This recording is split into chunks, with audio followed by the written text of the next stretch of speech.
Hi, and welcome. We all know why you're here. You're here for part of the new series that I'm calling Who the Fuck Did I Marry? I'm going to create this playlist series, and I'm going to tell the story of how I met, dated, married, and divorced a real pathological liar. This is my introduction slash disclaimer video. First and foremost, I'm going to be truthful, even if it makes me look bad. I'm going to be honest, but I'm also not going to be disrespectful to anyone that was involved. I'm not going to use people's real names because I don't have their permission to do so, and the sister does not want any sort of litigation. I will tell you off the top, I have a sense of humor and I have sarcasm. So things that you see me laughing at, none of this is funny. But in order to get through it, I have to laugh. If I cry, I cry. I'm human. I'm a woman. This was traumatic. I'm going to do the best I can to upload as much of the story as I can, because I know people get so annoyed with the follow for part 4, follow me for part 17. I'm just going to do the best I can to keep uploading the videos each at a time. I'm going to go in order from the time we met until the time I got our divorce decree in the mail. So that is a lot of time to cover. Please give me the grace to just get it out. It may not be all in one day. It may not be all in 2 days. But what I can tell you is even if you don't necessarily see a video, I'm probably recording it and then I will upload it into the playlist titled, Who the Fuck Did I Marry? What else do I need to cover ahead of time? Because I feel like this video is important to give some sort of context. So that way when people jump into the series, they kind of can figure out, oh, let me start at the introduction video and then work my way through. A lot of the questions that you all have sent me will be answered when I start and tell the story in order. Everything I'm going to tell you can be verified. There are people in my life who can easily verify, yes, this did happen. Yes, he really did do that. Yes, he said that. Yes, she did go through that. I have no contact whatsoever with my ex-husband in any way, shape, or form. We do not communicate. We do not have mutual friends or anything where we communicate through those people. No contact. I cannot stress that enough because I feel like somebody's going to ask me, do you still talk to him? No. I ain't seen him. I ain't heard from him. I don't want to hear from him. And I will tell the entire story up until the last time I did hear from him and what happened. Yeah, this is my story. So, I am just a regular woman who thought she met the one, and I didn't. Most people have never came in contact with a pathological liar. We typically come in contact with like a compulsive liar. It is not the same. A pathological liar has no reason for why they lie. And the lies that they make up, there's no limit to the lie. I was once a psychology major in undergrad. I didn't graduate with a psychology degree, but I'm very comfortable saying that he was a pathological liar. He was a narcissist. And yes, there was some in my opinion, mental health issues going on. Pathological lying part, absolutely. So I want to preface all this by saying, you're going to probably think, what in the world? There's no way this happened. Everything you're going to hear me say actually did happen. I never thought I was going to be in some sort of Lifetime movie, but I was. So I will read the comments as best I can. like I said, I think if you allow me to tell the whole story, things will be answered. And sorry, I do talk with my hands. It's a coping mechanism. So if you're like, why does she keep moving her hands? Other than that, let's all take a deep breath, buckle in, because this was a fucking crazy ride. And if you think it's crazy, imagine how I feel as the person who lived it and had no idea what I was dealing with. I thought I knew, but I truly had no idea who the fuck I married. You like how I twisted that? Anyway. All right, y'all. This is the introduction, so welcome. Part 1 will be up shortly. Please excuse the hair, but here is part 1 of Who the Fuck Did I Marry? So I met my ex-husband around March 4th of 2020. We met on Facebook dating site, and we also matched on Hinge. I did not realize that he was on both under 2 different names. So one was his actual name, and the other one was a variation, like a nickname that he called himself. Different pictures. So it was a running joke between us. Oh, you ain't even recognized that you had matched with me on Hinge. No, I didn't. And also that should have been a red flag. By the way, you will notice in this story, I called it the United Nations of red flags. It is so many red flags that, I mean, you would have thought I was colorblind because I ignored all of them. So, anyway, back to the story. We met around March 4th. We exchanged phone numbers. He called me and we talked on the phone for the first time. In the first phone call, he told me that he had just moved to Georgia from California, from San Diego. His job had transferred him because he was being transferred in as the new regional manager for a major condiment company that is based here in Georgia. I'm not going to say the name.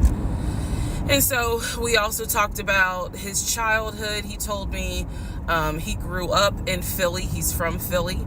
Both of his parents were deceased. This is the first phone call. Both of his parents were deceased. His father was a Philadelphia police officer. His mom was a teacher. He also told me he briefly lived in Augusta with his family. He had 2 brothers and 2 sisters. He also had 2 half-brothers on his dad's side. First phone call. So I'm just giving you guys the backstory. This was the first phone call we had. So we talked about family. We talked about friends. We talked about our jobs. At the time, I was working at Georgia State Patrol. And he knew this, and he just thought that was like, wow, so you work with troopers all day. Yes, I did. Also in that phone call, he explained to me that he used to play football. He explained that he used to play arena football. I know nothing about arena football. I know about NFL. I know about college. Go Dogs. But I don't know anything about arena football. So he explained to me that he used to play arena football. He used to work at Apple in the off season of arena football. And I remember thinking on that phone call, oh, okay, good for you. I don't know anything about arena football. And I believe I did tell him that. I don't know anything about arena football. That'll come into play later on. So he told me, I just moved here. My job is paying for my housing and they're helping me to look for a house. He was like, right now I'm in Gwinnett County, but I'm trying to look for a house. Ideally in Atlanta, like Brookhaven, Sandy Springs. He was like, I really would like to move out there. And so I thought, that's great. You're looking to get a house. You just moved here. He was like, I don't really know too many people here because I spend all my time at work and, this job is really demanding. So that was our first phone call. We talked more. He talked a lot, which took me by surprise because I'm not really used to men talking more than me. he eventually asked me out on a date. Our first date was set for Saturday, March 7th, 2020. He asked me what was my favorite restaurant. I said Cheesecake Factory. And so we agreed to go out at the Cheesecake Factory in a location that was in between. I lived in Clayton County at the time. He lived in Gwinnett County. I realized that if you don't know anything about Metro Atlanta, that makes no sense. But basically, we lived about 45 minutes apart. So we agreed to meet at the Cheesecake Factory over at Perimeter Mall, which is in an area, Sandy Springs, Dunwoody area. I was excited. Like, I called my friends and was like, I got a date, blah, blah, blah. We'll see how it goes. First conversation was good. Hopefully he looks like his pictures, because, that's always an issue with online dating. Hopefully he looks like his pictures. So on my way to our date, I took 285, and literally right before I got to Boulder Crest, the exit for Boulder Crest, I heard a boom, and I lost control of my car. Thank God that not thank God, but I knew what to do. So I did not crash, but my tire blew out. So I called him and I said, hey, I'm so sorry, but my tire just blew on 285. I'm slowly making my way off the exit. I believe I pulled into a Chevron gas station. And I said, I got to get this fixed. I don't know what to do. Like, I'm a damsel in distress kind of thing. He kind of paused. He got quiet, and he was like, tell me exactly where you are. Drop your pin. So I dropped the pin, and he came to the gas station. Got out the car, and I was so relieved that he actually looked like his pictures that I was like, oh my God, he's actually attractive, because he's like 6'4", 6'5". Also, man, I apologize. So let me go back to the first conversation. Let me add something. He did tell me in the first phone call that he was divorced, and that his ex-wife, she had 2 children, a boy and a girl, who were teenagers, young adults. I think the girl was about 20. And he said that he had a very close relationship with his stepkids. But that he and his ex-wife had divorced because she cheated on him out in California. And so coming to Georgia was a new beginning for him. She was still out in California. The kids were still out in California. And so, he was like, I can't stand her, but I still want to be in the kids' lives. I have to put that in there because that will come back later. So this is just setting the stage. Again, that first conversation we talked about family, job, friends, how he ended up in Georgia, me being in Georgia, the things that, I would think people talk about in the first conversation. All right, now back to the tire blew out. So he shows up to the gas station. He changes my tire, which I just thought was the sexiest thing in the world. And then he proceeds to say, hey, I found a tire place around the corner. You need to get another tire. Like, you can't drive on this donut. So he followed me to the tire place, and then helped me get a tire, paid for it. So I was definitely like, wow. And so the vibe was good. So anyway, I get the tire fixed. We follow each other to the Cheesecake Factory over in Perimeter. We hold hands walking into the Cheesecake Factory. So in my mind, I'm like, this. Oh my God, I had butterflies. That's the look of a woman who had butterflies. So I had butterflies. And we go in. There's a long wait. And so we sit outside and we just talk. And the conversation's great. And this is where he tells me what it is he's looking for. He tells me, I believe at the time he was 42. He was like, I want to get married and it be for real. He's like, my parents were married 40 plus years before my mom passed away, and I want that. I want marriage, family, a house. Like, that is what I want. He was like, I'm as a man, I'm ready to get married, but I want it to be for real, because the first time, it really hurt me when she cheated on me. So he's telling me everything that I wanted to hear. And so he was like, what is it that you want? And I said pretty much the same thing. I was like, I'm ready to get married. Definitely want to have a family. And I want to marry my best friend. So we both put on the table that we wanted marriage. And this is the end of part 1. All right. Who the fuck did I marry? Part 2. So we both put on the table what it is that we wanted. We both had established we were dating for marriage. We were not dating just to date. We were not trying to be friends with benefits and none of that. So the dinner at Cheesecake Factory went really well. We laughed, we joked, we talked about people, which is kind of up my alley, my sense of humor. It was a good vibe. So at the end of the date, at the end of dinner, we sat in his car and he played this song for me by John Legend. I don't know the name of the song. By the time this video posts, I will put the name at the bottom. I can't remember the song. I just remember that John Legend was talking about, I think I met my wife tonight.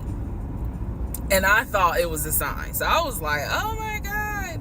So anyway, we ended up sitting in the car talking just about life and experiences until about midnight. So during this conversation, he again is telling me how it was, what it was like living in California, how he went out there. He went to San Diego State. He played football for San Diego State. He talked about how, he loved it out there, so he stayed. That's when he joined the company. And then he explained that he also did arena football, but only did it for about 2 or 3 years. He claims that while he was doing arena football, the team that he was on won a championship. But again, keep in mind, I don't know anything about arena football. So I was like, okay, I didn't know that they had championships. And he was like, he got a little offended, like, yeah, they got championships. And, he was on that team. So he talked to me about how he worked at Apple. He worked something in the IT area of Apple, but within the store. Again, it was one of those, it's like when I tell people I used to work at Amazon. I really wasn't paying much attention to it. Why? So we talked about all that. We talked deeply into what happened with the ex-wife. It's because I asked. He was not volunteering all this information. So in other words, I get very uncomfortable when men start talking about their ex a lot. That's not what happened. I was asking questions because I was really trying to figure out, okay, are you ready for a relationship, or are you still missing her? So we talked about that. We talked about my exes. That was a mistake I made because I talked about how I dated at one point in time somebody I worked with. That will come back later. And he seemed real cool about it. He was like, that was before me and blah, blah, blah. So the conversation was good. Midnight comes and I go home. Yes, I went home. We ended up talking. Mind you, our first date was March 7th. And within about 2.5 weeks, Brian Kemp, our governor, shut Georgia down. We were going to be on lockdown. So during those 2.5 weeks, we talked every day. We went out again at Red Lobster. I remember Red Lobster. But everything was going great. The issue was, where are we going to quarantine?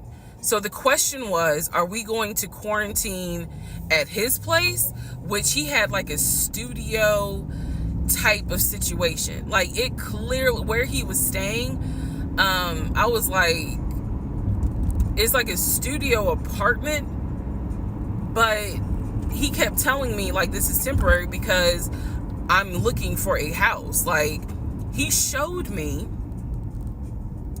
the email from a woman who worked at the company where she was out on maternity leave, but she was putting him in contact with a realtor to help him find a townhome or a single family house. So I was just like, okay, this is definitely temporary. Like, he's not trying to stay here long term. And she was apologizing in the email. I'm so sorry, you know, this should have been taken care of before you got here, but it wasn't. I saw the email. I read it. I read the email. So the decision was, we're going to quarantine at the studio, or we're going to quarantine in my house? First mistake I made. Well, there's a lot, but this was a mistake I made. So ladies, caution moment. During one of our dates, because keep in mind, in those 2 weeks, we were seeing each other quite a bit. Nothing physical or anything like that. Just two people who I thought were really on some, all right, let's see if this is going to grow into something. He came to my house. When he came to my house, I had a 3-bedroom, 2.5-bath townhome. He was in a studio. Now, I'm telling you guys all of this in order of how it happened. So some things I'm probably going to insert what I was thinking and the mistake I made. Can I turn this off? No. Okay, I still need that. And I say that to say that I did not realize inviting him to my home probably made his eyes go, oh shit, she's a keeper. She got this 3-bedroom, 2.5-bath townhouse, and I'm in like a little studio. Yeah, let me go ahead and pursue this. What I need to do to quarantine here. The decision was made, quarantine at my house. So the state went on lockdown. He came and stayed with me in my home, and for the most part, in the initial beginning, it was fine. It was fine. The reason why I hesitate is because I grew up in the church. So for me, it was really like an internal struggle of, bruh, you always said you would never live with a guy unless he was your husband. And now you living with a dude and he ain't your husband. Like, it was a struggle for me because I knew better. And don't come for me. I'm just telling you the way I grew up. It was like that. It was not sitting right with me. But at the same time, I didn't want to quarantine by myself. I did not want to. So there we go. So he moved in. We talked about the bills. Let me clear something up that I said in the other video where I said he paid all the bills. He paid all the household bills. He did not pay my car payment, my cell phone, or my car insurance. He paid the rent, because my rent at the time was less than $1,000. He paid the utility bills. And so when he's telling me that he's a regional manager, I was like, wow, okay, so you got money.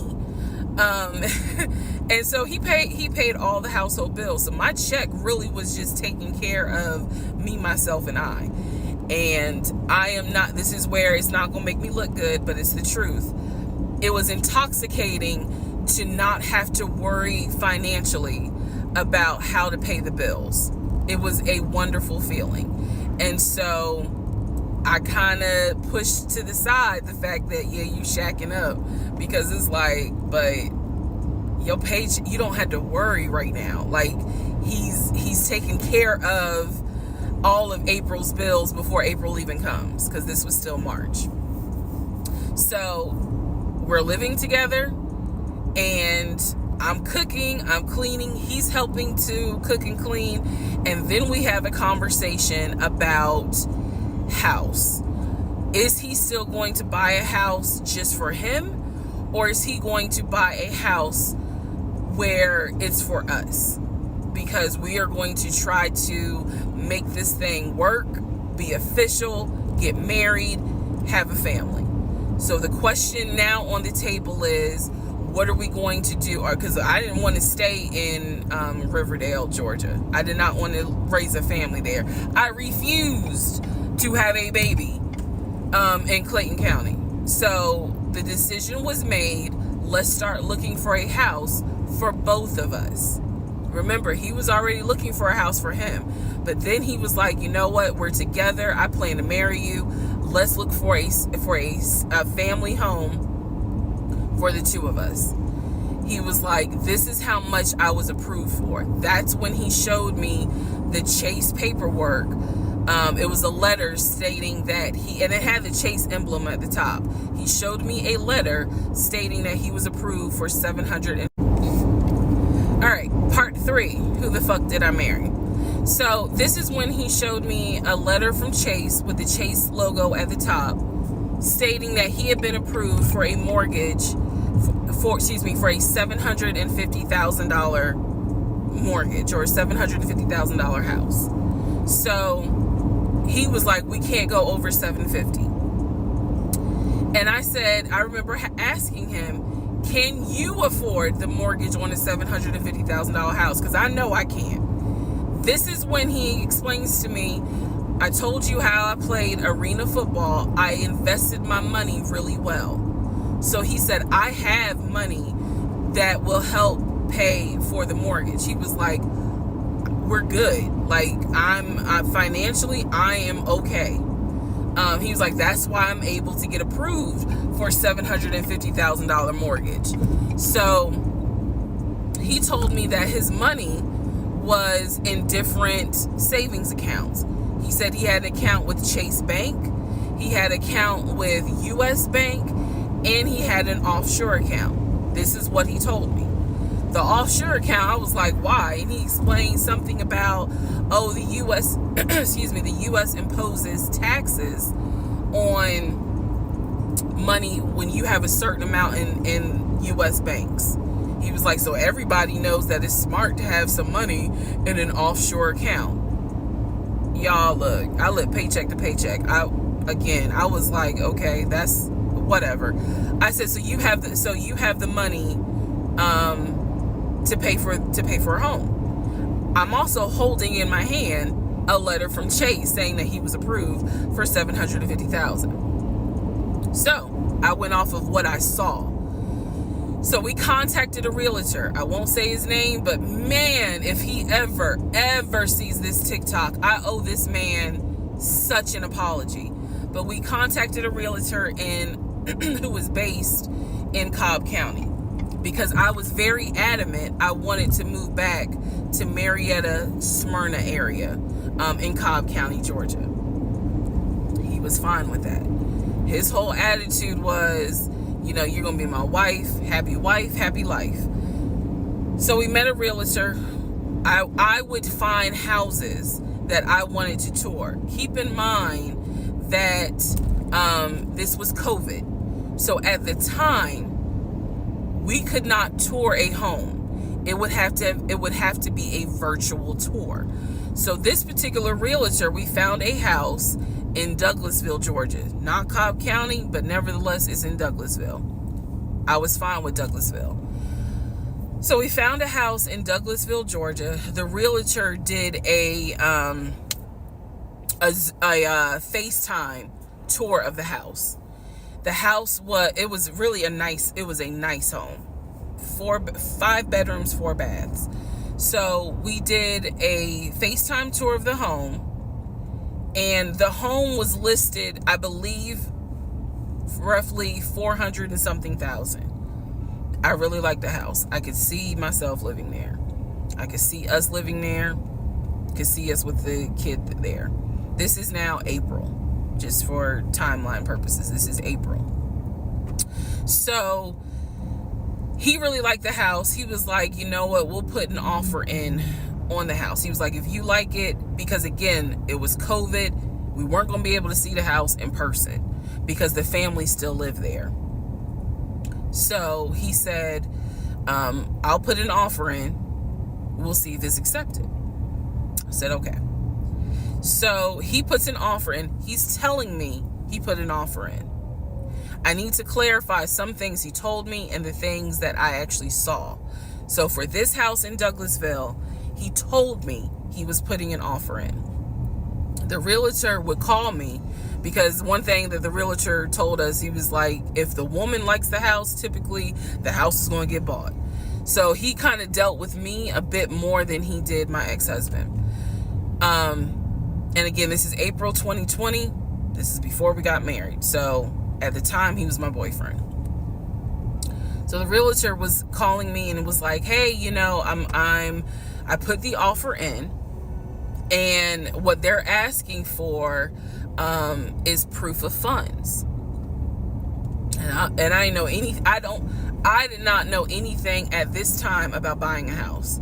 So I was like, hey, you probably need to talk to him, because I'm not even listed on the mortgage. Like, from the paperwork I saw, it was only in his name. So he called him. I guess they talked. I was not there, but I'm assuming that they had talked. So the boyfriend is coming, my ex is coming home saying, yeah, I talked to so-and-so. I sent him over the paperwork. The offer was approved, and they are going to try to do a virtual closing. First, we got to do an inspection. If the inspection goes all well, then we have to do a virtual closing. He also told me that he put down earnest money on the home. He put down, I believe, $5,000. He said, I just transferred the money over to the realtor's account or whatever, so that it could be earnest money for the house. So I'm just like, okay, great. He was like, so realistically, this is April. We should be able to get in that house by June. Okay, no problem. So this is what he told me. About 3 or 4 days later, I get a phone call from the realtor, and the realtor is like, hey, I'm just checking to see what you guys want to do about that house. So I was confused. I'm at work, and I said, oh, I was told that he put an offer in. And the realtor was like, he did? I didn't know that he put an offer in. And I said, well, why wouldn't you know? Like, he told me he put the offer in, and he had paid earnest money, $5,000 earnest money. And so the realtor was like, well, let me call him and find out what's going on with that, because I didn't know anything about it.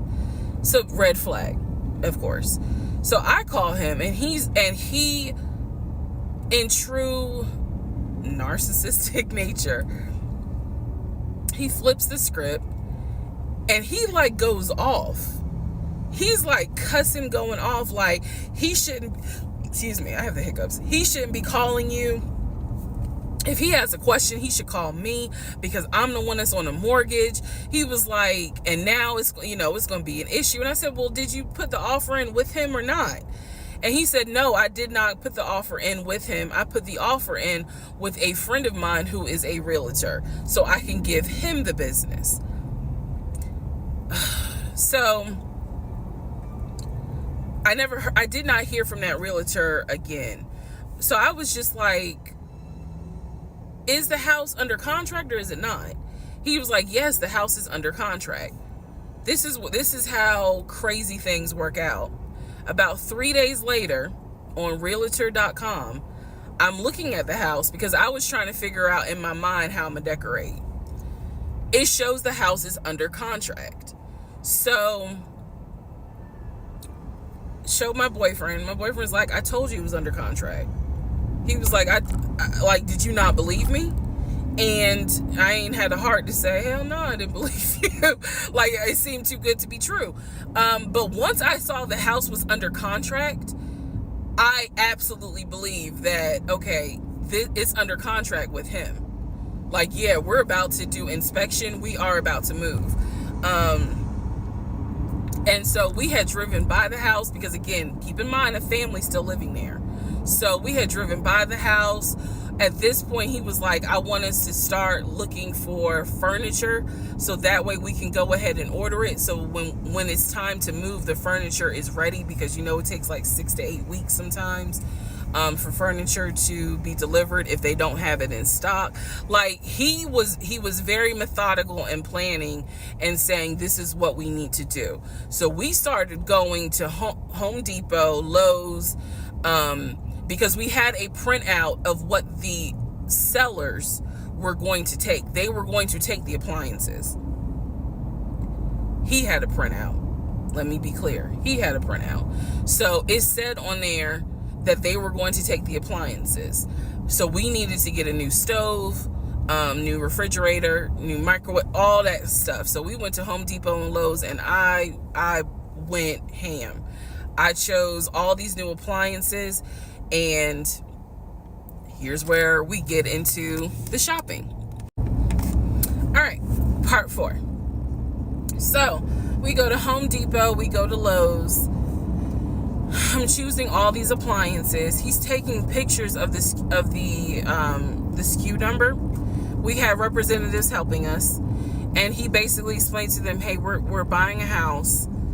We should be closing sometime in June. Can we order this stuff now? Can I put a hold on it? Like, what can we do?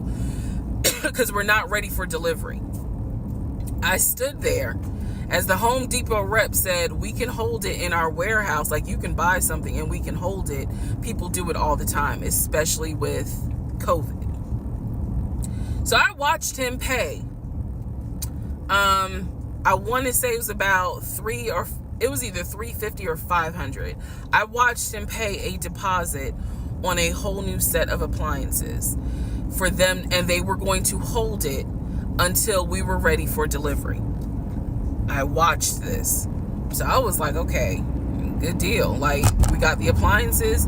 Next, let's go to Rooms to Go and Ashley Furniture and find actual furniture.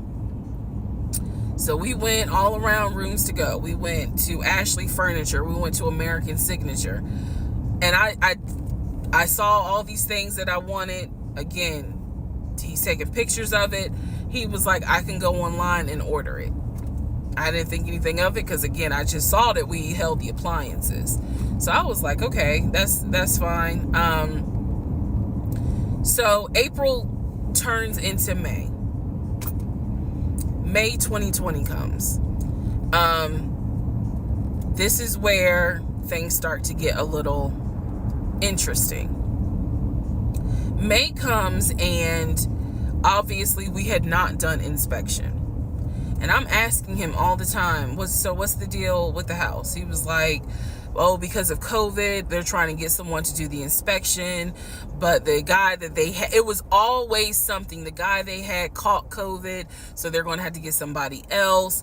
And he's like 15 houses backed up, so it'll be a while. So at this point in May, I know I look crazy. In this point in May of 2020, I started recording audio diaries. I don't know why. It was something just made me just start recording my thoughts in an audio diary, and I still have them. And I would save them by the date, and I would just start talking about what's on my mind. So I was like, I knew there was something was nagging me, like, but I kept pushing it out of my mind. I was like, you saw, this is what I reminded myself. You saw him pay for the appliances. You know the house is under contract. You know that he told you that he's the one who put the house under contract. Why would, like, I remember saying to myself, why would he lie about that? This is so easy to verify. Why would he lie about that? Have you caught him in any other lie? And at the time, the answer was no. So I really was like, maybe you just aren't used to a guy who actually does what he's supposed to do. Like, I was questioning myself and then answering my own questions. So inspection didn't happen. Around mid-May, I found out I was pregnant. May 2020. When I found out I was pregnant, he was ecstatic and I was like, oh shit. The reason why I was oh shit is because, number one, I'm plus size. Number two, because of my age, I felt like it was probably going to be a high risk pregnancy. And I wasn't married. And that nagged. I cannot tell y'all how much it nagged me. There was a lot of internal struggle in between. My family didn't even know that he had moved in at this point. I told them, that I was pregnant, went to the doctor, everything looked good. But again, because it was COVID, he couldn't go in with me into the actual room. So, doing any sort of ultrasound, doing the blood test, because my HCG levels were really high. So the doctor was like, hey, it might be twins. We don't know yet. You're still kind of early, along. They gave me a due date. The due date was January 26th of 2021. So yeah, May, found out I was pregnant. So there was now more of a push into, we got to get a house. We got to get the fuck up out of here. I'm not having a baby in Riverdale.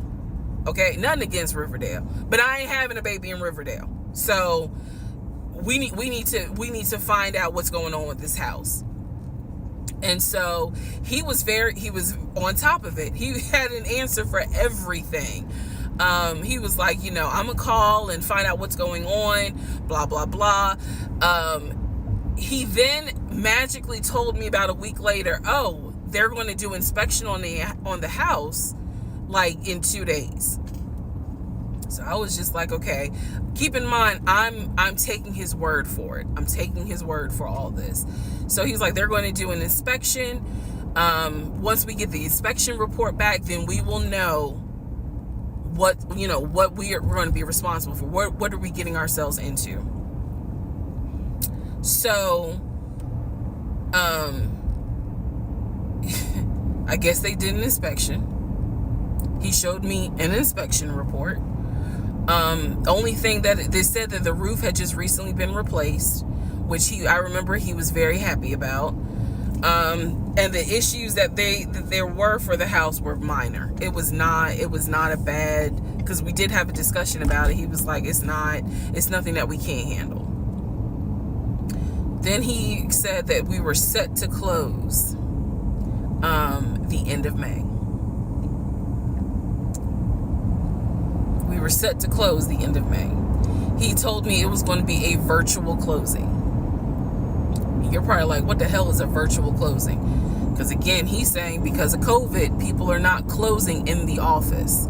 They're doing a virtual closing where you would need to electronically sign the paperwork. This is what he's telling me. And so he was like, we're set to close like just before Memorial Day. And so for some reason, again, there's still that nagging part. For some reason, I didn't start packing. Anyone that knows me will tell you I hate moving. I've done it enough in my life. I hate moving. But I did not start packing up that house at all. I was just like, I'm pregnant. My body was changing so fast that it was like I can barely keep my eyes open half the day. And so, no, I didn't start packing. And I remember I did record, again, I was recording audio diaries just about every day. When something didn't sit right, I would verbally record it in the audio diary because I was like, I don't know what it is, but there's something. That was the theme of our relationship. I don't know what it is, but I know there's something. And so I remember talking to myself in my little prayer closet, because that's where I would do my recordings. And I remember thinking, what if we don't get this house? Like, what if he's lying? But again, there goes that thought process of, why would he lie about this? Like, who makes up that they're buying a house when in fact they're not? And then he's showing you all this paperwork. Like, come on, you can't be that jaded that you don't even believe what's in front of you. All right, so now we're going to go into part 5. Okay, part 5. Who the fuck did I marry? So I'm questioning all this stuff in my head out loud on my audio diaries, and then once again I'm like, but look at what he's giving you. Like, he's paying. It wasn't a question about money. It was just a question of, are we really about to move into this house? And keep in mind, he's paying all the household bills. He still is. So we were supposed to close before Memorial Day. We didn't. There was an excuse. There was always an excuse with him. Always an excuse. And I didn't know enough about the process to question stuff because I really wasn't involved the way I should have been. And it was giving me a lot of anxiety. So I'm pregnant with a lot of anxiety. And if I'm gonna be 100% honest with y'all, I was not expecting that I was probably going to have a healthy pregnancy because I was stressed. And what I was stressed about is I didn't know what was going on because I wasn't really involved the way that a normal relationship would be involved. Just being honest. So we did not close. We move now into June. This is now going into June. Around June 5th, I looked at the house again on Realtor.com. I don't know what made me do it other than, and I don't mean to sound super spiritual. I know that people are like, you may or may not believe in God, but I'm telling you, I believe with all my heart. Probably the Holy Spirit was like, look at that house on Realtor.com. So I looked at the house on Realtor.com. This was around June 5th. It showed that the house was off the market. And I remember being like, okay, wait, what does that mean? What does that mean? Because ex-husband is telling me we're about to close on the house. We're about to close. It's our house. We got furniture, da-da-da, da-da-da, da-da-da. He's also telling me that he's been in contact with the realtor, his friend, who was telling him, this is what was happening next. Here's what's going on. So the guy that we initially worked with apparently is completely out of the picture. But again, I was not heavily involved. So I'm just like, let me look at the house. I see it's off market. What the fuck does off market mean? Like, now I'm really freaking out. So it shows the name of the real estate agent for the seller. I don't remember her name. I called her and I said, I said, my husband and I, even though I wasn't married, my husband and I were looking at this house at 123 Main Street. And we really wanted to tour it, but now I'm showing it's off market. Is it not available? Or, I pulled that card. And she was like, oh, no, ma'am. The home closed yesterday. It closed June 4th. Again, there are certain dates I just remember. And I said, oh, it closed June 4th? I was like, really? And she said, yes, ma'am. She was like, my sellers sold the house. And I was like, oh, man, okay.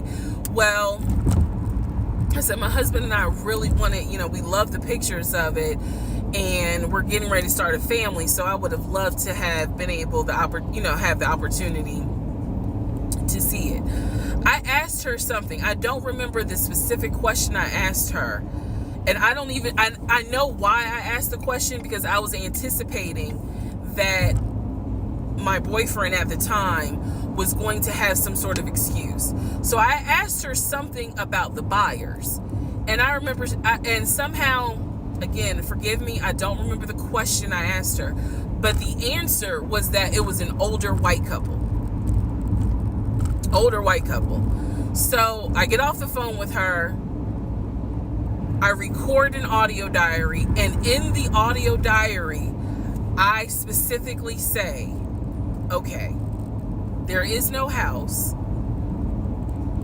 He's going to have to get out of this lie somehow.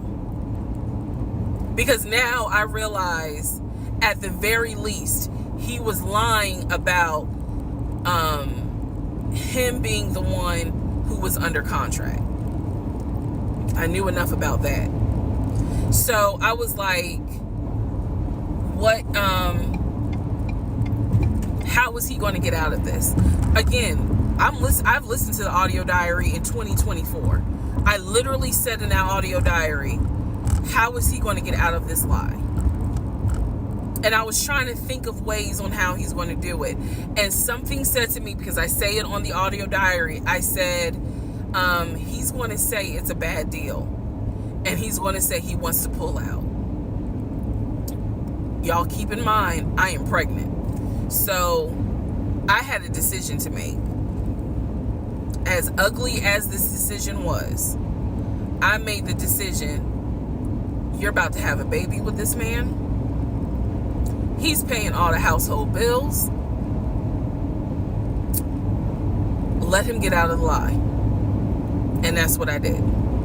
I purposely made the decision that I knew he was going to come back, and I knew he was going to give me some bullshit on why he couldn't buy the house, because he didn't know that I knew that house is already sold. The house is already sold. And this is the part where I said, I'm gonna be honest, even though it's gonna make me look bad, because most women in their right mind would have been like, I'm out. And I didn't. So sure enough, he came home. He didn't really say anything that day. The next day I asked him about the house, and he said, my friend, the realtor, he was like, I'm talking to him because something's going on with the interest rate. And when he said that, I felt so much relief, because I knew that I had been prepared for, he's going to give you some bullshit.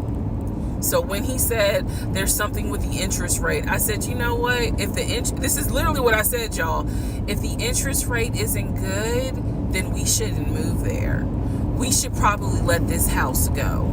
We should cancel whatever furniture we ordered, or, appliances, and let's just look for another house.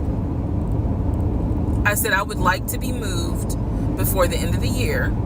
I said, I really don't want to be 9 months pregnant moving into a house. I would like to be done with this before then. And the way I said it was so calm, and he was like, okay. He was like, I'm gonna call the friend, the realtor, and tell him I'm backing out of the house, and I'm gonna see if I can get my earnest money back. And I remember looking at him. I was standing in the kitchen, and I cocked my head to the side, and I said, okay, get your earnest money back, and let's find another house. And so that's how that first house fell through. So fast forward, I keep looking at this to see how much time I have, because they only give you 10 minutes.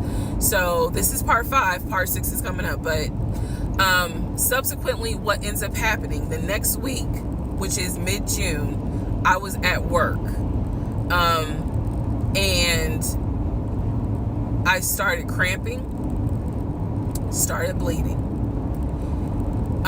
And at this point, my doctor, I had just had an ultrasound earlier that day. So I went to work, because the ultrasound was fine. I went to work, and the cramping and the bleeding started, and I started crying because I kind of knew what was going on. And my doctor had called me and told me that when they did the ultrasound, they did not see a heartbeat. So she was like, this pregnancy is not going to be viable. So I'm crying, hysterical, and now we're going to get into part 6.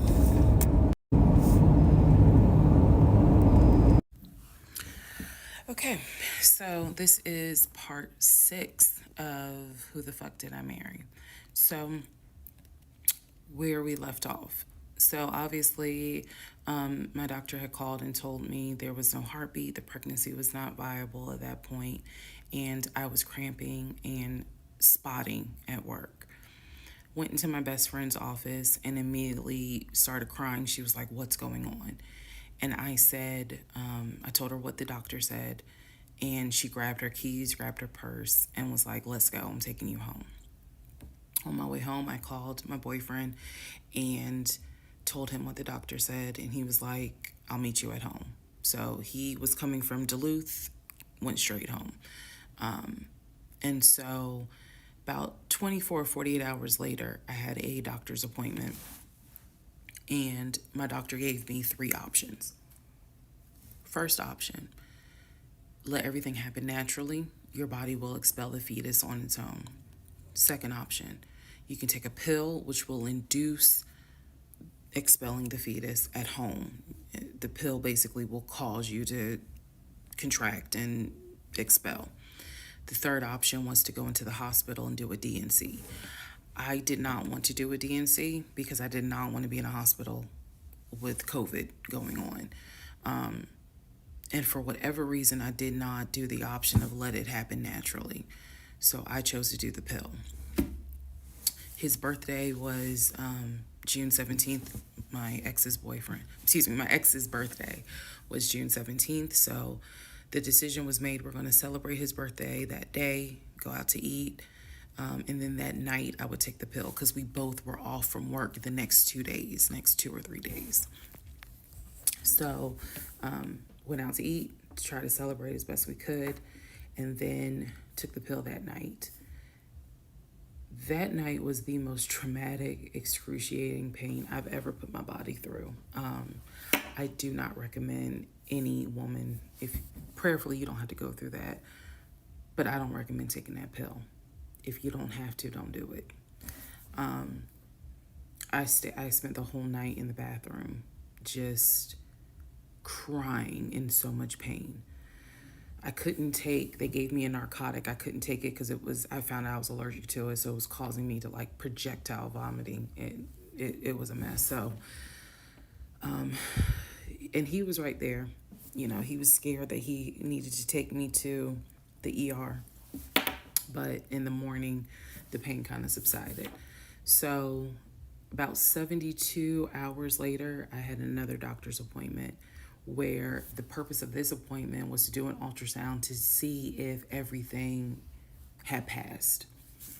Everything did not pass. So because of that, my doctor was like, we're going to have to do a D&C. My D&C was scheduled for the first week of July. My boyfriend, my ex, was going to take me. That was always the plan. 2 days before my procedure, he comes home and tells me that he is up for a promotion. He's up to be promoted to VP. Because of this, the president of the company, is coming in, and it was going to be this huge business meeting he had to go to. The business meeting was scheduled for the day of my surgery. And so I'm throwing a fit because I was like, you there's no way you can do that meeting. Like, I need you to take me to the hospital and all this other stuff. And so he offered to have his sister take me to the hospital. Apparently his sister lived in Douglasville. I was like, no, because I've never met her. Like, I'm not having a stranger take me to the hospital. No, this is a private situation. I don't want to do that, blah, blah, blah. So my aunt had offered to take me, and then my friend who took me home from work had offered to take me. So at that point,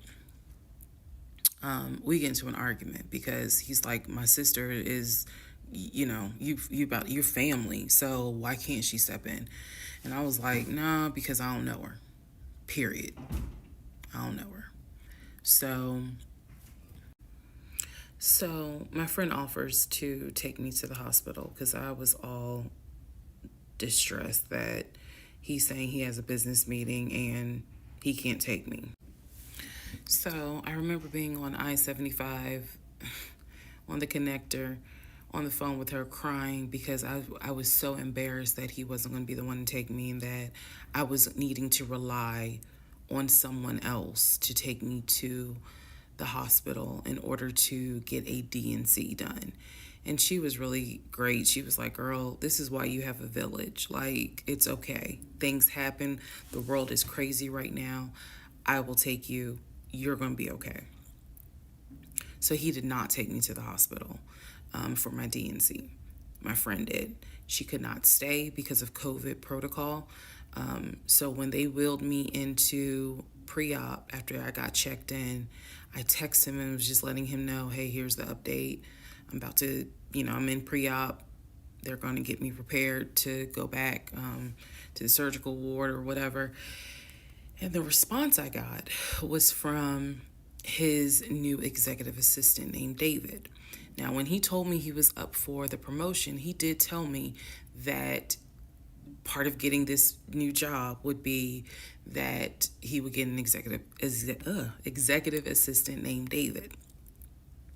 And he did tell me, I'm going to make sure that I inform David, if you get a text from this number, meaning from me, pull me out of the meeting because, my fiance's having a procedure done and I'm picking her up. So it's important that you come get me if it's something serious.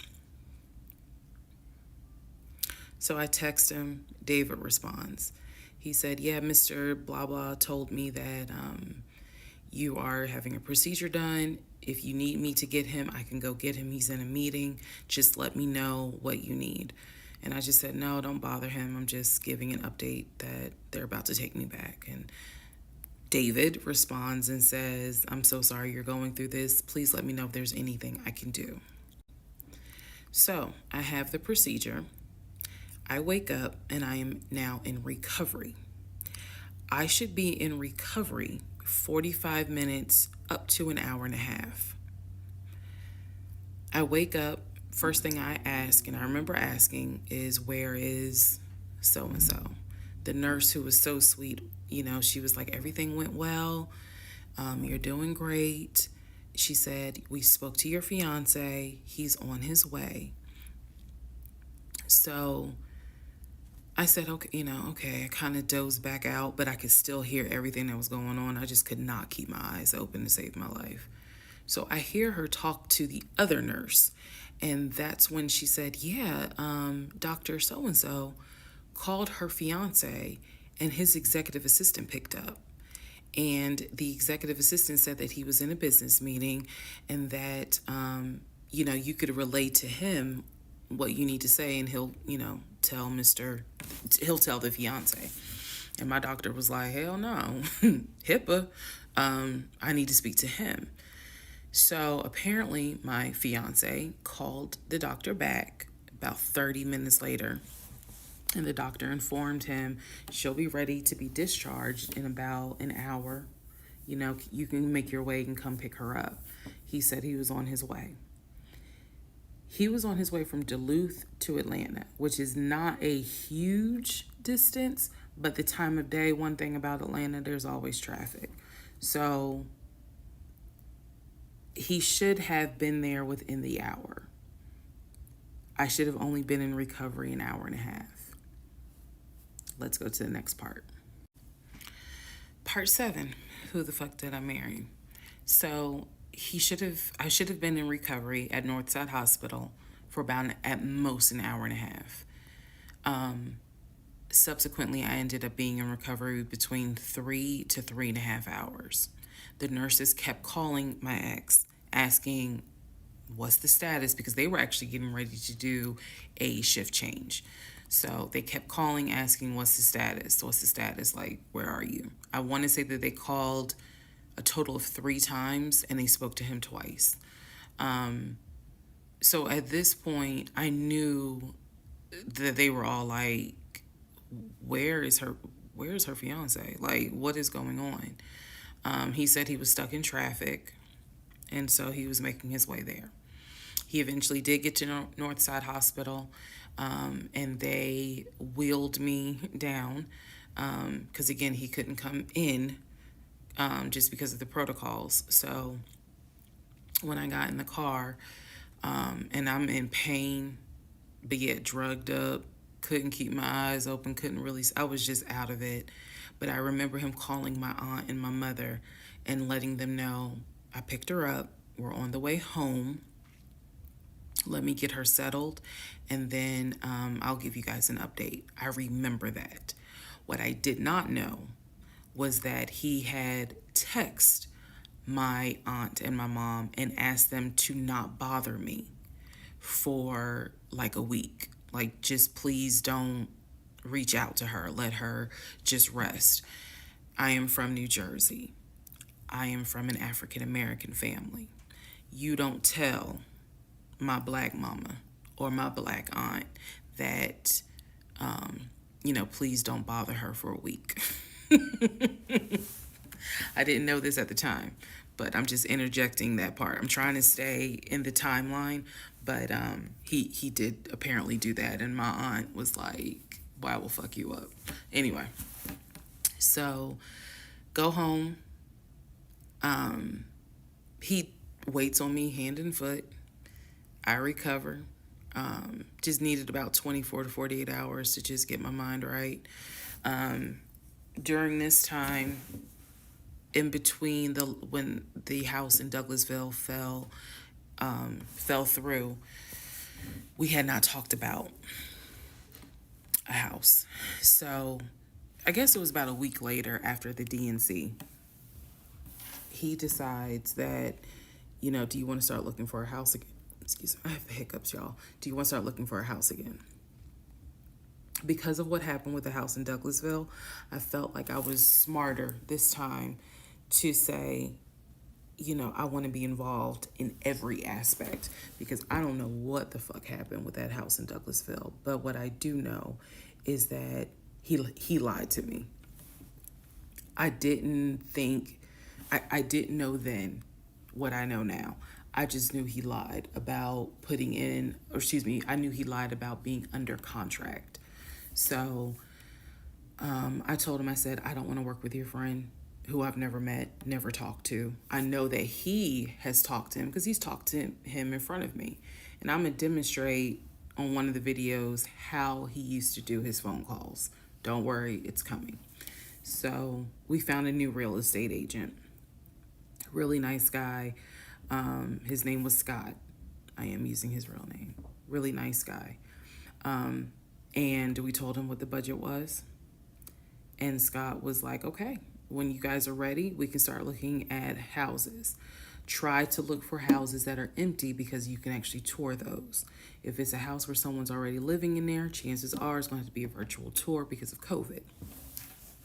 So I found a house that I absolutely, in total, we must have looked at about 15 houses. But I found a house in Smyrna that I absolutely loved. We toured the house. Everything about this house was perfect. The house was listed for $699,000. It was a brand new construction build. The only issue was that the basement was not finished, and he wanted the basement to be his man cave. Again, I went with him to tour this house, so this was already feeling very different than the situation in Douglasville, because we did not actually tour the Douglasville house. We only did a FaceTime virtual tour. This house in Smyrna, we toured. We toured this house more than once, and it was gorgeous, fucking gorgeous. So We talked about it. He said that he had the money. Again, the price was $699. He said he felt comfortable putting in an all cash offer. If you remember on the videos before, he told me he had money in his savings from when he played football. So when he said an all cash offer, even I knew you got that kind of money, like where you can cut a cashier's check for $699,000. And he told me he did. He had money in savings from when he played football, and he was very comfortable paying all cash for this home. So the real estate agent, Scott, sent over the paperwork. The paperwork was sent in both of our names. It was sent to my email. That was another thing that I changed after Douglasville. Everything gets sent to me, and then I will be sure that he signs it. So he sent it to me. I looked over the offer. We were going to put in an all cash, full price offer with a request to have the basement finished. Also, we were requesting for the seller to give us an answer within 24 hours. We were requesting a quick closing. These are just some of the things I remember. I remember 24 hours, like I didn't want to wait on y'all think about it. 24 hours, let us know if you're accepting the offer or not. And then also a quick closing because it was a new construction. So we didn't have to wait for the current tenant to move out. We didn't have to do that.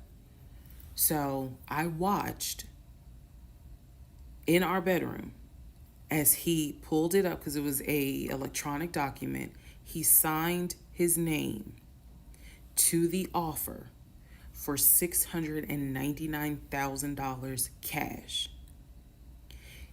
He requested again, the seller let us know in 24 hours if they were accepting the offer. So we submitted the offer at around 6 p.m. We were requesting that by 6 p.m. the next day, they let us know if the offer was accepted or not. I watched him sign the offer. I sent the offer back to Scott from my email. All parties had signed. Scott texted us and said, I got it. I'm submitting it. I will let you know what they say. Let's go into part 7. Sorry. Let's go into part 8. Good grief, this is getting long. Okay, so I just want to clear up some things that I realized is kind of creating some confusion. So just allow this video to serve as a stop sign. Let's clarify. First of all, the story, background. He was born in Philly, raised in Philly, and moved to Augusta. Story is that he moved to Augusta for high school. After high school, he went to college at San Diego State. Enjoyed San Diego State, stayed in San Diego for quite a while. Got married out in California, had a house in California, played arena football out in California, but his family was back here in Augusta, Georgia. He still had a lot of family up in Philly, but for the most part, he had a sister in Augusta, he had a sister in Douglasville, he had a brother in Baltimore, he had another brother in Philly, and he had a brother in Nashville. So I just want to clarify that in terms of not the demographics, but the geography. Born in Philly, came to Augusta for high school, went to San Diego State for college, played football, stayed at San Diego, got married out there, but still had quite a bit of family here in here in Georgia. He also had a sister, I think I said, who lived in Douglasville. I have physically met his aunt who lived in Augusta. I've met his brother who lives in Augusta. I have spoken on FaceTime with a brother who lives in Baltimore. And then I will demonstrate how he used to talk to the brother that lives in Philly.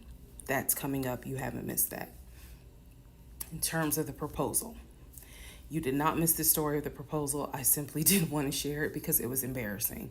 Basically, he gave me 3 ring options. We went to a jeweler at the Mall of Georgia. He had me pick out 3 rings. I told him which one I liked the most because I knew it wasn't a romantic proposal at all. I knew which ring I liked the most. I told him which one. He basically said, when I'm ready, I'll give you the ring and I'll propose. Fast forward about, I guess it was summer, because I was actually pregnant when the ring came. We were sitting at the dinner table. He took the ring box out of his pocket, slammed it on the dinner table, and I was like, what is this? He was like, open it. I opened it.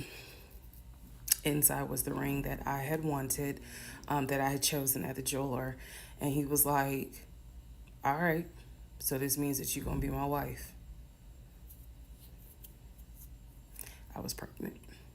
So, again, when I asked y'all to give me grace, it's because there are certain things that's just like, girl, what was you thinking?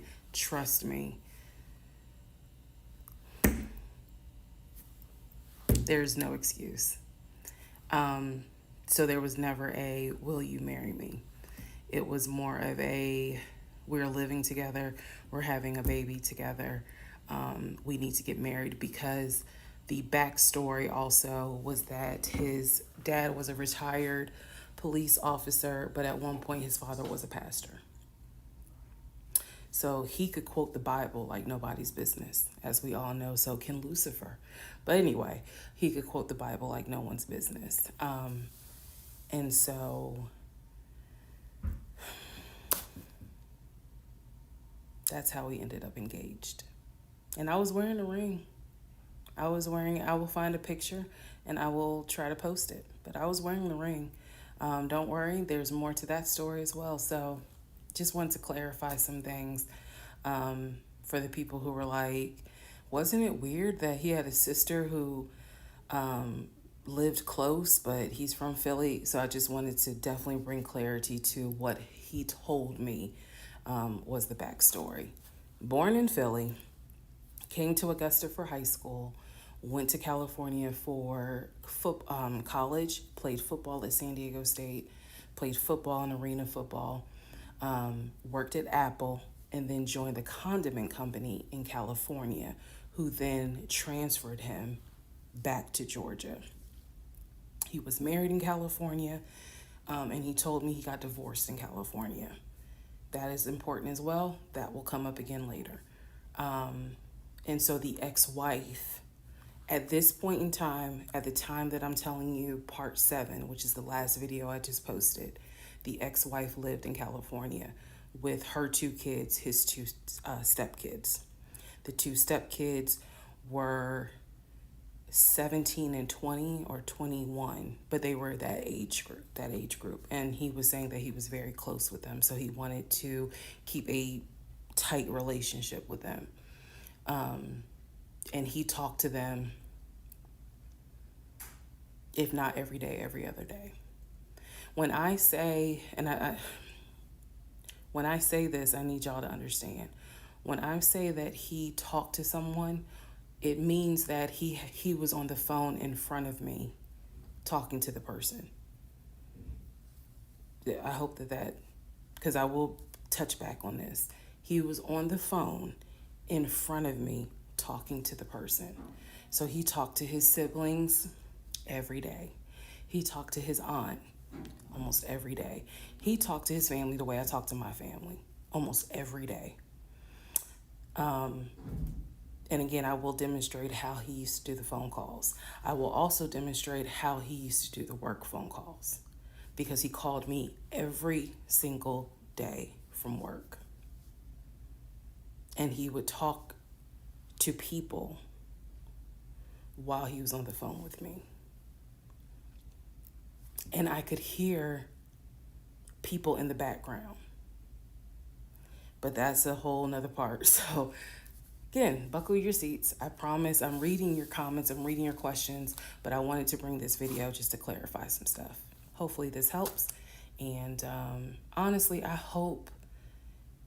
know people are fascinated by this, but more than anything, I hope that there's a woman watching this and she's saying to herself, okay, it's time for me to ask some questions. That's my hope. All right, part 8 of Who the Fuck Did I Marry? So we submitted an offer on the house in Smyrna.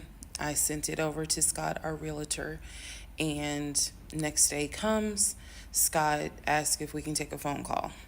So he calls us and tells us that the offer was not accepted and the builder did not do a counter offer. We don't exactly know why. We don't exactly know why he didn't accept it, but the bottom line is that we figured out later on that he didn't want to finish the basement. So the offer was not accepted. The house fell through. I was okay with that because, again, I knew he had put in an offer. So we continued looking at other houses. We found another house in Smyrna that he really liked. I thought that it was way too big for just the two of us. And so the price of this home was much higher than the $750,000 that Chase had approved for the mortgage. So what he explained to me was that he was willing to do the $750,000 mortgage, and he was also willing to put a significant amount of the money in savings on the house, which meant that he was now comfortable going from $750,000 up to about $900,000. Again, his whole explanation was, I have the money where I can put down a substantial down payment, bring down the price of the home, and then basically mortgage the rest of it. So that was now the plan. I was not comfortable with a home over $900,000. But again, keep in mind, I saw the Chase paperwork. So I was like, I just feel more comfortable sticking at the $750,000 mark. That's what you were approved for. Let's go with that. By this point, this is now fall of 2020. We had been talking about marriage. I had my ring. He had made VP at the company. And again, he was calling me every day from work. I need to kind of explain how the company was ran, because when you think VP, you would think he would be in an office. It was a condiment company, so they actually were producing the condiments, and I'm not saying the name of the company on purpose, but they were producing the condiments in this particular plant location. So a lot of times he would simply tell me that he walked the floor, checking in with his subordinates, basically. Now, how did he go to work? For the most part, at this point, he left before I woke up. However, pretty much he wore dress pants, kind of like a dark navy blue cargo pant, and he had a polo shirt with the company logo on it. What I saw a lot of times is that he would not wear the polo shirt to work. He would wear like a company t-shirt. He would wear rubber sole shoes and the navy blue cargo pants. I didn't think it was a uniform, but it reminded me of what someone would wear when I worked at Amazon, if you're going to be doing manual labor. He didn't go to work sloppy looking at all, but it definitely was not suit and tie. Nowhere near suit and tie. It is fair to note that outside of work, he was a man who he loved to dress. He loved to wear the latest Jordans. He loved to collect watches. He collected a lot of Invicta watches. He loved to collect hats. He wore hats, baseball caps everywhere because he didn't like the shape of his head. So in terms of how he dressed casually, the man, he could dress. In terms of how he dressed for work, yeah, he didn't dress like a VP. But his excuse was, I'm constantly walking the production floor, and I can't be in a suit and tie walking the production floor where they're creating the condiments that we're selling. So by this point, again, this is fall. We're still looking at houses. We're still touring houses as much as we can because it is COVID. We had found another house that we really liked and a house that I really truly wanted to put an offer in on. This was now going to be the second house that we put an offer on. He put in the asking price, I believe, was about $700,000. He put in under asking an offer for about $650,000. I'm guessing, but I'll try to find the house and put it on the story. The reason that house fell through, we found out that the home was sitting on a septic tank. We found out that the septic tank had an issue, and it would have taken about $15,000 to $20,000 to fix the septic tank. The sellers were not willing to fix the septic tank. Personally, I didn't really care for the house that much. I'm the one who was like, I don't really want it. So even though we put an offer in, we had 24 hours where we could pull our offer back.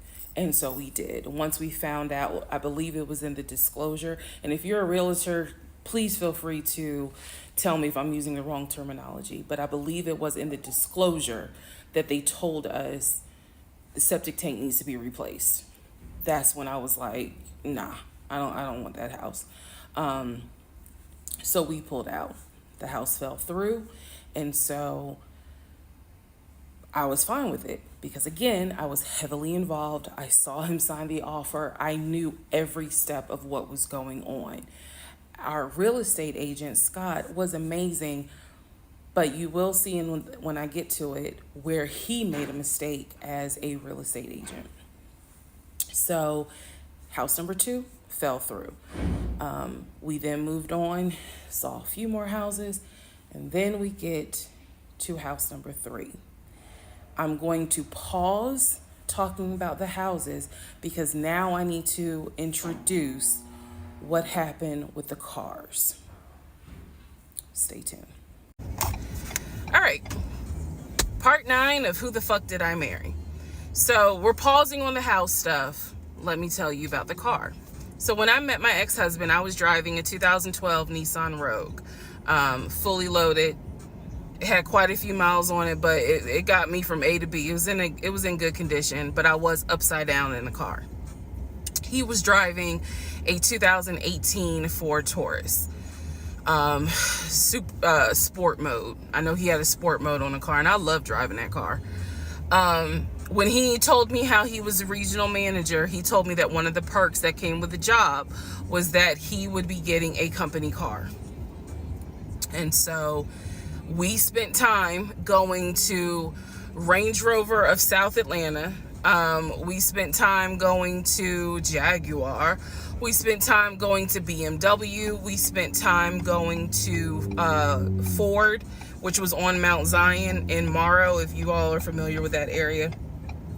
He test drove a whole lot of cars. In the end, he decided on a BMW sedan. I was there when he test drove the car. I got in the car with him. I loved it. And he explained to the salesperson, I'm getting a company car. I need to get a printout of the full price of the car, tax, tag, and title. Because what my company is going to do is wire over the money for the car. The salesperson was like, okay, apparently that happens a lot. So he gave him a printout with the tax, tag, and title for the car.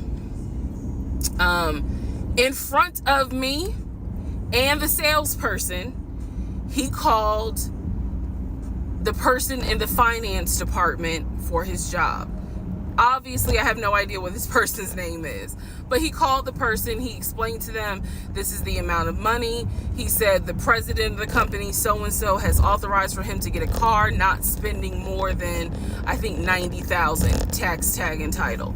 The BMW came out to just under $90,000. And so I remember this conversation so fucking vividly. So he's on the phone in front. I'm sitting down, the salesperson sitting down at their desk, and he's like, they put me on hold. And so he's like, I guess the person comes back and he says, yeah, the price of the car is blah, blah, blah. He was like, give me a second and I can send you a picture of that printout that shows tax, tag, and title for the BMW. He gets off the phone. He takes a picture of it. He sends it to whoever. He waits about 10 minutes. He calls the person back. He says, did you get it? Apparently the person did get it. But the person who can actually physically do the wire transfer had gone home for the day. So what he says to the BMW salesperson, he's like, okay, we're going to have to do this tomorrow because so-and-so went home for the day. I don't know who the salesperson is. I can only tell you from my viewpoint what I thought. I had no reason to think this was a lie. I really didn't. Because again, you got to please keep in mind the circumstances that all of this is happening. We're inside the dealership. We're sitting at the desk of this person. He gave us the printout. He's on the phone, doing business, basically saying, look, this is how much money the car is going to cost. He's taking a picture of it. He seemingly is texting someone saying this is how much, this is proof of how much it is. Then he asked the BMW salesperson, I need your wire transfer information. The guy got up, rushed over to, I guess, their finance area to get the bank wire information, because obviously you have to wire it a certain kind of way. Rushes back over, gives it to my ex-husband. My ex-husband's like, okay, first thing in the morning, we will get this wired over, and then, I'll come and pick up the car. My fiance, will drive me up here to pick up the car. So we leave. He felt like, because at the time that this all happened, I was pregnant. So he felt like, look, we're about to have a baby. I don't want you driving that Nissan Rogue.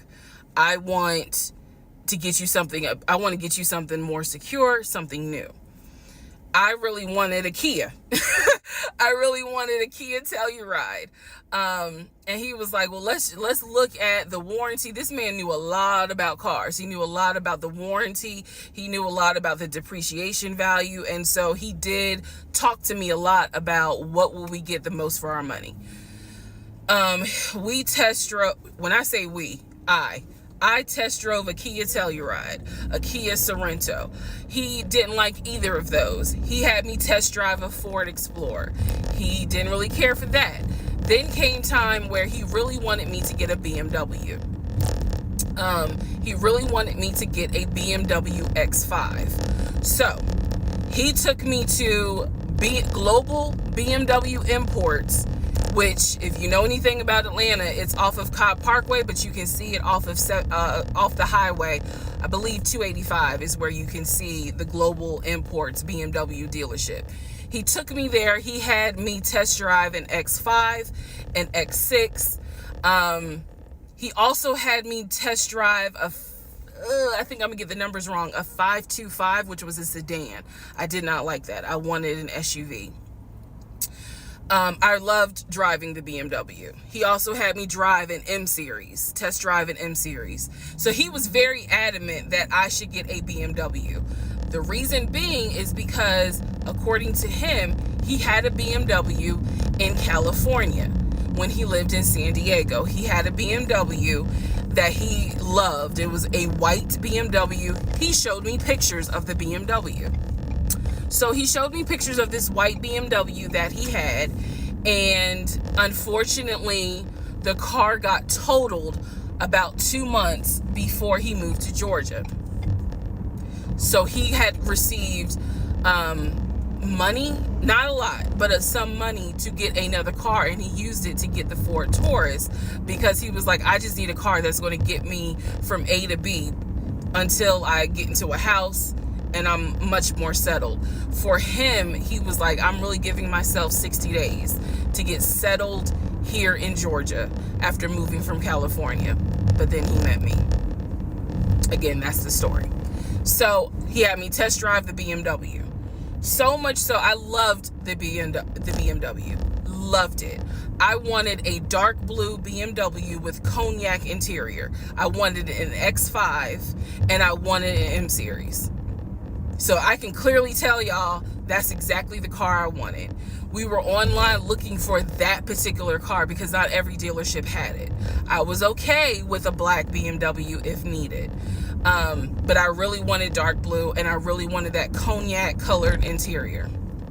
So he felt like, I want you to consider all of a sudden an Audi Q8. Let's just see how you like it. If you don't really like it, then we will go back to the BMW.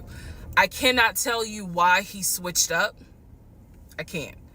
But I can tell you he took me to an Audi dealership on Peachtree Industrial. He test drove an Audi and I test drove an Audi Q8. I loved the Q8. Loved it, loved it, loved it. But I was tired of test driving cars. By this point, I had test driven so many cars. Our weekends were spent either looking at a house or test driving cars. And I was picky, I will admit that. So he had me test drive the Q8. I really liked it. I finally just told him, look, I'm good with either the BMW or the Audi. Because I'm tired of test driving cars. He told my family he was buying me a new car because, keep in mind, let me let y'all know. He had met my family initially on Zoom because, again, we were locked down. He had met my family. He also had met my family in person because at this point, it was like, look, if you're not showing any symptoms, maybe we can do family dinner. And so we had. So he had met my family in person. And now we will go ahead and move towards part 10 of this series. Okay, part 10. Who the fuck did I marry? Okay, had to sneeze. All right, so at this point, I had test driven all these cars. Kias. Hell, he even had me test drive a Nissan Murano. But the main two were BMW and an Audi. He had told my grandfather he was getting me a car. He had told my aunt he was getting me a car. That he was going to, he was like, she's going to be my wife. I want her to be in something secure. So my family was really like, wow, wow.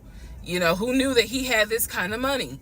And so I hated the fact that he did that because anytime he got around my family, here's another red flag to put in the United Nations of red flags. He would always talk about money and he would always brag. I never realized it in real time. I didn't realize it until I was out of the situation. He always bragged about the fact that he could fight, the fact that he had money, and the fact that he played football. Those are the three things he always bragged about. Back to the cars.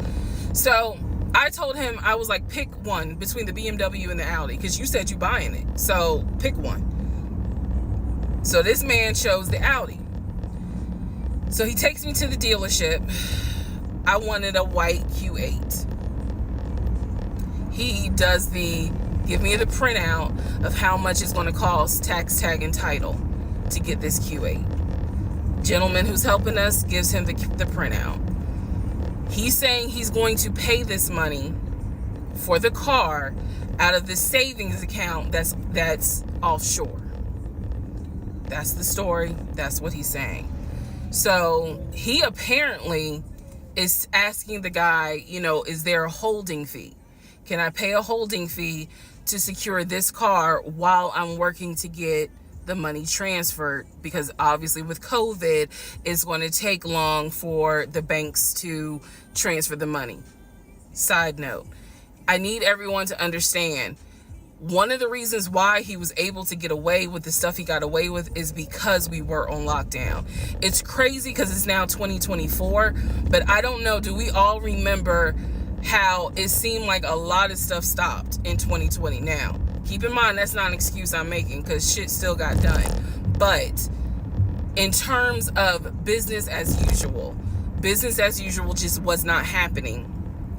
in 2020 at this time. So when he's saying, oh, it's going to take a while for the bank to transfer the money, the gentleman who was working at Audi he didn't make a face. He didn't blink. He was like, I know it's going to take a while because of COVID. So basically what ends up happening is we leave. He has the printout. He calls the bank, or he calls his financial advisor, who does have a name. The financial advisor's name is Eric. I feel comfortable using certain people's names, especially if we find out they didn't exist. So he calls Eric. He tells Eric in front of me,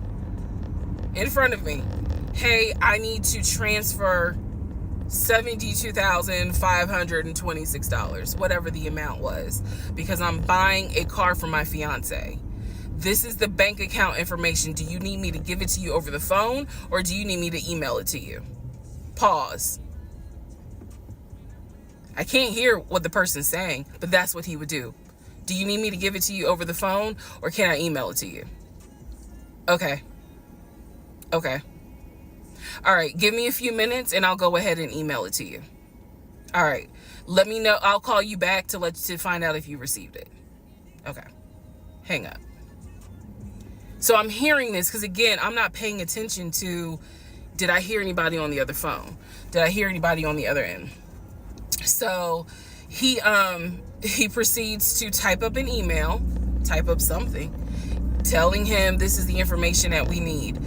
I didn't think anything of it. He called me at work the next day to tell me that the money was sent to Audi, that he called Audi and he confirmed with Audi that they received the money.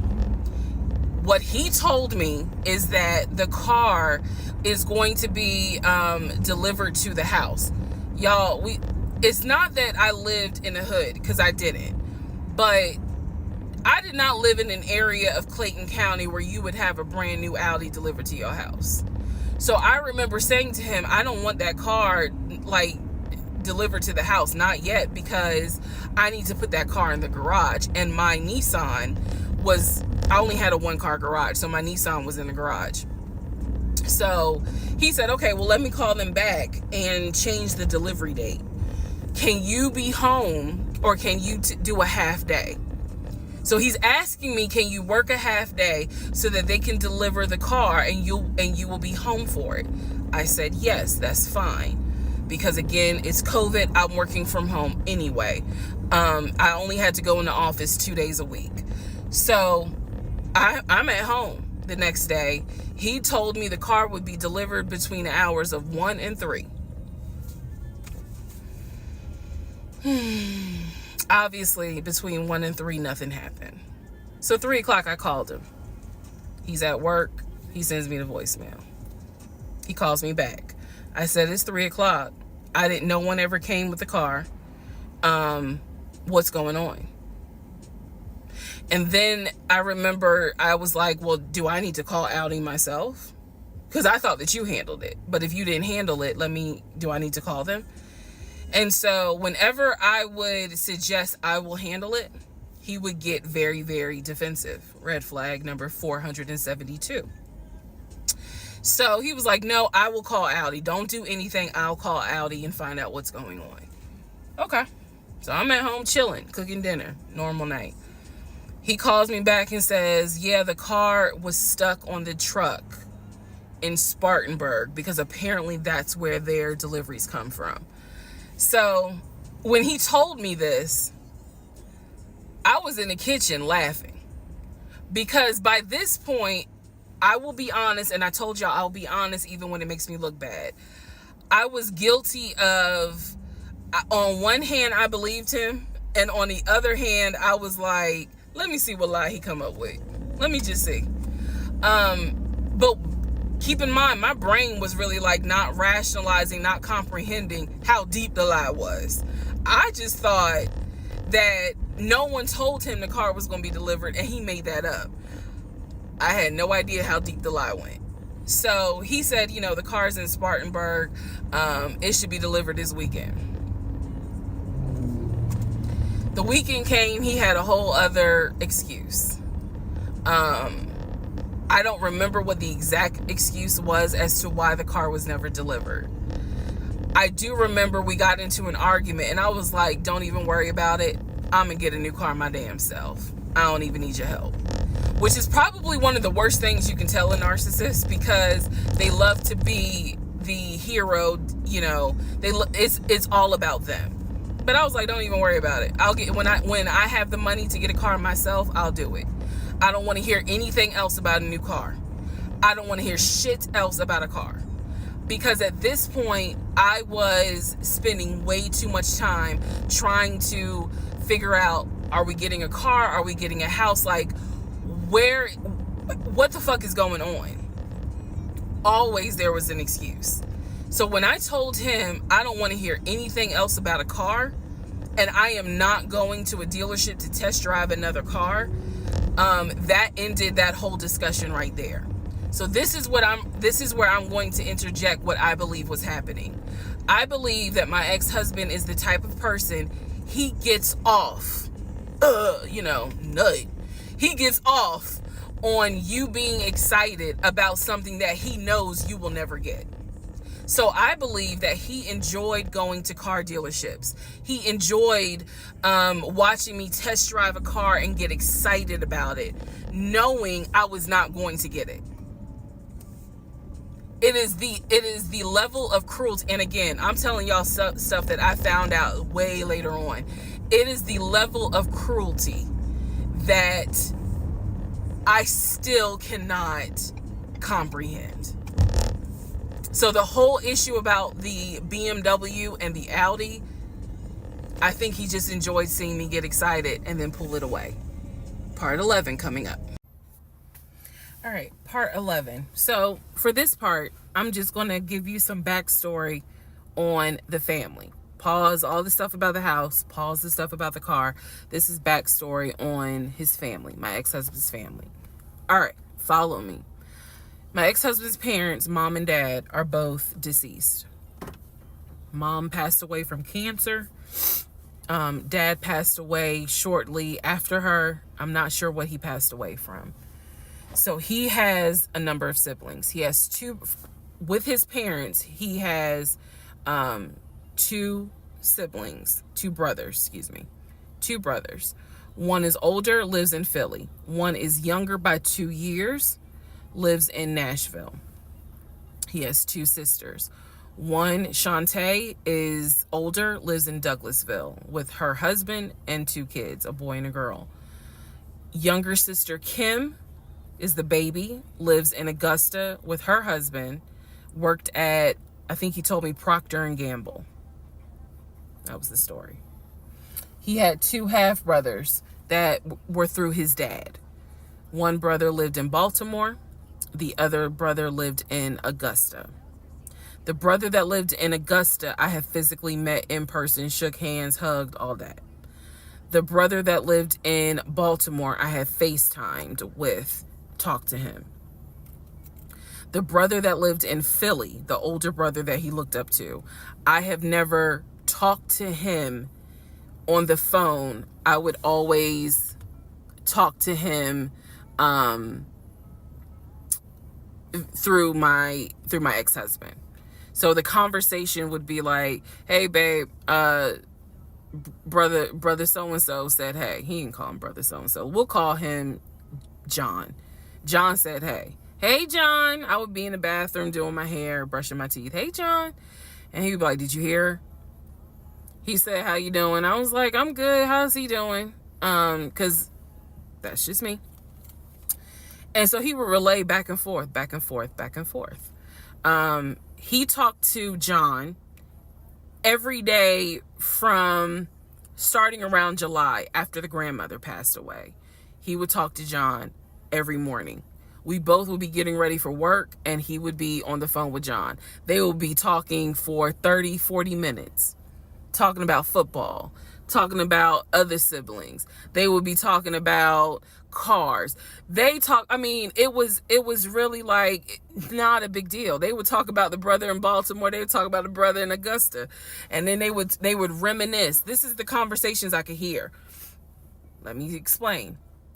When I say I can hear a conversation, what that means is I am physically standing near him or next to him where I could hear him with the phone up to his ear talking to someone, because it wasn't me. Okay? I may not hear the other person because the phone call may not be on speakerphone. But what I hear is, for example, I hear, "Hey man, what y'all doing? Oh, for real? Y'all barbecuing this weekend? What y'all making? Oh, that's what's up. Nah, I think me and her gonna stay in this weekend because, these numbers is looking crazy with COVID. Yeah, she over here. She's just sitting right here. She watched the TV. Okay, hold on. John said, hey. Hey, John. You heard her? Okay. All right, bruh. I just wanted to check in on you. That's the type of conversation I'm explaining. Okay, so I hope that gives a little more clarity about the type of conversations I'm hearing. So, I don't know why this light keeps going out. Okay. So that's how he would talk to his siblings. The grandmother passed away. He called me around April or May and told me that his grandmother passed away. His grandmother, on his dad's side, had died suddenly from COVID. She had symptoms. She went to bed and did not wake up. He was distraught. He was crying. He wasn't eating. He was just sitting there, listening to music, not watching TV, just sad, because he was like, my grandmother was always my support system. So from what I saw, it really bothered him. I did not think anything of it. I'm one of those people, if you tell me somebody in your family passed away, I'm gonna believe you, because I don't play about death. And I guess I expect other people don't either. However,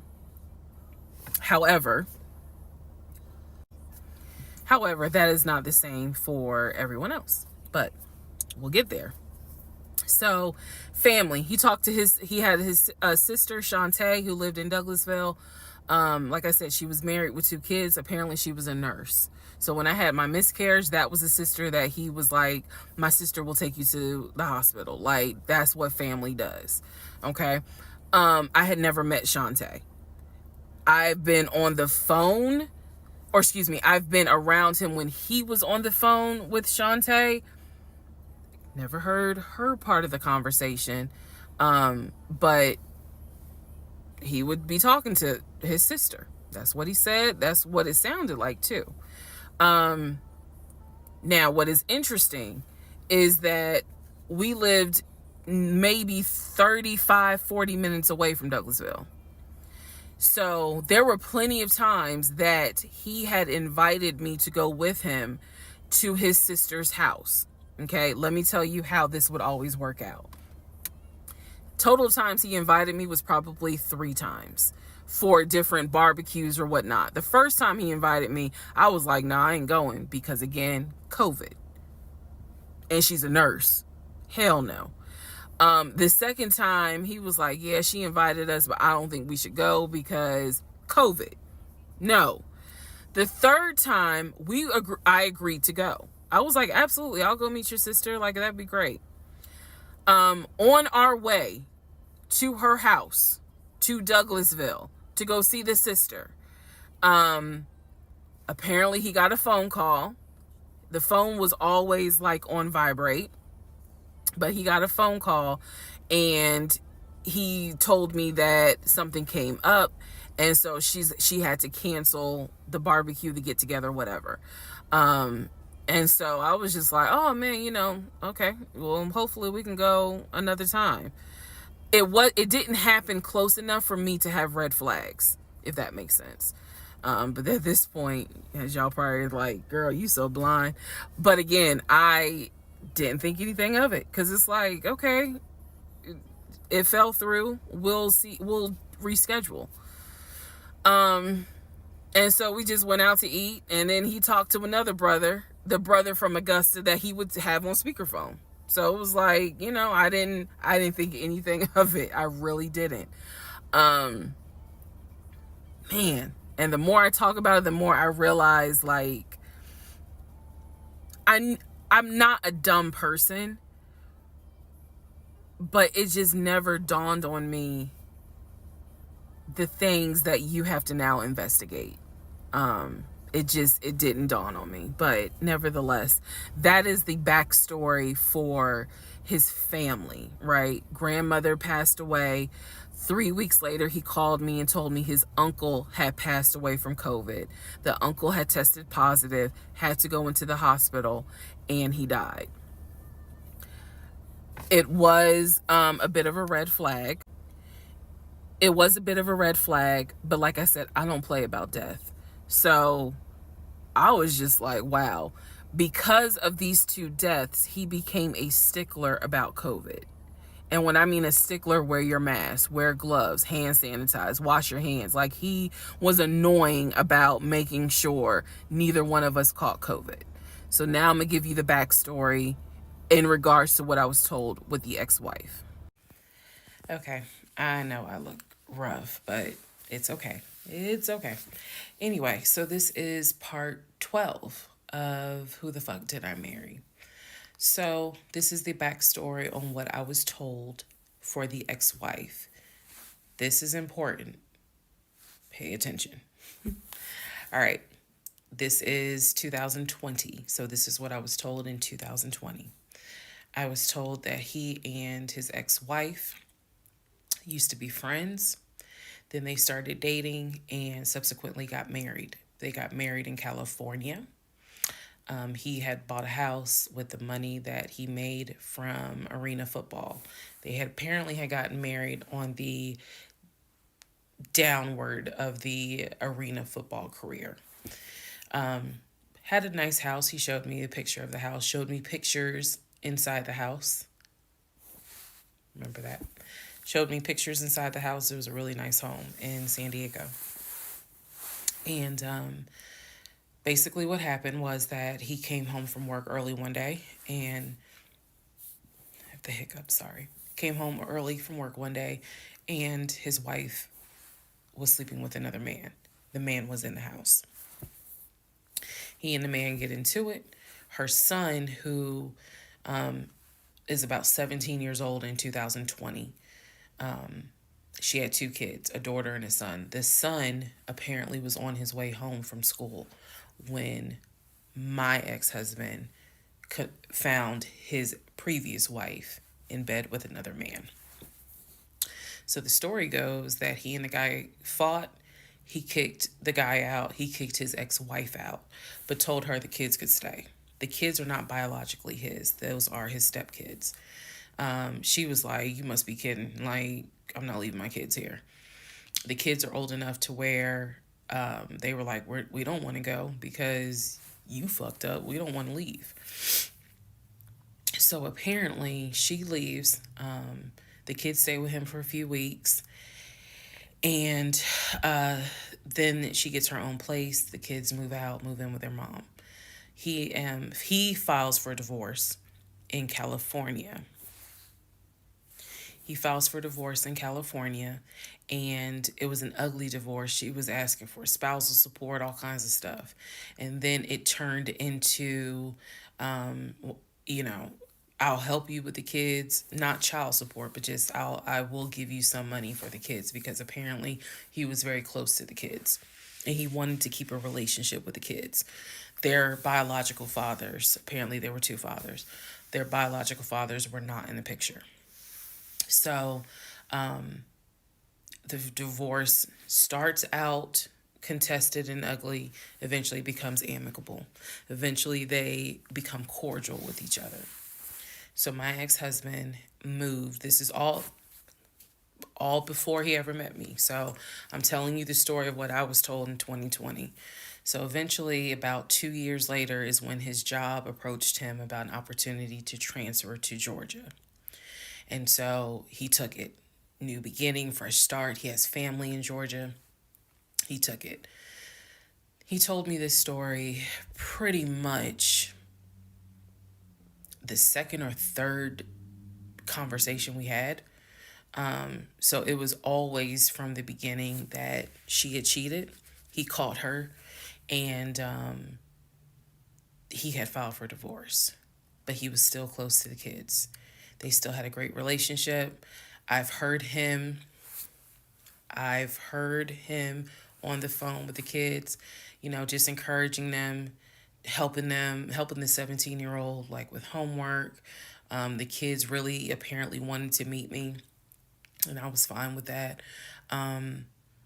He would send them money, if they needed something, because he loved the kids as if they were his own. I'm telling you the story as I was told it in 2020. So, let's see, around April or May of 2020, he informs me that his ex-wife has moved to Georgia. Apparently, she's staying with her sister in Gwinnett County. So, she has moved to Georgia. The 2 kids are now in Georgia. And so, when he tells me all this, I'm like, so what's that supposed to mean? Now, I will say this. He never made it seem as if she wants him back. He never presented that. It was always, no, we're cool for the kids. We're cool for the kids. But he's never presented that she was trying to get him back. I feel like it's fair to her for me to say that.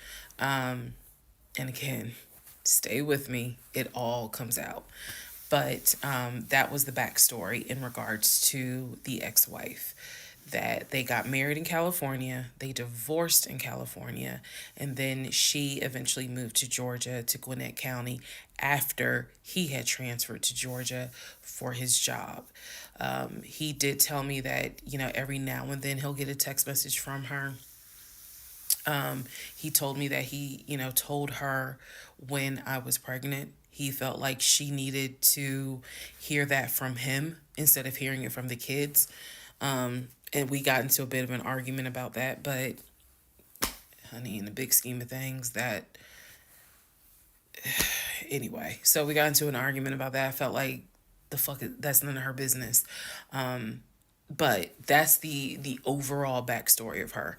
So remember, because there will be a quiz, but just remember, he met her in California, married her in California, divorced her in California. She moved to Georgia, to Gwinnett County, after he moved to Georgia. Are we clear? Okay. Part 13 of Who the Fuck Did I Marry? So I've kind of given you guys all the backstory. Let's just kind of recap real quick. So I told you how we met in March of 2020. Basically, Georgia got shut down. I keep saying shut down, got locked down. We decided to quarantine together. I know it was crazy. It was crazy. I really liked him and thought he liked me. So I told you guys how we met. Things moved at a rapid pace. Met in March. Moved in together pretty much end of March, beginning of April. Found out I was pregnant in May. Lost the baby in June. Had to have surgery in July. Started looking for houses. Started looking at cars. All this stuff happened literally between March and in August is when I got my car. So, got a car in August. He paid the down payment for that car, which I was shocked by. And no, it was not a BMW or an Audi. It was a Nissan Altima, but I loved that car at the time. So he paid the down payment for that car. He told me he would help me with the car payment. The biggest mistake that I made, and I'll explain why I say this. The biggest mistake I made was that I signed myself up for a car note, where I knew I needed his help to pay the car note. I knew better. My mom has always taught me, do not ever put yourself in a position where you are financially dependent on a man. And all of that went out the window. And the reason why I say that was the biggest mistake is because when I have pulled back the layers of this whole monstrosity of life that I lived for 2020 and 2021, it really does boil down to the fact that I truly ended up marrying him more out of fear than anything else. And I'll expound upon that later. But I got the car in August, and by this point I was exhausted of looking at cars. I was mad that I didn't get a BMW X5 dark blue with cognac interior. And I was tired of looking at houses, getting my hopes up, looking at a house and picturing myself in the master bedroom, the kitchen, the island, all that stuff. I'm a visual person, and I was tired of getting my hopes up. So now we're going to segue into fall, going into the holidays.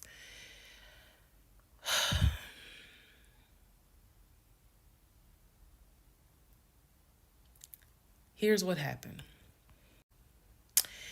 In October, we looked at another house. This house was in Marietta. Absolutely gorgeous. It was gorgeous. I want to say that the house was about $700,000. I really liked the house. I could see myself living there, could see myself cooking there.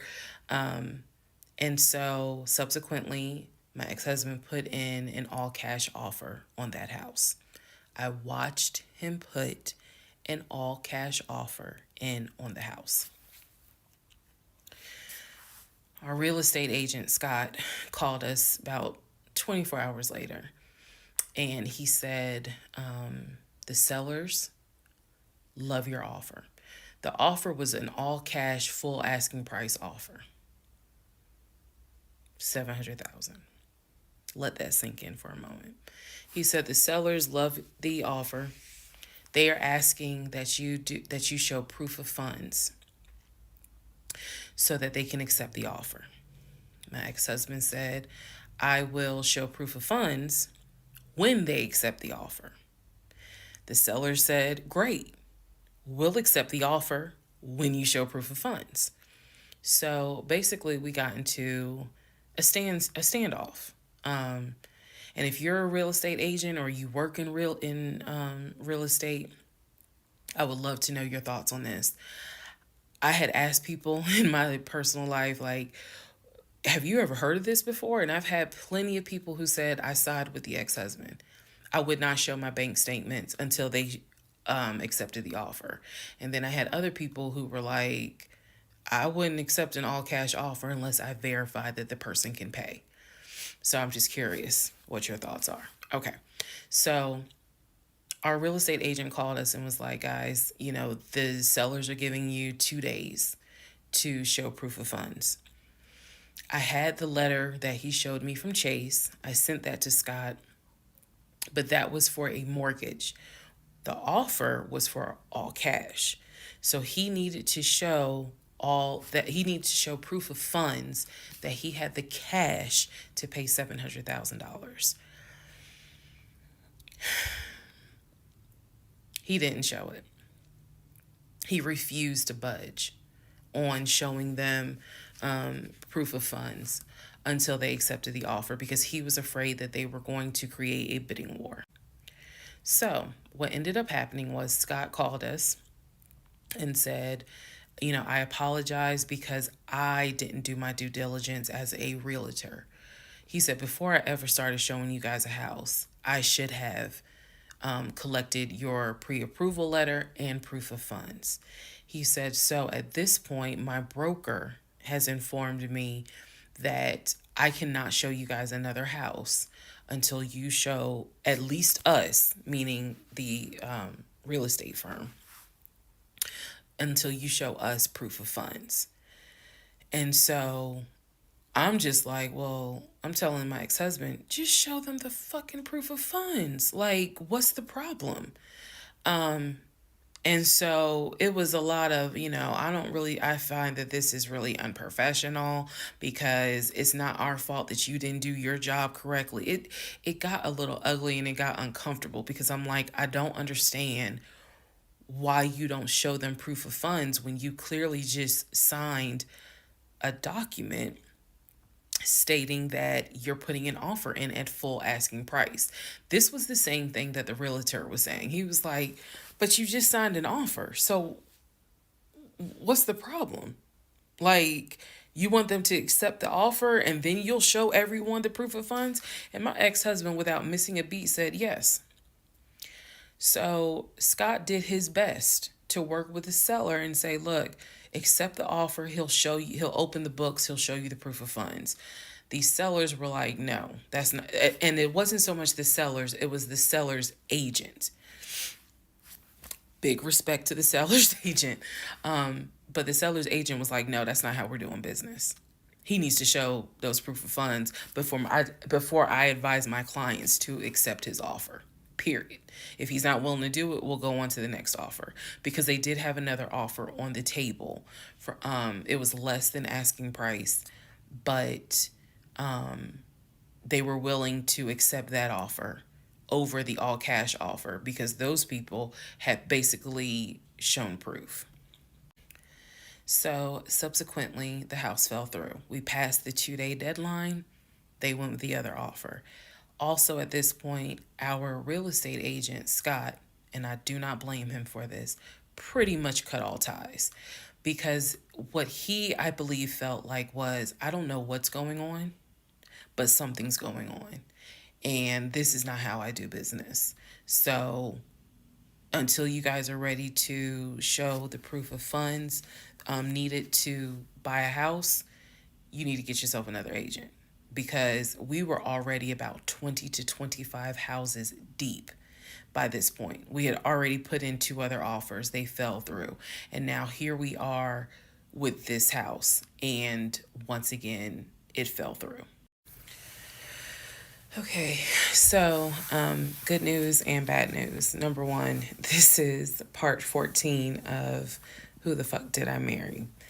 Bad news, this is going to be the last post for the night. And the reason why, good news, tomorrow's my birthday. So I'm just going to make this video, post it, and then I will pick back up probably Friday, because honestly, I truly want to enjoy my birthday tomorrow. I just want to enjoy my birthday. All right, so y'all don't be upset. Just, if anything, watch parts 1 through 14, and then we'll be ready for part 15. So the house fell through in October 2020. And what I told him was, I said, I don't want to look at another house. I don't want to talk about cars. I want to get through the holidays, because it was going to be a holiday season where I could not celebrate my family because of COVID. So I said, I just want to get through the holidays. I want to get through the end of the year. And we'll revisit stuff in January. I was very calm when I said it. No argument, nothing like that. And he said he understood. A lot of what fueled me staying in this situation really was the fact that, number one, I didn't want to be alone. Number two, I didn't want to look stupid by having the relationship end so quickly for everyone to be like, we told you something was up. And number three, I was ready to get married. And that, ready to get married, fueled a lot of stuff. And again, I was still making my audio diaries. So listening back to it, I knew something was wrong. I admit that. I knew something was wrong. But what I thought it was, truthfully, was like, why does it seem like there's always something?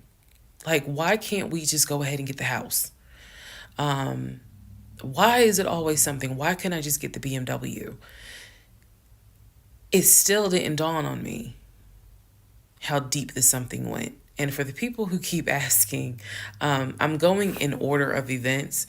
So yes, there will be a video where I explain how everything came out and what came out, what was true, what was not true. It's coming. I'm just getting all of this out in order.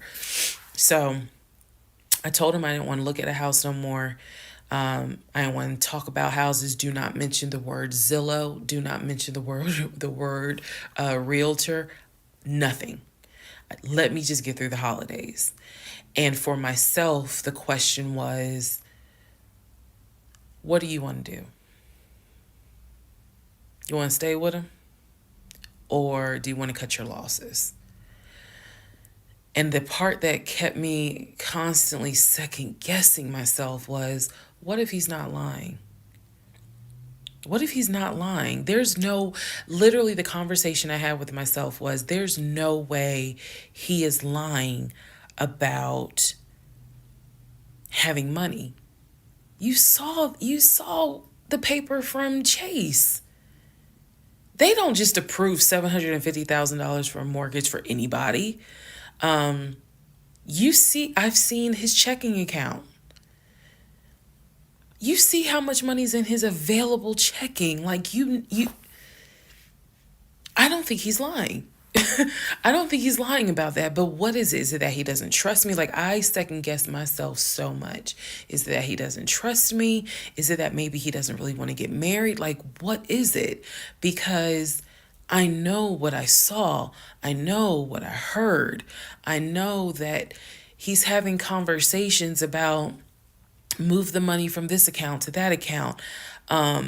I know he's paying my car note and all these bills. Like, clearly this man is making money. I know that I saw the letter from HR that states his new salary is 200 and something thousand. And I remember thinking, like, God, what am I missing? I'm missing something, but what is it? Because I know what I've seen. I know what I have touched. I have physically touched these papers. Like, I know how to read. So what is it that I am missing?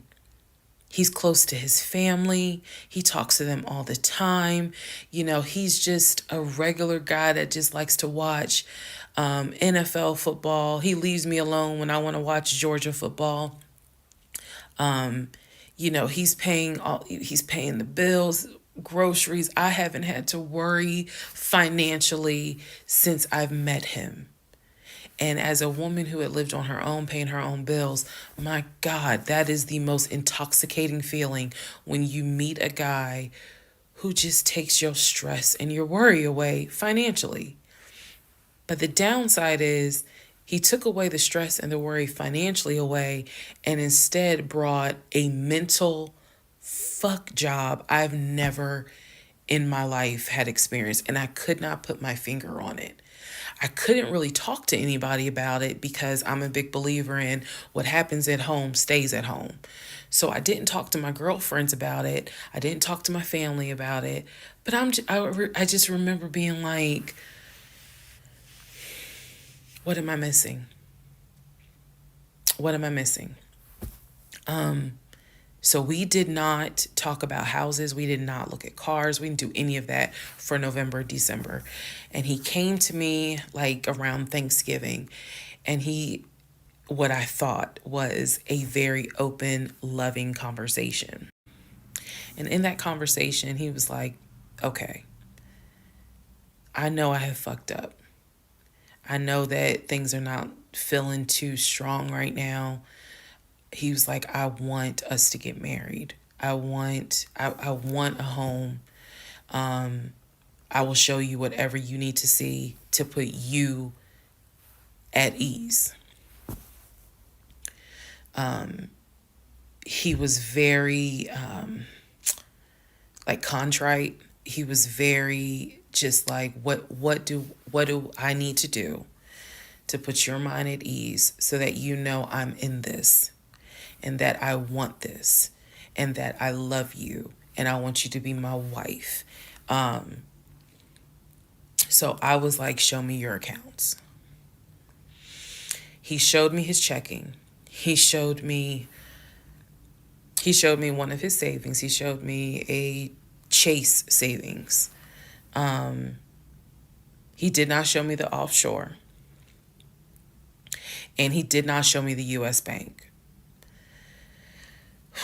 So he showed me those two accounts, checking and Chase savings. So I knew that there was money. What I saw in those accounts, there was money. I told him, I was like, if we're going to buy a house, I want it to be through the mortgage on Chase. I don't want to deal with this proof of funds shit no more. I said, I do not want to look at another house until the beginning of the new year. He said, okay. That is when we then had a conversation. So I guess I lied, because we are going to have a part 15 or 16 tonight. But that is when we then had the discussion about marriage.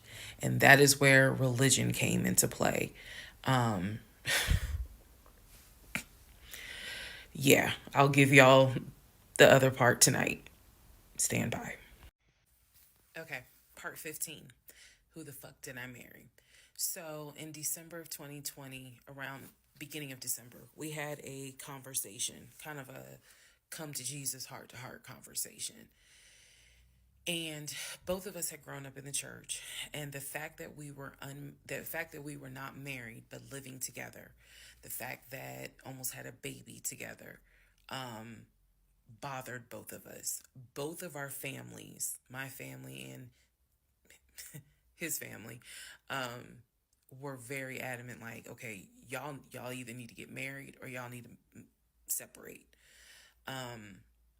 And so I'm walking around with a ring on, which I'll post a picture of the ring, because God, there's so much to unpack. But anyway, walking around with the ring. And so he said to me, whatever I need to do my part to make this work, I'm willing to do. At the same time, it wasn't that I did not trust him as much as it was I felt like I wasn't trusting myself. Because again, like I said in the previous video, I know what I saw, I know what I read, I know what I've heard, but fuck, something was not sitting right with me. And every time I would question it in my head, the other side of me was like, okay, you know he ain't lying about the money, because you saw it. So you know he ain't lying. Girl, are you that... Like, I remember saying to myself, are you that jaded that you don't even know what it's like to have a decent man? Yes, I really had the audacity to have that thought.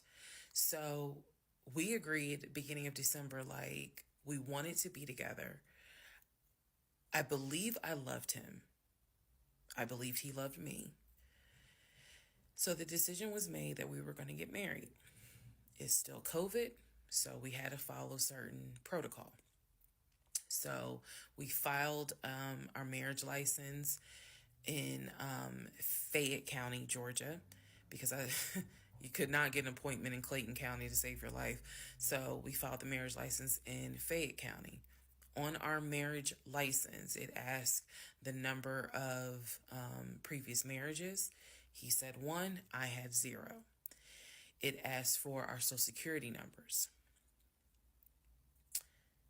He put his social security number down. I put my social security number down. I mentally wrote down his social security number. And I did a background check. I did a background check after I had filed a marriage license. Yes, I know, but I did. The background check, nothing came back. It was like no results found. I did a criminal background check, nothing came back. So I thought one of two things. Either I had the wrong social, meaning I wrote down the wrong social, or my paranoia was unfounded. There's nothing wrong with him. because he has been always throughout the relationship a big stickler about law enforcement, following the law, because his dad was a retired police officer. So this is someone who has been, this is a guy who would check to make sure my tail lights were working, make sure my signals were working, make sure my oil was good, make sure I had enough gas in the car. So when the criminal history came back with no results, I was like, well, of course there isn't, because the man probably hasn't had so much as a speeding ticket. So we filed the marriage license, and then we made an appointment to get married, and waiting for the judge to come out of chambers so that she could marry us. And the reason why I'm pausing is because, my God, if I could go back and see that young woman sitting in that lobby.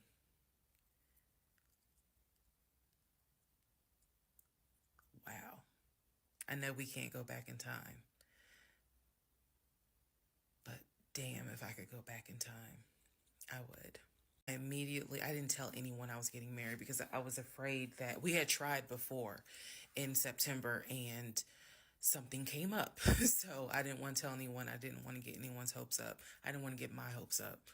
I know that's bad, but again, said I would be honest even if it's ugly. I told my mom, my family that we got married, told my friends, they could not believe it. Like my mother was relieved, but she had no idea about what was going on. My aunt was more like, really?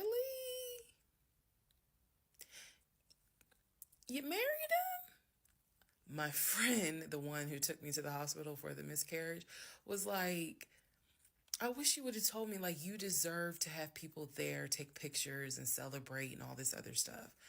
And she was like, she's the type of friend, if you like it, I love it. You rock with him, I rock with him. The moment you don't, I don't either. So she was supportive. My other girlfriends were happy for me. They just hated that I had to get married during COVID. Because they were like, we would have loved to have, thrown you a bridal shower and a bachelorette party and all of that. It just sucks that you couldn't experience that. So we got married on a Tuesday. On the way home, stopped and got some wings, went home, and I had to get ready to go to work the next day. And life. I got married January 5th. By January 31st, I knew I was in trouble. I still didn't know how deep, but I knew I was in trouble. So, to give you all a very, very, very candid idea, got married January 5th. The normal things that married newlyweds do, when we got married, completely stopped. And that was not by me. You always hear men talk about, man, now that we're married, she don't. In my case, it was the exact opposite. It was the exact opposite. So, anyway, because this is not a forum to be all R-rated or whatnot, but y'all get what I'm saying. So we got married January 5th. January 6th, I went to work. It was a lot of people congratulated me because it kind of word got out that I had gotten married. January 7th, I filed the paperwork to change my last name. And if you were following me, you can go back like 15, 16 videos, and I talk about how I had to change my name back to my maiden name. But I changed my name within about 3 days of getting married. My attitude was, this is the bed that I made. I'm going to do right by him. I'm going to do right by my marriage. I took marriage seriously. And when I married him, I absolutely married him thinking I'm going to be with you for the next 40, 50 years. So we're going to have to figure this shit out. That was my mindset. I did not get married to turn around and be divorced in 6 months. But I got married January 5th, 2021. And by January 31st, I knew I was in serious trouble. So that is where we are.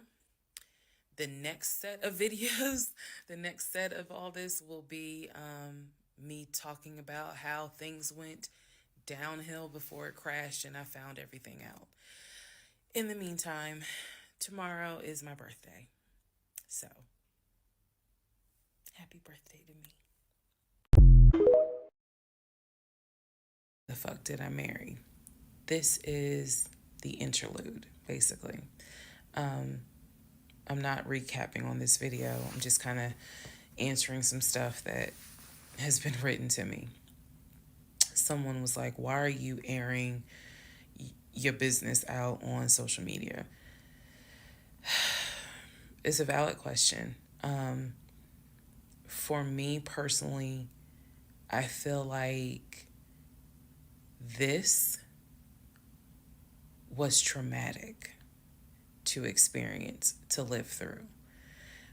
And I'll expound on that on another video, the aftermath of the toll that this took. Honestly, and I know some people are going to be like, that sounds crazy. It is kind of cathartic to get this out because I cannot tell you how much of this has been internalized since 2020. Also,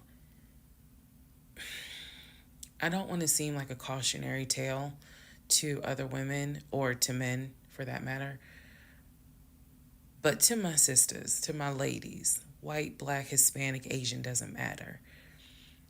If something does not sit right with you, investigate it. I cannot stress that enough. If just one woman watches these videos and she's like, you know what? Something don't sit right with me. Let me look into this. Then it was worth it. Yes, it is a Lifetime movie. Yes, it is Netflix. Yes, it is crazy. Yes, it is hilarious also. And I understand all of those reactions. As someone who lived it,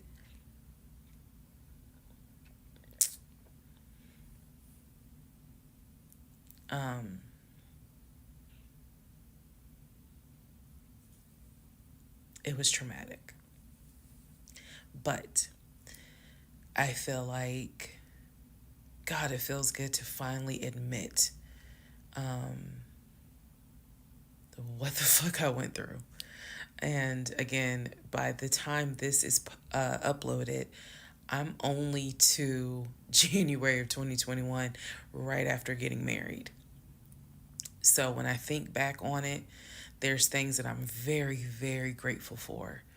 There are things that I'm just like, why did you not pay attention? Why did you not question?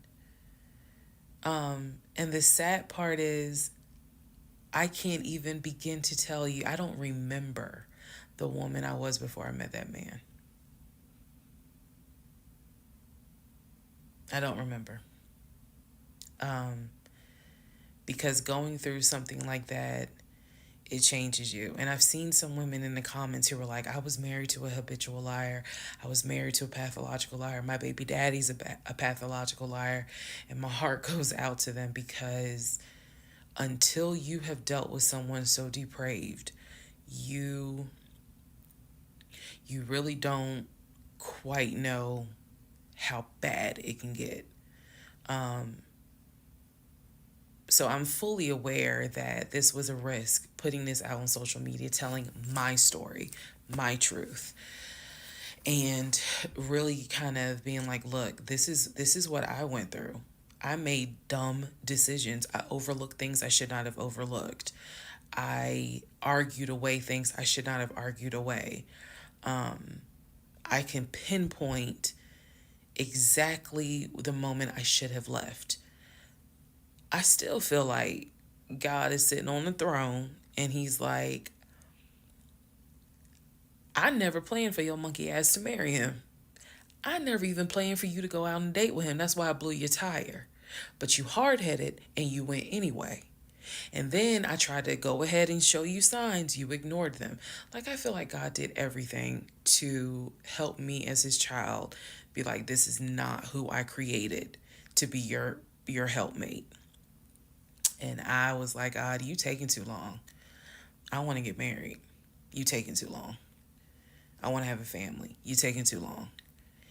And these are the consequences that I am paying for basically telling God, you took too long. And I feel like God's grace is sufficient. It is. But at the same time, and I'm not perfect. I mean, not perfect at all. None of us are. But I do feel like when I sit back and I replay the events that happened, I truly cannot believe that was my story.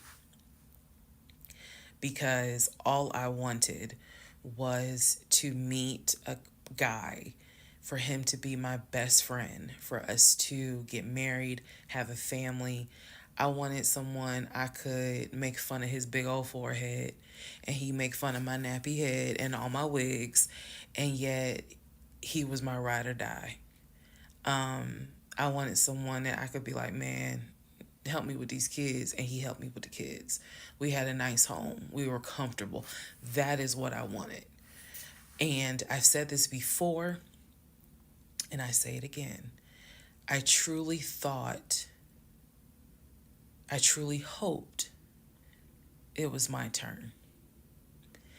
You see the women who are, so happy and, they're in these loving marriages and life just looks good. I really, really wanted it to be my turn.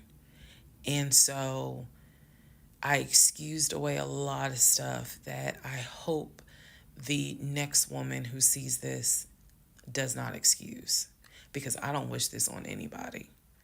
I don't wish this on anyone, to feel the way I felt the moment I discovered the whole truth. So I just wanted to say that, because I think it's important to try to answer the why is she posting this? Honestly, I was tired of holding it in.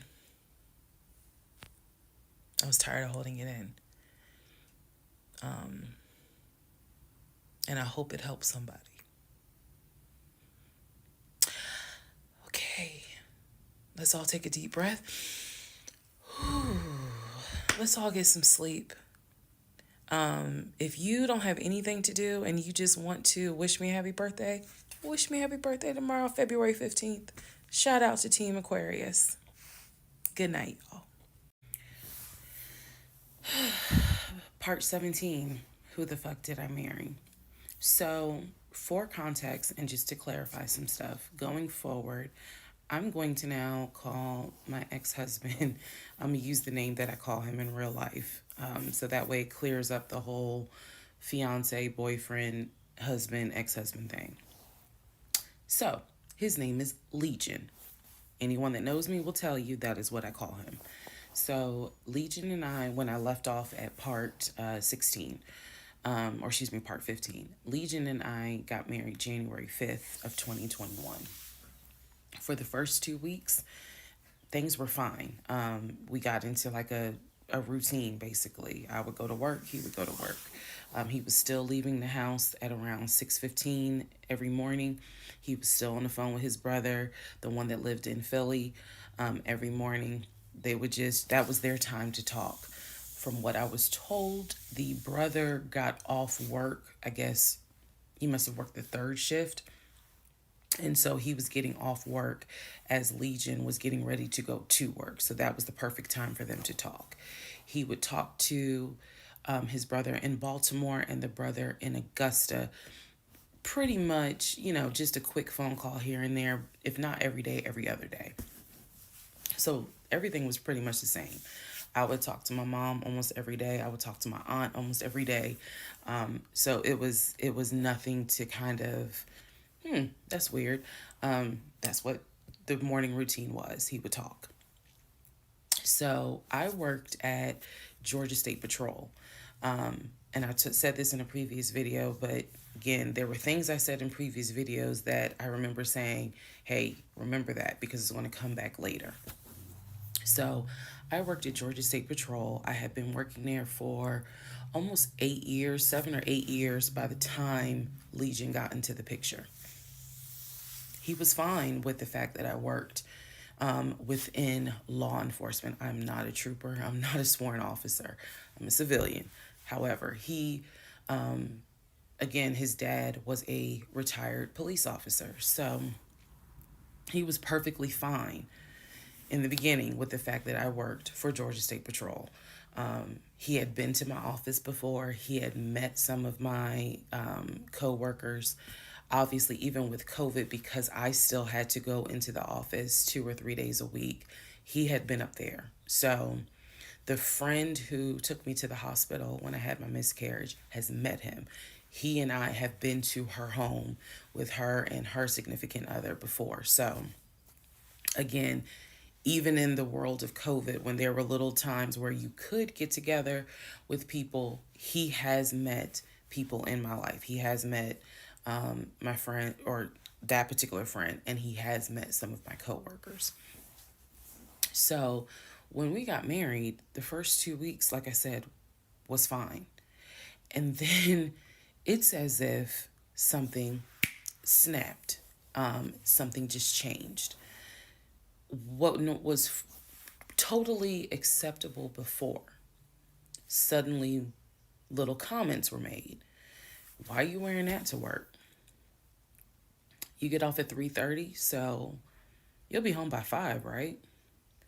Things that had never happened before. He had never questioned what time I'm going to be home. Really, he didn't need to question it because when I'm off work, I leave. So it was never a situation of, oh, I'm going to just sit around at work and just run my mouth because I have nothing to do. And then it turned into, he would call me every day from work. And I'm going to demonstrate how those phone calls went. But he would call me every day from work. And if he even so much as heard a male voice in the background, he would have little comments to me. Who was that? Are they in your office? Man, I never know who's around you, because it seemed like every time I call you, I have the hiccup, sorry. It seems like every time I call you, there's some man around. And I'm just like, at first I kind of shrugged it off. I laughed it off because it really truly was absurd to me. But then it became a bit more frequent. And so I really just didn't feed into it because I'm like, I don't know if this is some insecurity. I don't know if this is jealousy, because nothing has ever been done to make you feel any sort of insecure type of way. I've never entertained another guy, never flirted with another guy. Like, I don't know where this is coming from. So it is also important to note, we got married January 5th. Things started changing around 2 weeks later. And the reason why I know it's 2 weeks is because I had recorded an audio diary on January 21st is the date of the audio diary. And I talk about how maybe I had unrealistic expectations because it seemed as if things were changing with he and I. So 2 weeks pass. He starts making little comments. End of January comes, he informs me that he wants to start looking for a house again. I had no real desire to go through that process. So what he decides is that he's going to look for a house for us using his friend, the realtor, the one I did not meet. So he tells me that he and his friend have been talking and he's going to start looking at houses. And what he's going to do is basically, if he feels like it's a house I would like, then he wants to show it to me because he feels like, I know that your attitude really isn't, you're in the mood to look for a house. So I'm going to start looking. And then if I think it's a great house, then, you can come see it. And I remember thinking, that's not going to work. You're not going to choose a house without me. And he was like, no, I'm not going to choose the house, but I just think that, me and old boy have been talking. And so he has some houses that he is representing. He wants to show me. So why don't you let me look at it?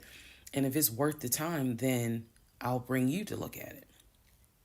So he already had some sort of plan in place after talking to his friend about how he's going to start looking at houses. This is the end of January 2021. So I kind of threw my hands in the air and was just like, whatever, because I'm not getting emotionally involved in looking at houses. And for me, that's kind of what it was. I felt like I would see a house, I could picture us living there, and then it gets snatched away somehow, some way. I didn't want to go through that. So the reaction that he wanted, which was for me to throw a fit, I did not do. I was just like, okay, all right. Like, I trust you. And remember that I said the reaction he wanted, because that's going to come back later. So he started looking at houses. Funny enough, the houses that he looked at, none of them I actually saw. But he would call me and say, I'm at this house in Sandy Springs with the realtor friend. Apparently his realtor friend's name was Scott, not to be confused with the other Scott, the one that was actually helping us, that dropped us as clients. I want to make that clear. There were two Scotts. One is the realtor who was representing us, who said, hey, I need proof of funds. If you don't have those proof of funds, I cannot show you any more houses. The other Scott is his friend, who he had talked to on the phone at least 50 to 100 times in front of me. That's the Scott that he said is going to show me this house in Sandy Springs. Apparently the house was like $800,000. So he was like, I think that if I like the house, then I'm gonna bring you out here so you can see it. All right. Now let's go into part 18. Okay, part 18. Who the fuck did I marry? So he starts looking at houses in Sandy Springs, Alpharetta area with his friend Scott. I did not see any of these houses. I did not go. I didn't want to go. So what was starting to change is, remember I said before, he would leave the house every day at around 6:15. He would be home every day between 3:30 and 4 o'clock without fail. It was so, I shouldn't say it was annoying, but I could set my clock by the fact that I would hear that garage door open between 3:30 and 4 o'clock every day that he went to work. Even during lockdown, he still had to go to work. His job was only locked down for maybe a week. For me, I was allowed to work from home, but unfortunately, I did not handle it well. And so I would fall asleep and not check email. So my boss was like, yeah, you're going to have to come back to the office because you're not trustworthy. And I wasn't. I mean, I would watch Netflix and not even be on my computer. So I had to start going back to work every day, 5 days a week. And I was, me and another lady were the only two in there because we were the only two who did not handle work from home properly. Anyway, that's another story. So Legion he started to not come home by 4 o'clock. He started to come home 5, 5:30, 6, 6:30, sometimes 7 o'clock. Because he was saying that he was looking at houses after work with his friend Scott. So it definitely was noticed that things are changing. And I just, at this point, kind of emotionally and mentally, I was just like, I don't know what to do. This is the end of January. Remember, I told you in part 15, I got married January 5th. By January 31st, I kind of knew I was in trouble. And by the end of January, sure enough, I knew things were changing in a way that I was like, I hate to sound redundant, but what the fuck is going on? So he's still maintaining the story of looking for a house, looking for a house. I had already let him know my lease is up in August. When my lease is up in August, I am moving to Cobb County. And then my attitude was kind of like, you can go with me or you can stay here. I don't care, but I'm moving. I'm leaving Clayton County. The reason why I was so adamant to move was not because of Clayton County. It was not because of the house that I was in. It was because Legion had started to create this narrative that he was beefing with my female neighbor. He was trying to get me to believe that my female neighbor to the left of me somehow was interested in him. And so she would make these little comments, and he would come in the house complaining about her and her music and the fact that she had, different men over to the house. It was driving me crazy. And all of this was kind of starting in January. So when I say that, it really seems like we got married January 5th, and then we had 2 weeks of peace, and then something just snapped. I literally mean something just snapped. So he's looking at houses. Now we're moving into February. February obviously is my birthday month.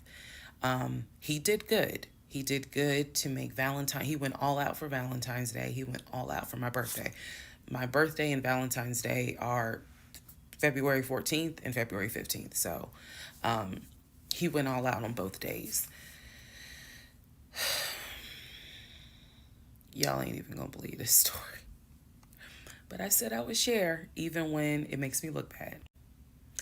So, the weekend after my birthday, and what I mean by that is if my birthday was on a Tuesday, we're talking about Saturday.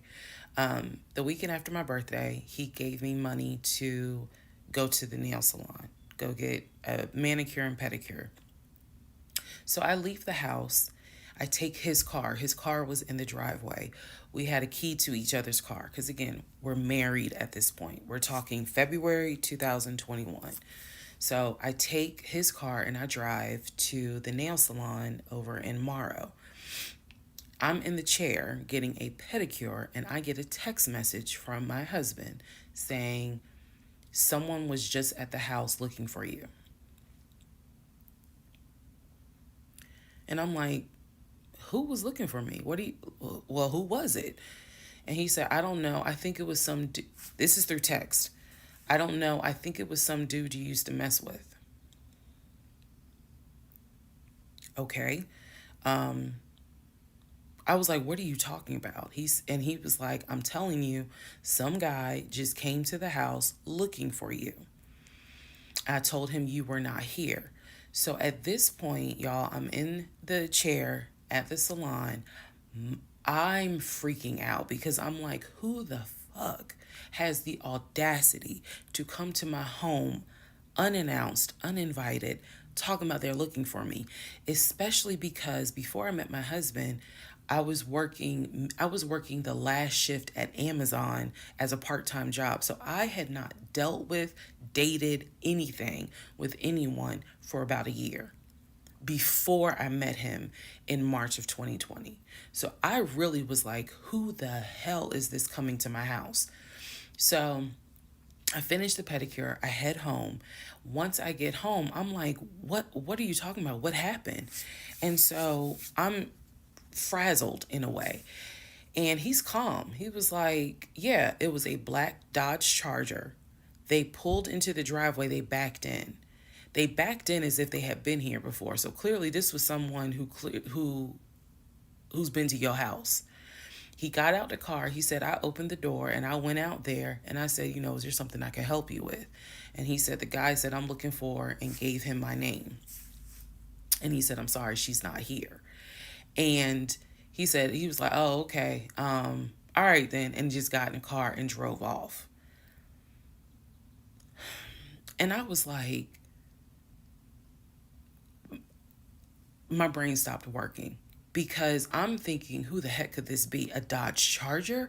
I was like, are you sure that it wasn't law enforcement? Like, was it the sheriff's office trying to serve me with a lawsuit for a credit card I didn't pay?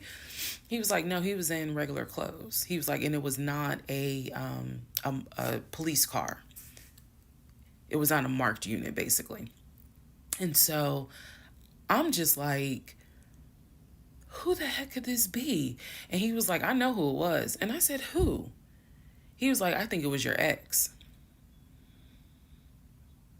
I said, what ex? He was like, the one that you had dated for 2 years. Remember back in like part 3, part 4, I told y'all, he told me about his ex. I told him about mine. I thought we were being honest with each other. So now, fast forward to February 2021, and he's telling me, yeah, I think it was the ex that you had been dealing with for those 2 years before you met me. I said, so you think that he showed up to the house uninvited after 2 years? And he was like, well, whoever it was clearly was comfortable backing into our driveway, getting out the car, and was like, I'm here to see, and gave him my name. And so he was like, she's not here. Is there something I can help you with? And the guy was like, nah, it's cool. And then just got in the car and drove off. So, again, brain is like, who could this be? So then Legion says to me, you know what? The way that you reacting to this is real suspect. And I'm like, what are you talking about? He was like, you over here freaking out. I told you I took care of it. I told you it was fine. And you over here freaking out, which makes me wonder, what have you been up to? Now, let's go to part 19. Okay, part 18. Who the fuck did I marry? So he says to me, the way you're acting is real suspect, because I told you it was fine. I took care of it. He was like, I ain't even worried about it. He was like, obviously, that nigga didn't know that you now married, that you've moved on. And so now he knows it. But for me, it was the fact that I don't do pop-ups. Don't come to my house unannounced. So if someone has done that, for me, it automatically feels like a violation, and it feels like it needs to be addressed. So it was not as simple as, I already took care of it, it's fine, let it go. Nah, we ain't letting nothing go, because you don't have my permission to show up to my house. And before this turns into something where I'm going to be on Fox 5 News, I need to address that with you, because that is not okay. So he didn't like the reaction I had to the story he told me, where someone basically disrespected my home. And he felt like my reaction was really suspect.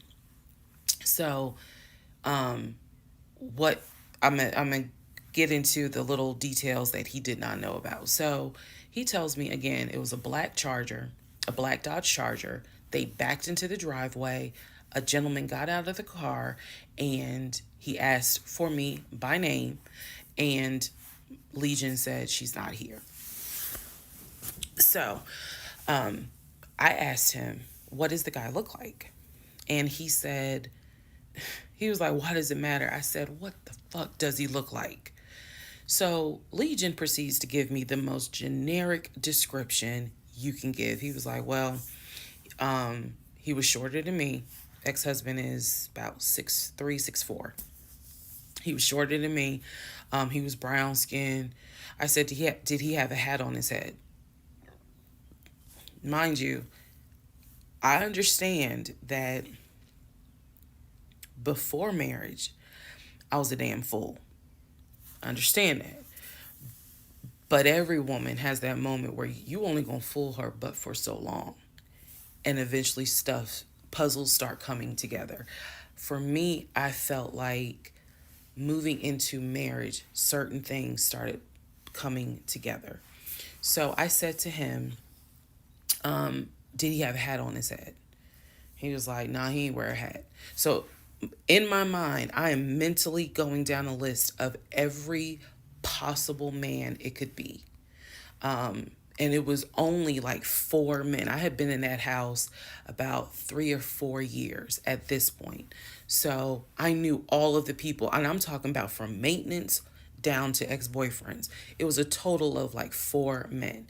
So when he said that it was a black Charger, I immediately was like, okay, I know that crosses out one. He said he was shorter than him. All of them were shorter than him.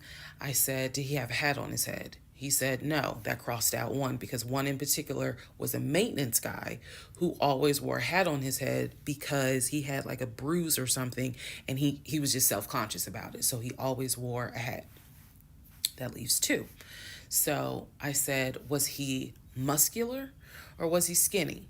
So Legion's getting all frustrated. I said, just answer the question. He was like, well, he was kind of in between.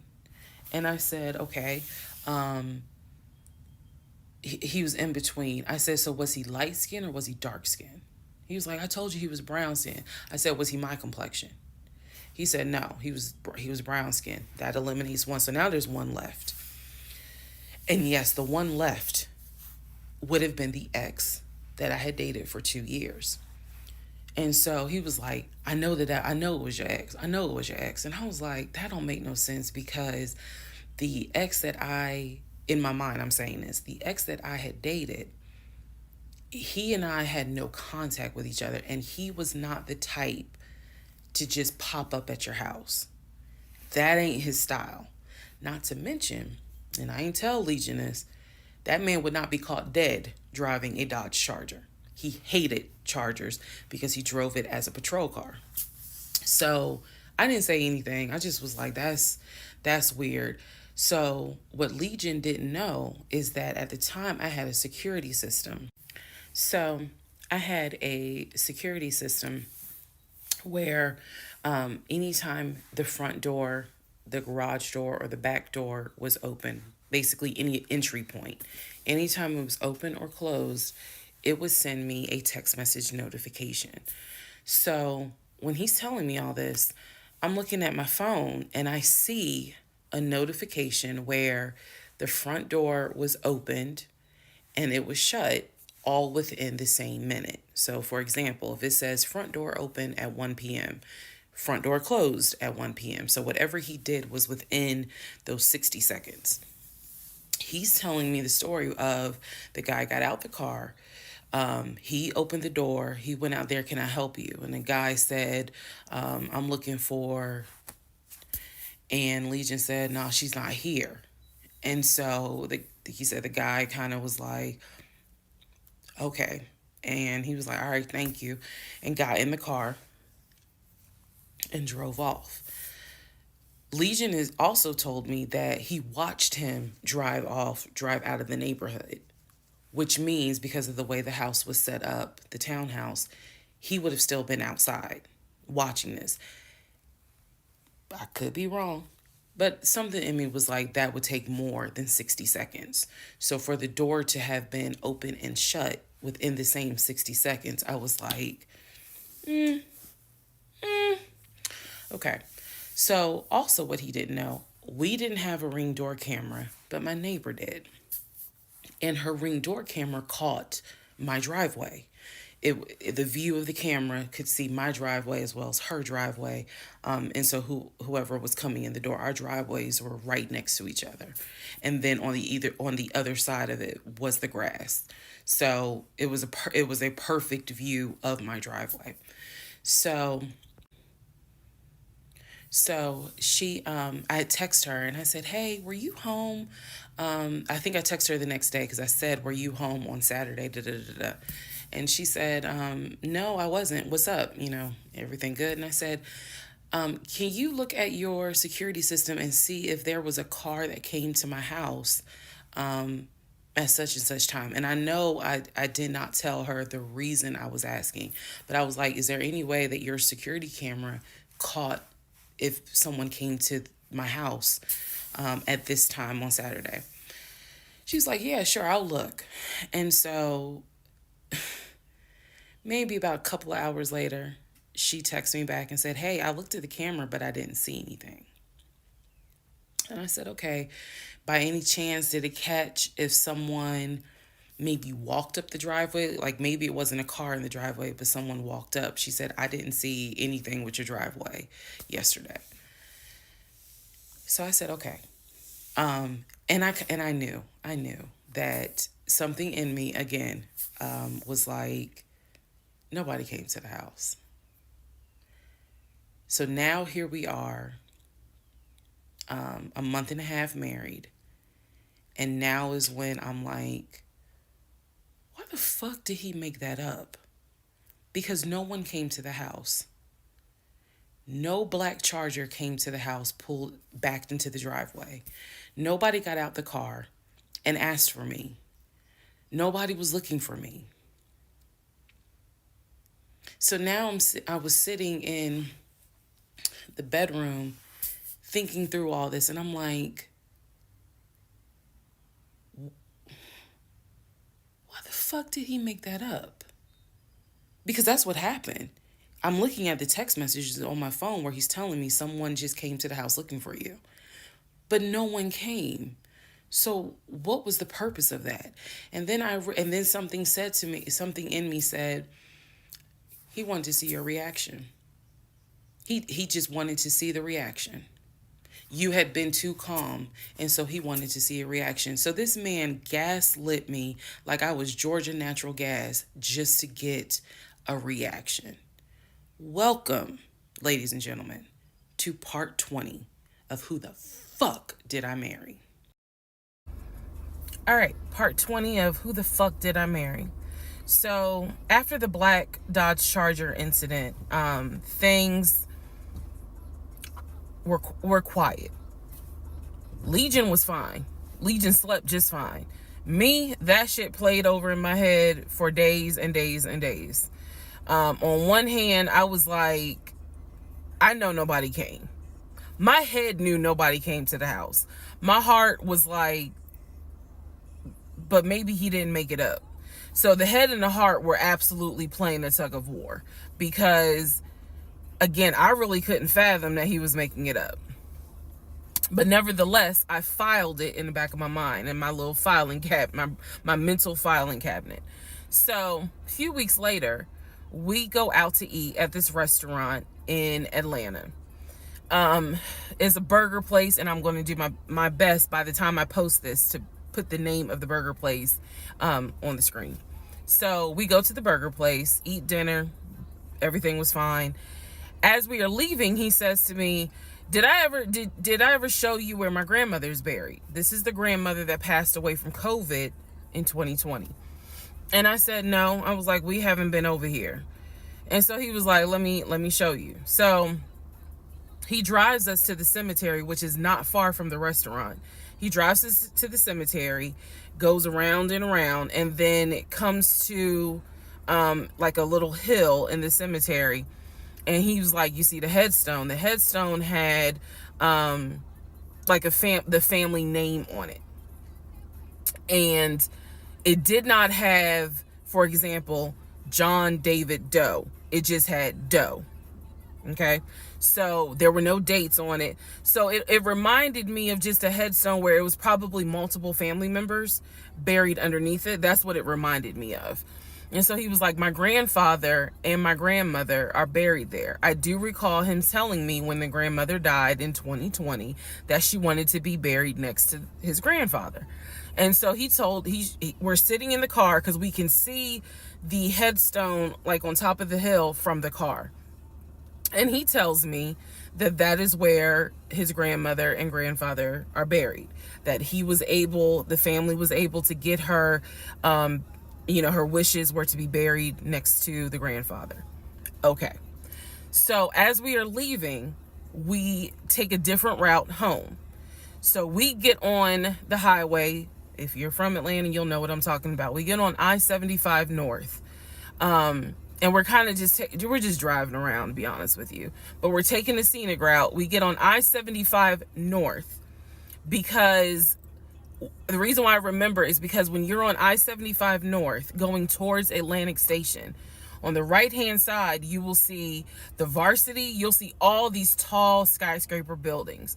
One of the buildings has the letters NCR on the building. As we're coming up towards the building, he says to me, "Do you see the NCR building?" I said, "Yeah."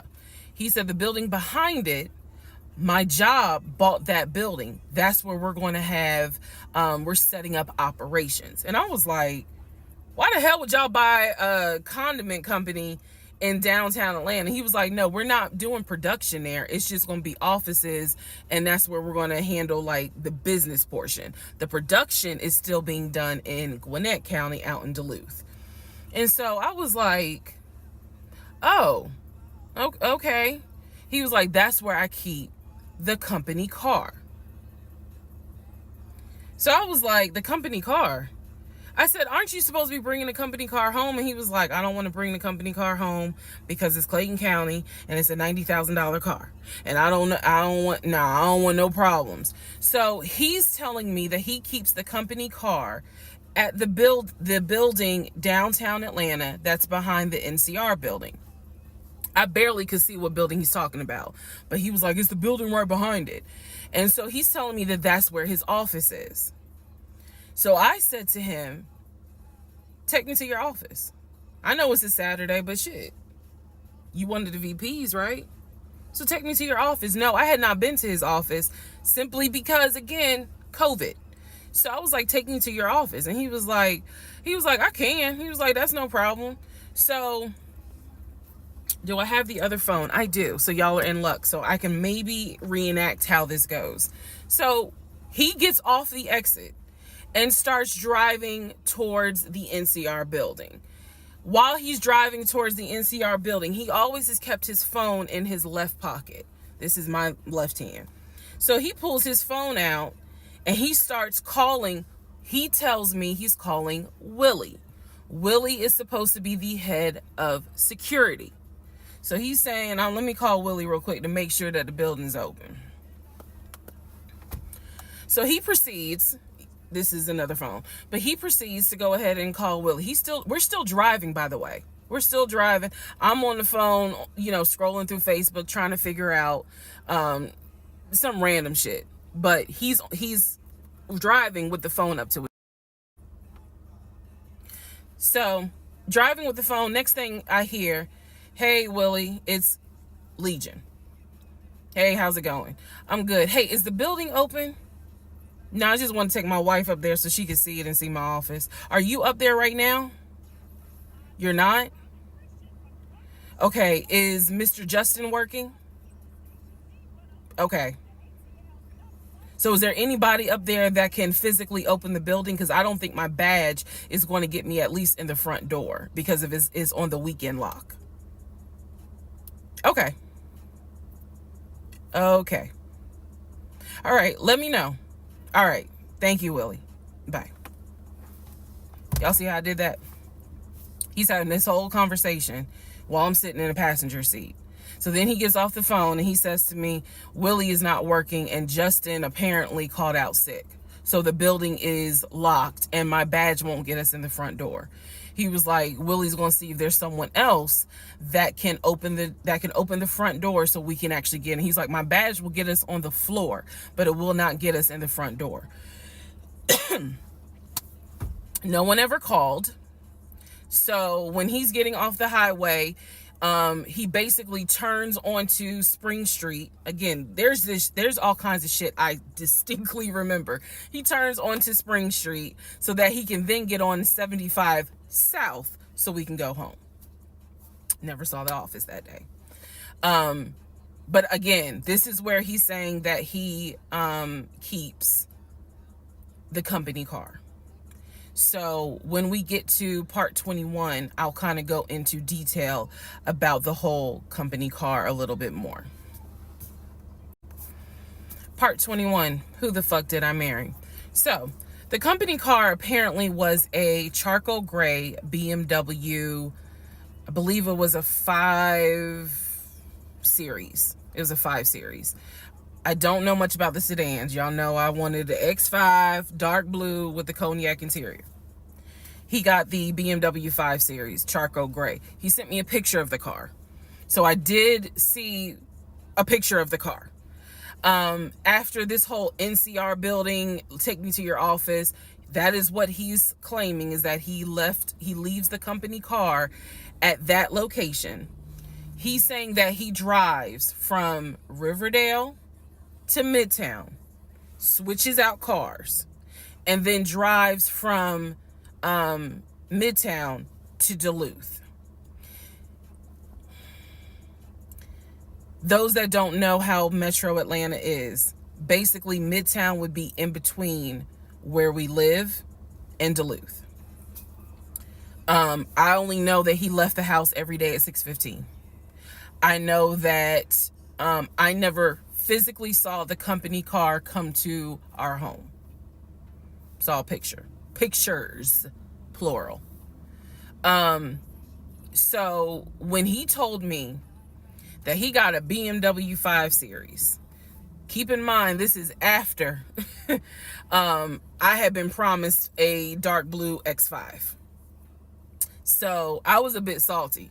I don't care if it is a company car. I was a bit salty. I will admit that. Because I felt like you get to drive the car that you know I really want, which is a BMW. And so he would call me from the car. He would tell me, yeah, I may just drive home in this car and not switch back to his personal car. He was like, I don't know. He did that a lot. And I realize now in 2024, he did that because he knew how excited I was to actually see the car. Because shit, I wanted to test drive it myself, to be honest with you. And he knew that. So, reactions. So he would say stuff like that, like, man, I'm so tired. I might just drive the company car, go ahead and go home. And then, just let me park it in a garage type thing. So eventually he stopped doing that because I didn't want to hear nothing about that car.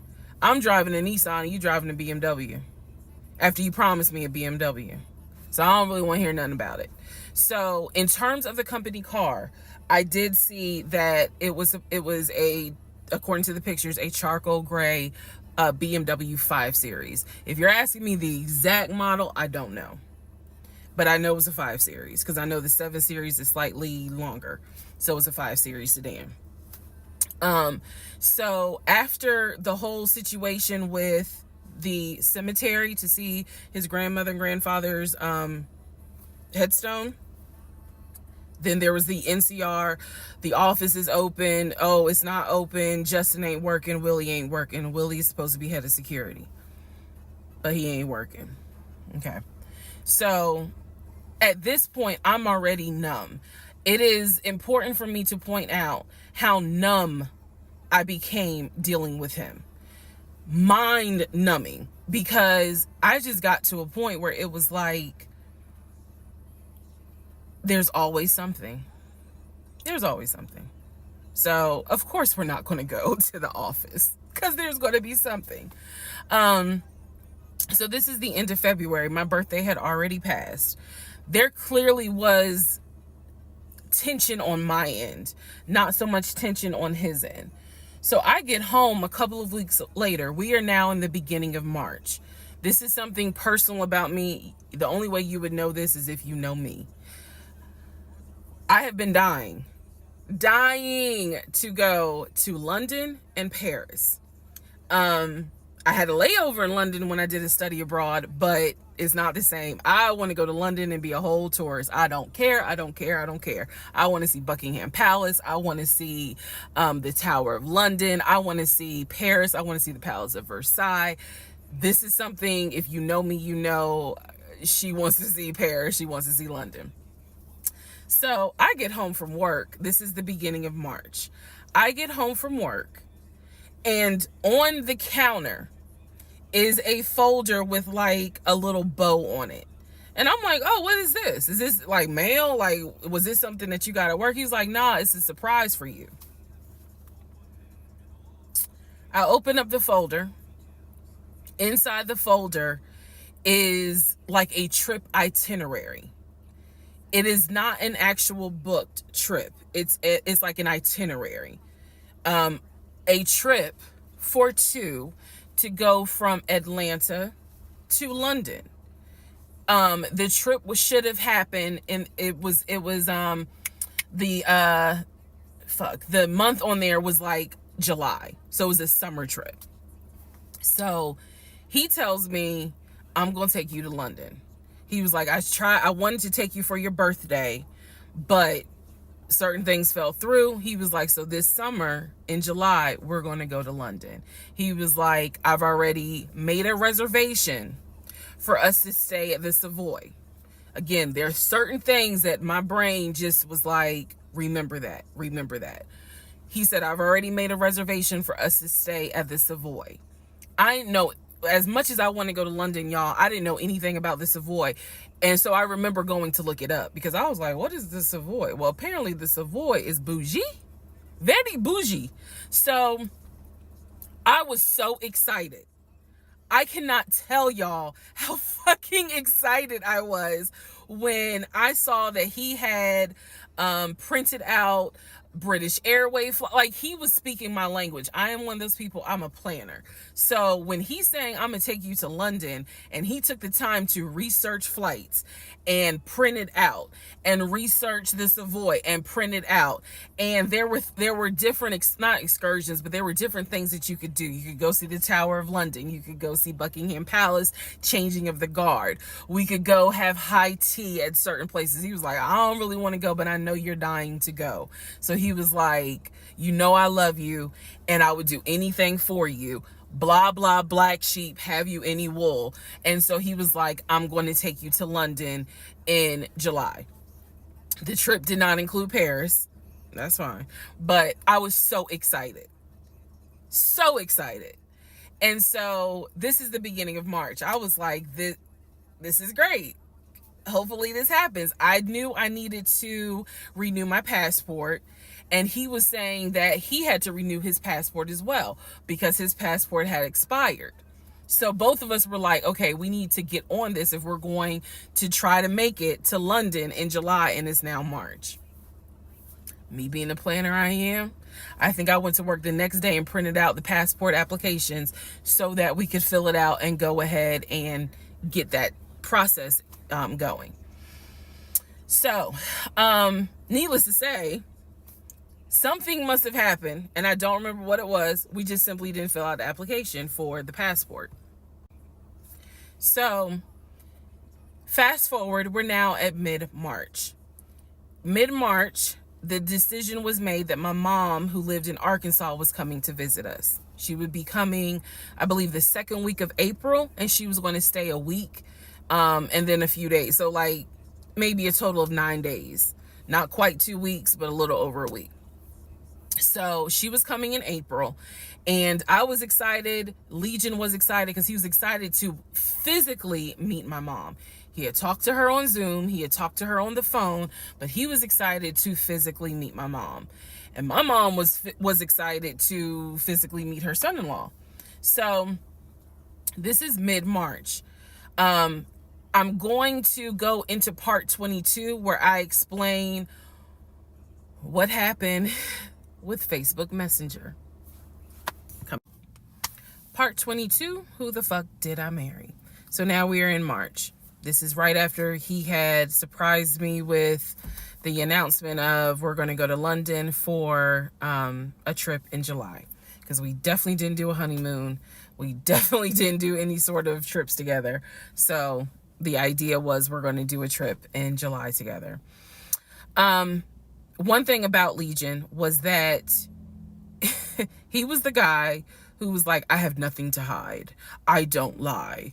I don't like liars. If we're in a relationship, then everything should be out in the open. So I've always had his cell phone passcode. Never felt the need to look through his cell phone. And funny enough, I can tell y'all right now, disclaimer, I will never go through a cell phone again. You cheating piece. So anyway, so one day, this is mid-March, going like around March 20th. So we're heading towards the end of the month.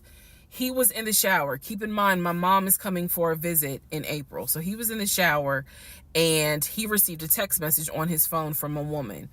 The text message, because it was a preview, so the text message was something where if you didn't know the context of the text thread, you could either go left or you could go right with it. So me being just curious, I opened up the phone, put the passcode in, read the text, then read the thread. Come to find out, it was a text from his aunt. His aunt and his ex share the same name. That's why I say it could go left or it could go right. Text was from the aunt. So I looked at the text, went through the thread, nothing in there. So I went ahead, X'd out of the messages. I see that he has Facebook Messenger downloaded, and obviously it shows you the number of unread messages in the icon. So it showed that he had like 5 unread messages. So I clicked on it, just being nosy. And what do my wondering astigmatism eyes see? So in his Facebook Messenger is about 7 women. I can see their profile picture and I see their names. Some of them had a preview. The ones that he had not read, I could see the preview of the message. One in particular said, "When are you gonna come get this?" Y'all know what I'm talking about. So I clicked on that one first. And I'm reading through the thread. And so she's saying, "When are you going to come get this?" But earlier in the thread, or further back in the thread, he had asked her, "When are you going to give me?" And she said, "When lockdown is over." So from what I could piece together, he had not yet physically gotten with her. But had there been no COVID, he would have smashed all day, every day. The other messages were innuendos, meaning the other messages from the other women were innuendos. They were not as graphic as the one between him and her. So I'm reading these messages, and what is interesting is that the person I am married to is not the person in these messages. Like, this man was on some nasty shit. And I say nasty not in a judgmental way, but with me, he seemed to act as if I was damn near virginal white. And I clearly see evidence that you into some shit that with me, you acting like, nah, I ain't really into that. So I confronted him. I absolutely confronted him and was like, "What the fuck is this? If 2 + 2 is 4 and 5 + 5 is 10, what the fuck is this?" And so he did not, that ain't what happened, blah, blah, blah. Instead, what he hit me with is, "Man, I was just playing around. Like, ain't nothing happened. I shouldn't have said all that, but I was just flirting. It ain't mean nothing. I don't even know that girl. I was just flirting." And so I'm like, "Is this what you into?" And so he was like, "No, it's not what I'm into. It was just stupid. It was stupid because I shouldn't have done it." So I'm going to be honest with y'all, because I've been honest all this time. What pissed me off the most was that here I am as a woman behaving, trying to do the right thing by him and this marriage. And you mean to tell me you out here offering your ding-a-ling to random chicks that you don't even know? I was more angry at the fact that I'm like, dude, do you know how much I have turned down in order to be faithful to your dumb ass? And I'm seeing that you basically are out here acting like you got Skittles taste the rainbow. I was hurt. I was angry. I thought about getting my lick back. I'm just being honest. I did. And he played it off like it ain't nothing serious. It ain't nothing serious. Don't overreact. Don't get emotional. It was just dumb. He was like, "I will delete the messages. I'll even delete Messenger." And I told him, I was like, "That's really not good enough, because that's not going to fix the root of the issue." So this is where I introduced that we need to do marriage counseling. He didn't have any issue doing marriage counseling. We did not do premarital counseling, but he was like, that's fine. He was like, I don't have no problem doing marriage counseling because if anything, it can help us. So I thought that, okay, he may not have physically cheated from what I could see on the messenger. He may not have physically cheated, but he damn sure got caught, doing a little something, because they had exchanged pictures. So y'all know what pictures he sent. And I was disappointed because I don't like men that send those type of pictures. But anyway, that's another issue. So we agreed that we would start marriage counseling. We also agreed that we would put on a united front when my mom got there. In other words, we were not going to argue. We, let's just act like everything is fine. But at that point, when my mother arrived in April, I could not stand him. I did not want to be, but we couldn't, he moved back into our bedroom because he had moved into the guest bedroom when I saw the messages. Like 3 days before she came, he moved back into the bedroom because obviously she needed to sleep somewhere. So, I really could not stand him. And it was because I was busy second guessing myself, like, damn, what's wrong with me? Like, if that's what you into and I'm supposed to be your wife, like, let's have conversations. Like, shit, I went to FAMU. I understand some stuff, buddy. So it just was one of those things where it made me second guess, like, what's wrong with me? What did I do wrong? What is it that she got that I don't? Because you all out here willy-nilly, messaging her all hours of the night, because the thread went back quite a few weeks. I saw it in March. There were messages from December, November. So again, I'm just second guessing all kinds of stuff, self-esteem taking a hit.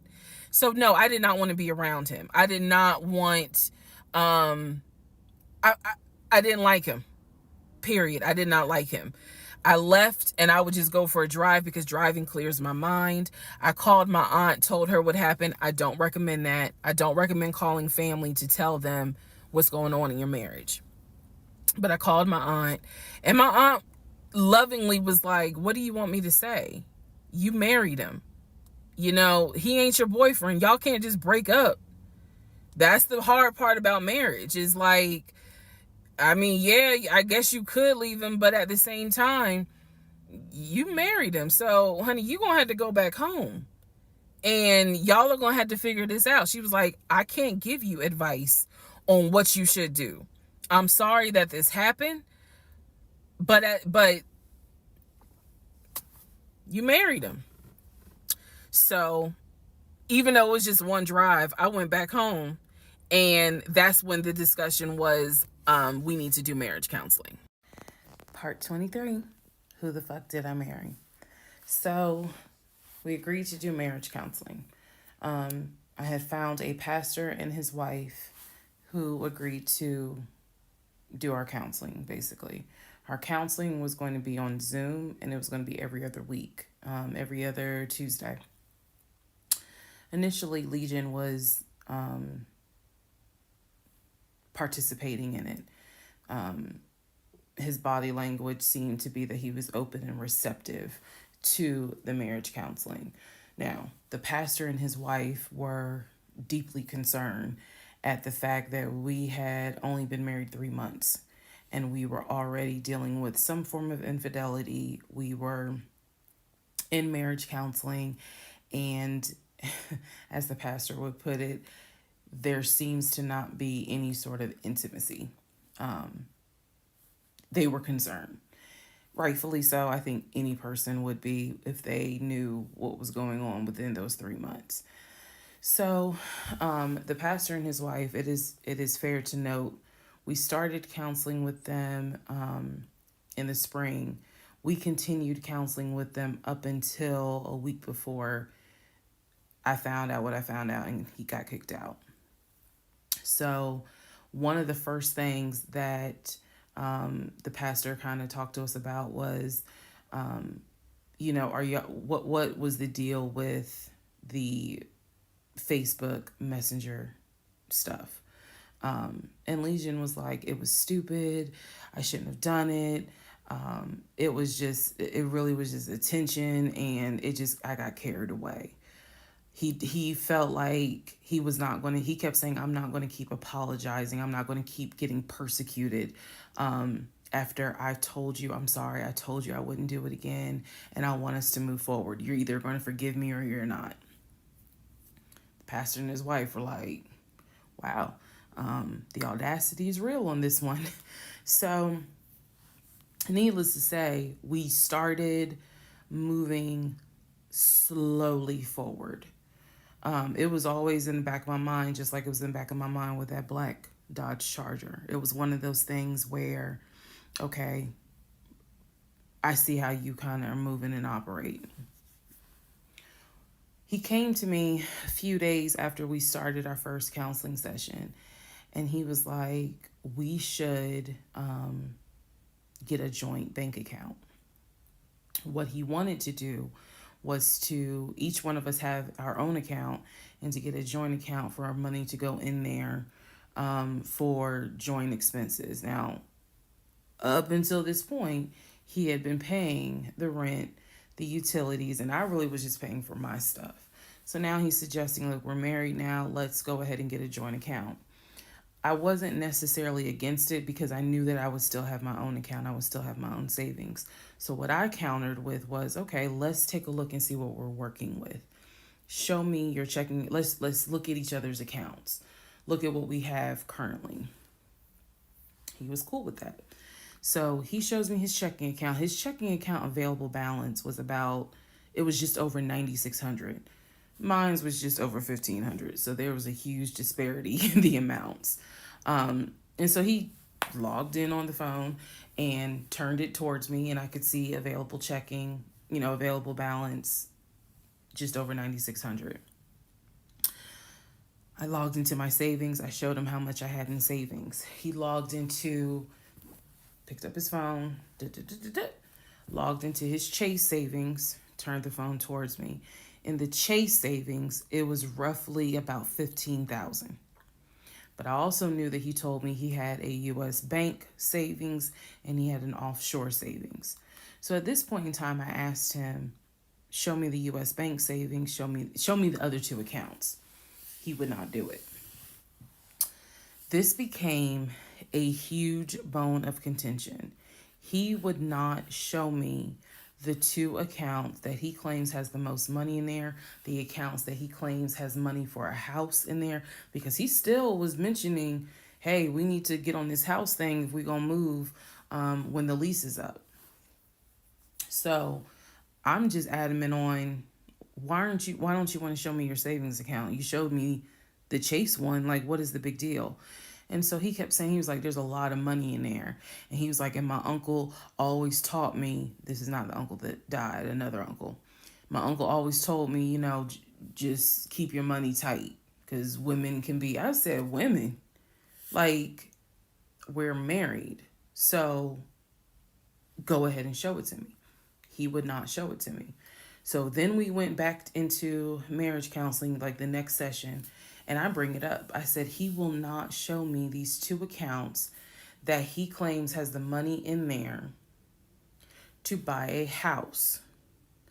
I told our pastor and his wife, I said, I saw the pre-approval letter, so I don't understand why he's not going to show me, to just put me at ease that he has the money in there. I had never questioned it before because, again, you tell me who in their right mind signs their name to a legally binding offer, an all-cash offer on a house, and they just do it willy-nilly. I don't know anyone that does that. So I actually never questioned what was in the savings because I clearly saw him sign his name to a $699,000 all-cash offer on a house. If you don't know what I'm talking about, please go back to the parts in this playlist where I talk about what he did when we were looking for a house. So the pastor and his wife were like, Legion, that's not his name, y'all, that's a nickname. Legion, why would you not show your wife your savings account? Like, what's going on here? And so he made up some bullshit. And I remember the pastor's wife was like, something ain't right. And so at this point, Legion kind of shuts down. He's just like, look, y'all are not gonna tell me when and where I open up my accounts to show anybody the money I earned. I earned that money. I earned that money by playing football, blood, sweat, and tears. He went to this whole Denzel Washington monologue about how he earned that money, and no one, no woman, no one is going to come in and tell him that he needs to open up the account. So then he starts talking about the ex-wife and how she tried to get money from him in the divorce back when they were in California. So now the pastor and his wife, their red flags are just like, whoa. So much so that the pastor's wife said, and I will never forget this, she said, I don't think you all are going to make it to January. What she was talking about is, I don't think y'all are going to make it a year. And I really, truly was like, we're going to make it. Like, of course we're going to make it. And she was just like, I don't have a good feeling about it. And so Legion's all defensive. He at this point he's folding his arms and because remember we're on Zoom. He's folding his arms and he's just like, I'm done with this. Like, I'm not gonna get attacked because I'm not comfortable showing you the amount of money that I have. Money changes people. And I'm not comfortable. So he's playing that victim card.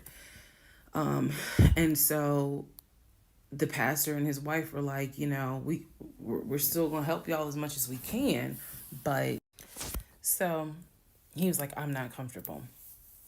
And basically the pastor and his wife were like, look, we'll help y'all as much as we can, but there's some deep issues here.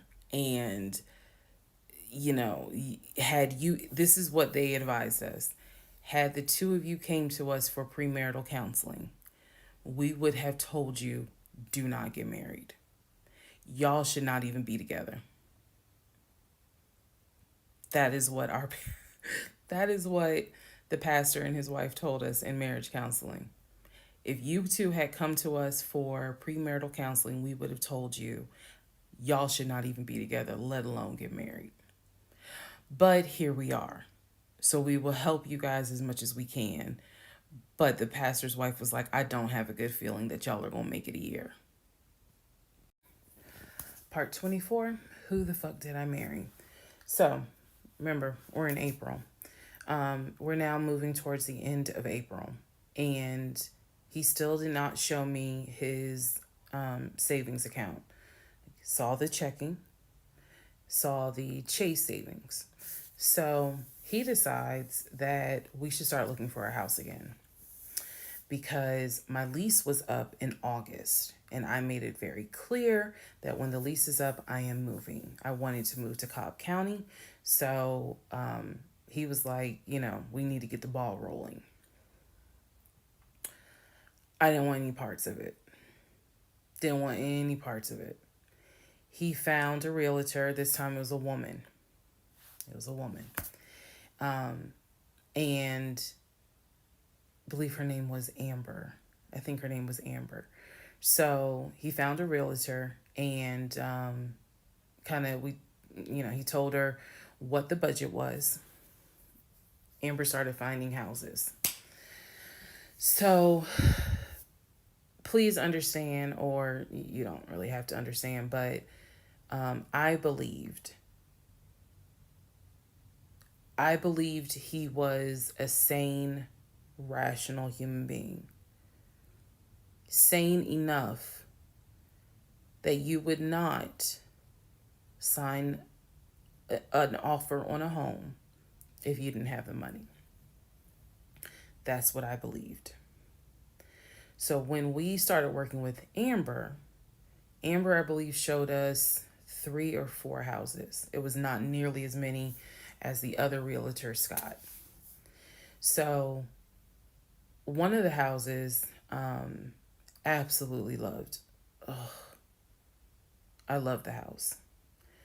I really wanted to put in an offer on that house, and I'm going to post it on the screen, the house. Love that house. It was just absolutely beautiful. And once again, he wanted to put in an all cash offer on the house. But before he could put in he had told Amber, I want to put in an all cash offer. And what Amber, the woman, was smart enough to say is, okay, let's just go ahead and take it one step at a time. Let's go ahead and get your pre-approval stuff together. She said, I work with a great lender who, if you're not already pre-approved, he can get you pre-approved, no issues. And then if you want to do an all cash offer, then we'll go ahead and get the proof of funds together so that way we can submit it all with your offer. Jesus. Y'all already know what happened because you remember what happened on the last house with Scott. Basically, Legion was like, well, I can get you whatever you need. That's fine. But I really don't want to submit proof of funds unless they accept the offer. Amber, and I don't know where she is. I don't even know if she'll ever see this video. Anyway, let me keep going and I'll explain why that woman has a special place in my heart. So Amber was like, I totally understand, but this is how we're going to do it. I'm going to need that paperwork, okay? And we'll submit it with your offer. She just simply was like, yeah, this is how we're going to do it. And so he did not submit the paperwork when she had asked him to. And I remember I was driving to work and I stopped at the Quick Trip on Upper Riverdale Road in Riverdale, Georgia. And Amber had called me. It was in the morning. She had called me. And I believe with all my heart that Amber knew something was up, but she also knew I did not know what was up. So she called me and she was like, I just don't understand. Like, if he has the paperwork, like, you can submit the paperwork. But the issue was the Chase paperwork that I had was from a year prior. So my understanding was that it pretty much was no good at this point. So she said all he has to do is just email it to me or take a picture of. She was like, I just need to know that he's able to back up his offer. And I said, I totally get it. And she was explaining some stuff to me. She was like, he needs to do X, Y, and Z. And so I said to her, I remember I said, I don't know what's going on.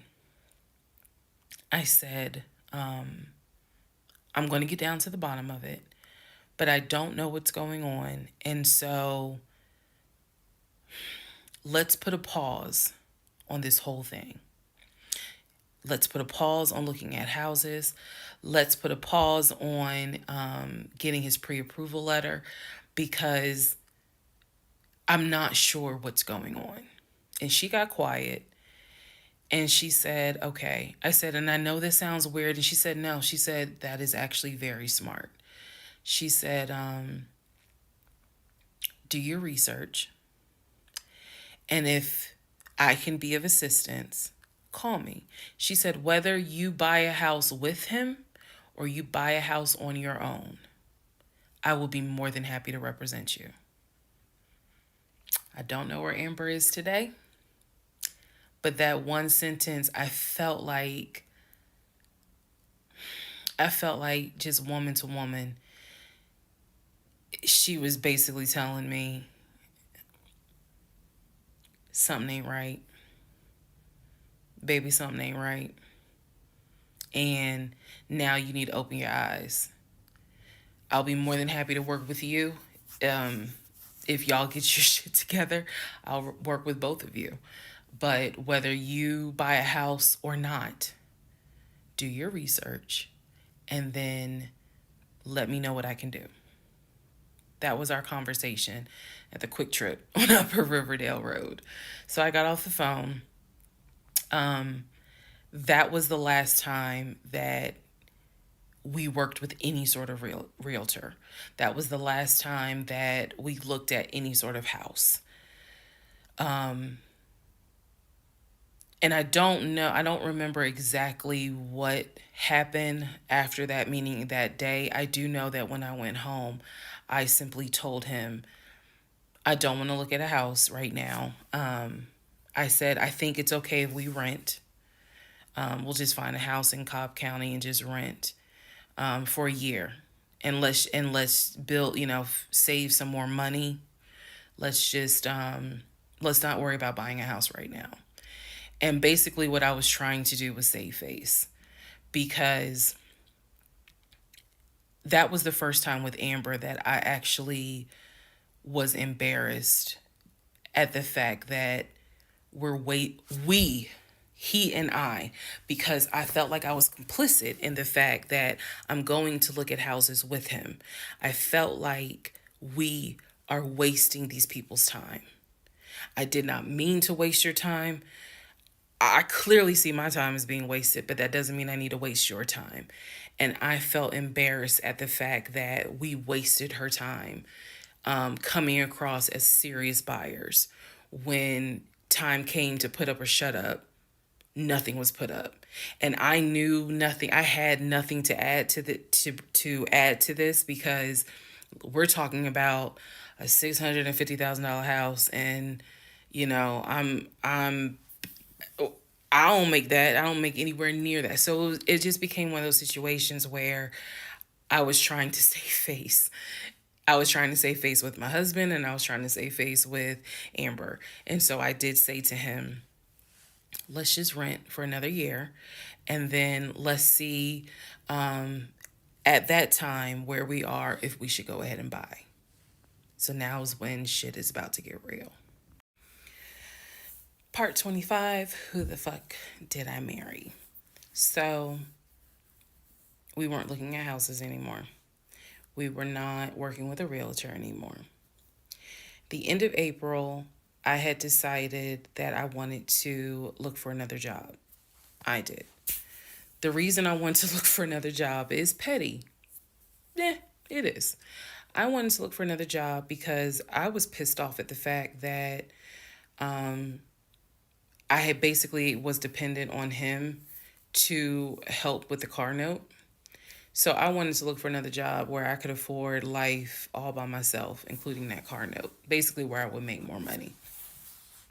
I told him that I was going to start looking for another job. He laughed. And his exact words were, "You're not going to leave Georgia State Patrol." He was like, "I swear you love them niggas more than you love me." He laughed. So that fueled me even more. So I was hitting the pavement hard trying to find another job. I was applying to all kinds of places. Got a phone call from my current job. So this is how I ended up in my current job. Got a phone call. They had sent me an email with a background packet. The background packet was long and extensive, but in the background packet, it asked for my spouse's full name, my spouse's date of birth, and my spouse's social security number. So I showed it to Legion, and I was like, I need your social because, I'm applying for this job. It's a great job. It's way more money. And, we're talking about moving anyway to Cobb County. So this is a God thing. He did not want to give me his social. I showed him the paperwork where I was like, look, because we are married, I can't lie on here. So help me. So he writes down his social security number on the background packet. And I eventually turned it in. I had scanned it, saved it in my email, and sent it in. And I looked at it one day, just going through it, just making sure I didn't really miss anything. All T's were crossed, all I's were dotted. And I looked at his social, and something about the social seemed different than the social security number that I remember seeing when we did our marriage license. And so, for those who you remember in the previous part, I said I had ran his social security number from the marriage license. Nothing came back. So I thought that I had written it down wrong. Basically, what it is that the first three numbers were different on the background packet than what was on the marriage license. If you don't know this, here's a little trivia. Your social security number, the first three numbers, pretty much are dictated by the state you were born in and the state that issued your birth certificate. So he was born in Pennsylvania. So the first three letters, the first three numbers of his social security number should be attributed to Pennsylvania. Pennsylvania, shit, they probably got like 5, 6 different numbers, 3-digit numbers that your social security number can start with. So the social that was on the marriage license, for example, was probably 1, 2, 3. What was on the background was 4, 5, 6. Both of those social security 3-digit prefixes are issued through the state of Pennsylvania. Again, this is an example so I can make it clear. So when I saw his social on my background, I immediately knew that was a different social than what I saw on the marriage license. And when I compared, because I had found a copy of the marriage license that we turned in because I had filled it out on the computer. So sure enough, the first three numbers were different. The rest of the numbers were the same. So one of two things: either when I ran his background, I did in fact put in the wrong number, or the number on the marriage certificate or the background packet is wrong. So I decided that I was going to roll the dice and take the social from the background packet. Again, this is the background packet that I had to fill out to get my current job. I was trying to get a new job. Okay, so I took that social and I ran a background check on it. What came back on this particular background was all the addresses that the social security number, I guess, had been attached to. So all of the addresses, the states were Georgia, Rhode Island, Pennsylvania. What I did not see was California. So I thought that was weird. I thought, okay, maybe this is not a complete background because clearly he went to San Diego State. It's on his resume. It's on quite a few things. Social media. He didn't have a LinkedIn, but it was on his social media. So clearly he had been to California. So maybe I just need to do a different background check. Also to note, during this time, I think I told you guys he had hit his leg at work. So what was happening was it was getting more and more difficult for him to walk, like put pressure on that leg, on that knee. He was still able to go to work. He was still leaving at 6:15 in the morning. He was still coming back between 3:30 and 4 o'clock. But I clearly could see where he was in pain. He would elevate the knee, ice the knee. It was getting worse. And I was constantly like, go to the doctor. Let me take you to urgent care so that they can look at this knee, because you shouldn't still be limping and having a hard time putting weight on that knee. And every single time he was like, oh, it's fine. I have a doctor's appointment on Wednesday. The doctor just told me to ice it and to elevate it. This is an old football injury. It happens all the time. It used to happen a lot when I was out in California. So I'm mentioning this knee issue for a reason. But back to the background. So once again, when I ran the background the second time with the second social, it showed me states of Georgia, Pennsylvania, and Rhode Island. And that's all that I saw in terms of addresses. I didn't see anything for California. So by this point, we're moving into May of 2021. Things are starting to reopen. One of the things that reopened was San Diego State. So I called San Diego State. I called the registrar's office. Someone did answer, and there was instructions on how to request a transcript. I was able to try to request it online. You needed the student's name, and I believe you also need their social.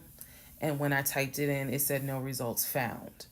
I believe that I sent an email asking, this person is saying that they were a student there. Can you verify it?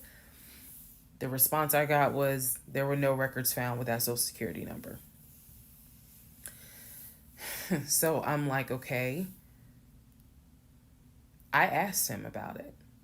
And in part 26, I'll tell you exactly what his response was. Part 26, who the fuck did I marry? So I asked Legion, what's the deal about San Diego State? He was like, what are you talking about? And I said, why is there no records of you there? It just came right out and said it. Without missing a beat, this man said, well, I was a private citizen. What the fuck does that mean? And what he said is that when he started at San Diego State, his father paid money so that, okay, it's important I say this with a straight face. His father paid money so that his name and social would not be publicized and he would be considered a private citizen. He said that he had a card where all he had to do was show the card. He does not have to give his name. He does not have to give any information because he had that card. He said so San Diego State would not have any record of him, but he was in fact a student there. I said, and you claim that you played football. He was like, I did play football. I said, so you're saying that the school did not publish your name anywhere and they were in violation of NCAA rules? And he was like, why are you asking all these questions? And I said, I'm just curious. I'm just curious. You're saying that you were a private citizen, but yet how were you in compliance with NCAA if you were a private citizen and they did not publish your name on any roster? So that was his excuse. He was like, all I can tell you is that I was a private citizen. My dad paid for it. Okay. So now I know that San Diego State has no record of him. Now I know that his social security number, at least the one that's on my background packet, only shows that he shows that he lived in Georgia, Rhode Island, and Pennsylvania. Okay. So at this point, the pain in his knee is getting worse. It's getting to the point where when he would come home from work, he would take a shower and immediately get in bed, elevate his knee. He was not even eating the way that he used to eat.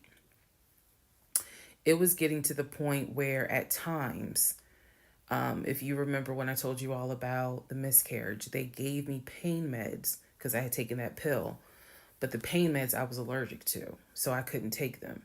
But I still had them. So the pain in his knee was getting to the point where he would take one of those pain meds just to get through the night. He was constantly in agony, constantly kind of tossing and turning, so much so that in May he moved into the guest bedroom because I couldn't deal with the tossing and turning thing. And he just said he was more comfortable there. So what at first was I hit my knee at work turned into, no, it was an old football injury. This has happened before. Turned into, it's painful for me to walk on it. turned into it's actually hard for me to work on it. But he was still going to work at 6:15 every morning and coming home between 3:30 and 4. So it is, again, I'm just giving you guys the chronological order of how all this happened. So at this point, we're not looking for a house. I still have not seen the two savings account. I'm pretty sure there's no money in those savings accounts. But again, he was going to put in an all cash offer with Amber, the realtor. So I really didn't know what to believe, but I believed what I saw, which is I saw that that background is not showing where he went to California. So at one point in May, it was close to mid-May, he calls me from work. He calls me from work, calls me while I'm at work, and tells me that he got a phone call from his stepson. The phone call from his stepson, the stepson was crying and was just absolutely distraught. And I'm at work in my office like, what's going on?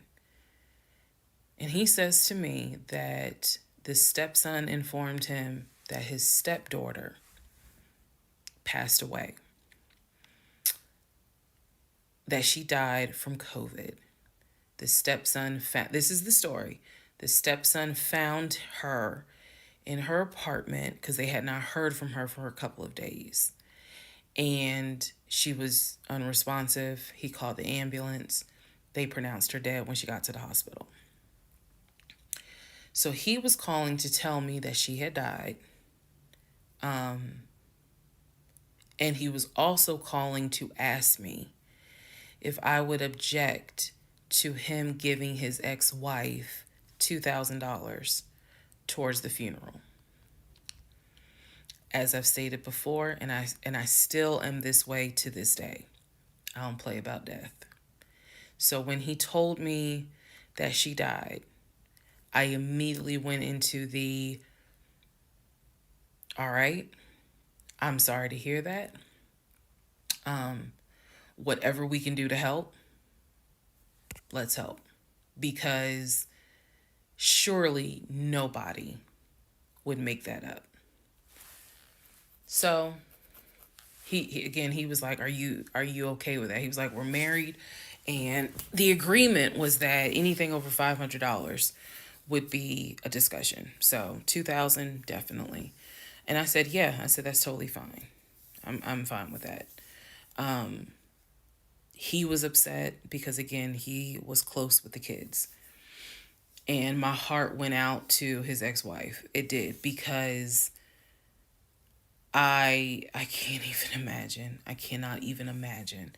So, part 27, who the fuck did I marry? So, here's where we are at, and here's what we can establish.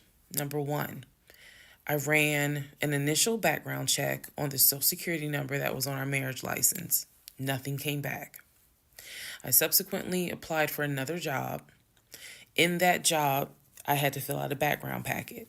The background packet asked for my spouse's name, date of birth, and his Social Security number. The Social Security number on the background packet for the new job did not match the Social Security number that he gave me for our marriage license. If you are confused, I believe it's in part 25 or part 26 that I explain that. So we can establish that I then ran a background check on the new Social Security number that was on my background packet. It came back with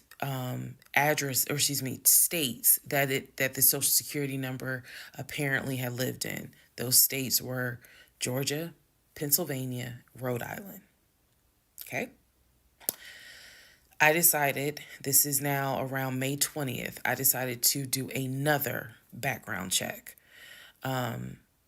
And I paid to do another background check. This time, I did it with a different company, and not only did it give me the not only did it give me the states, it gave me addresses, and it also gave me names of people who were like associated with Legion and that address.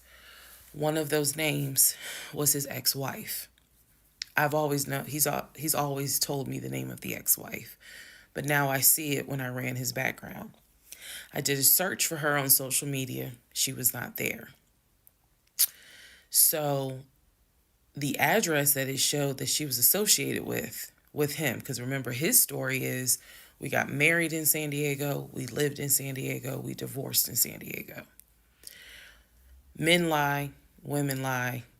The U.S. federal government with your social security number does not.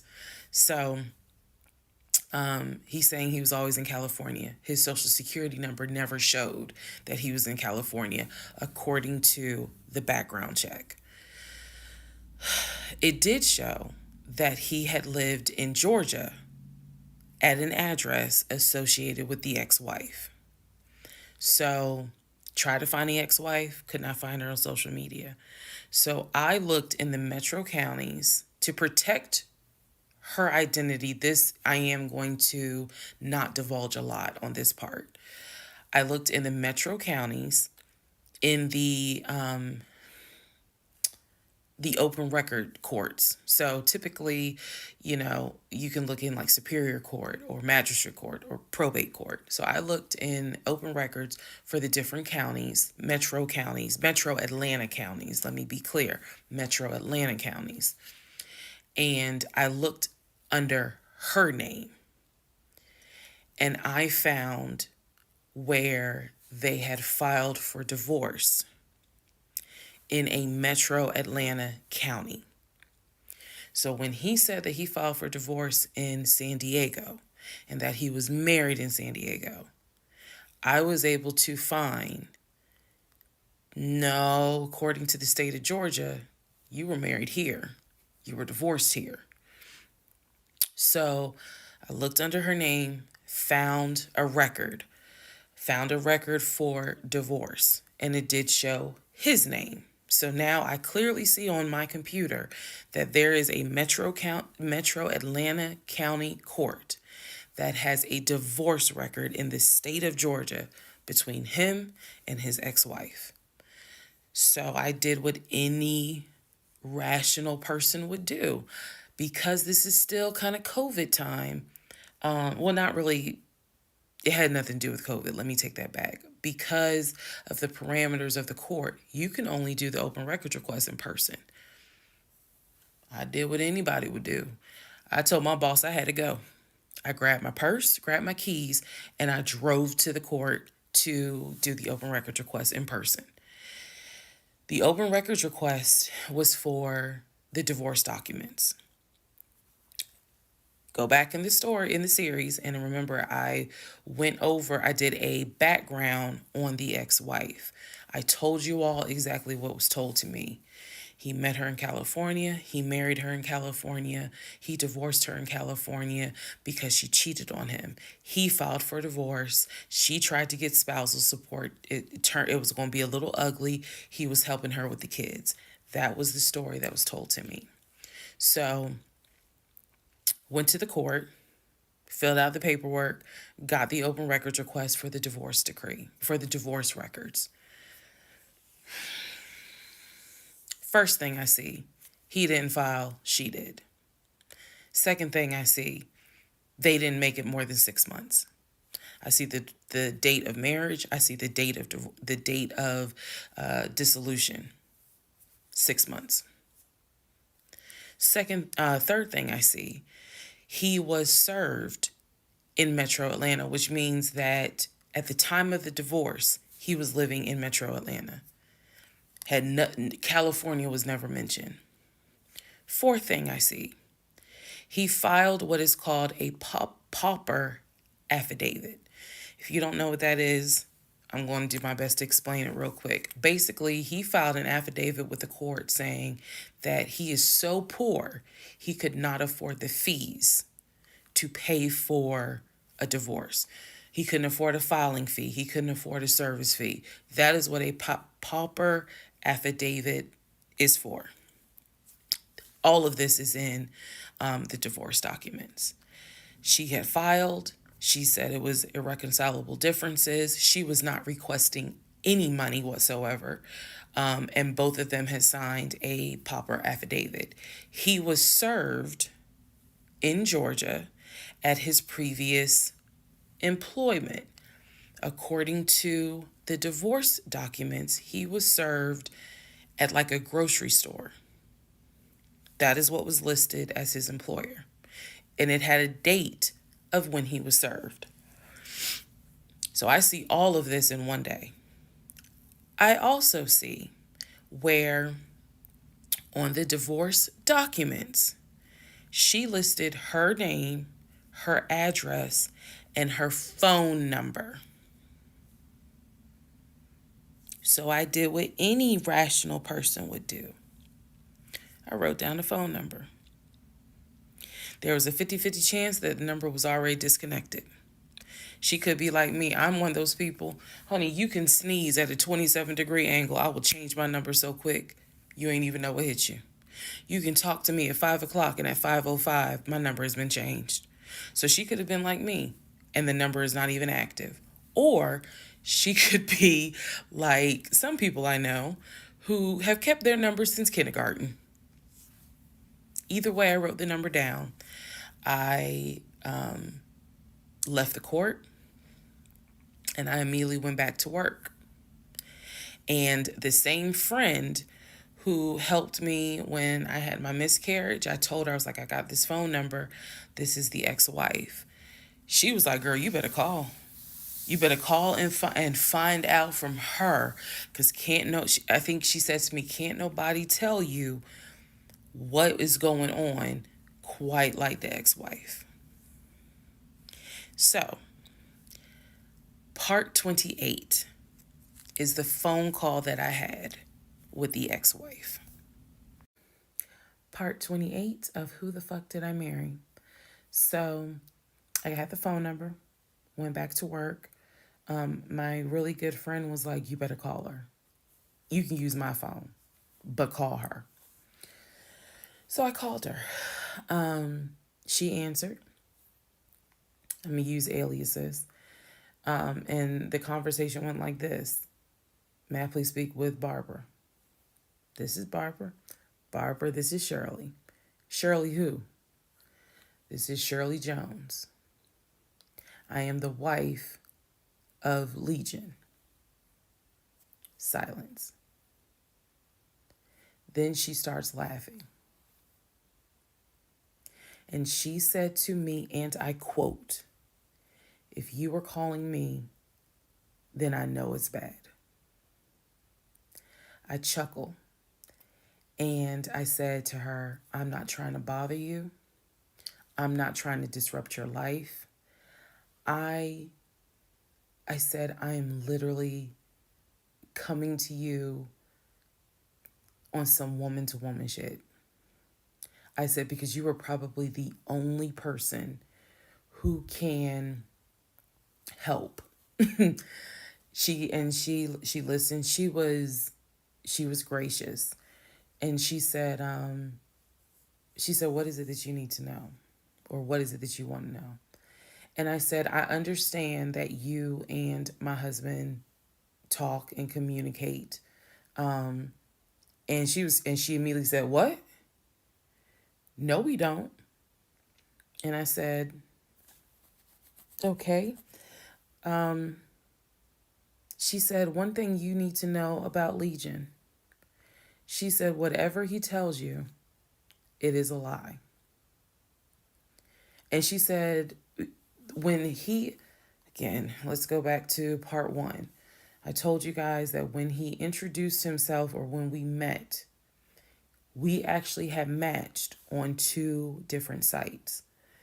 And he was under 2 different names. One was like the actual birth name. The other one was a nickname variation of that name. That's the name I know him by. So for example, if his name was Matthew, he had a profile under Matthew, and then he had a profile under Matt. I would have known him as Matt. So she said to me, she was like, I don't even know who Matt is. She was like, that's not even his name.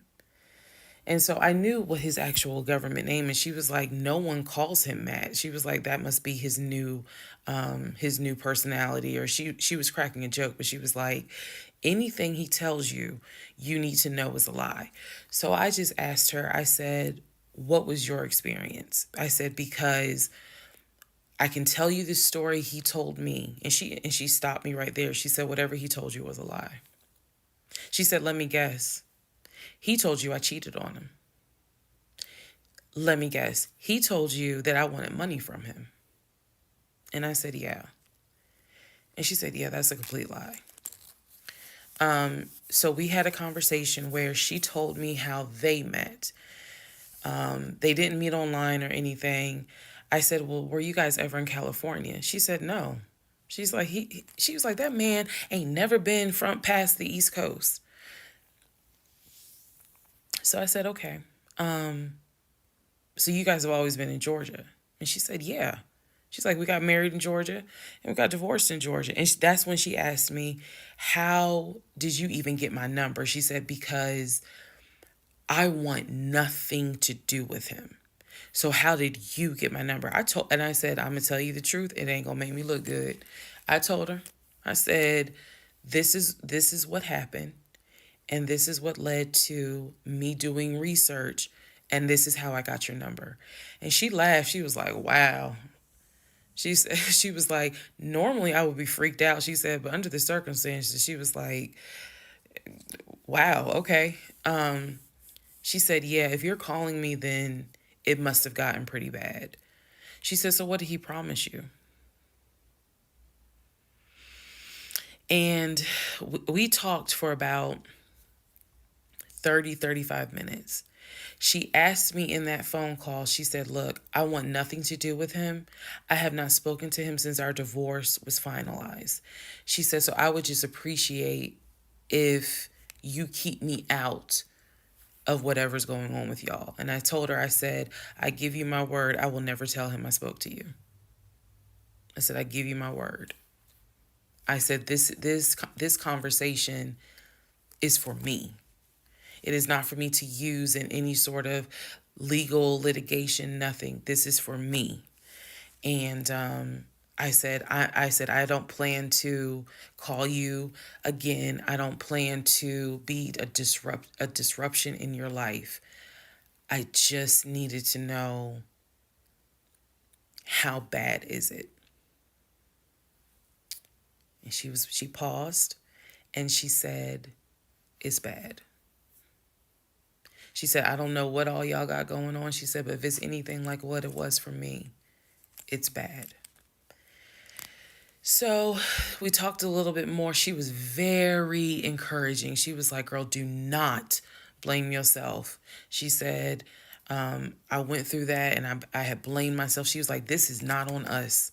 This is on him. She was like, he is a master liar. A master manipulator.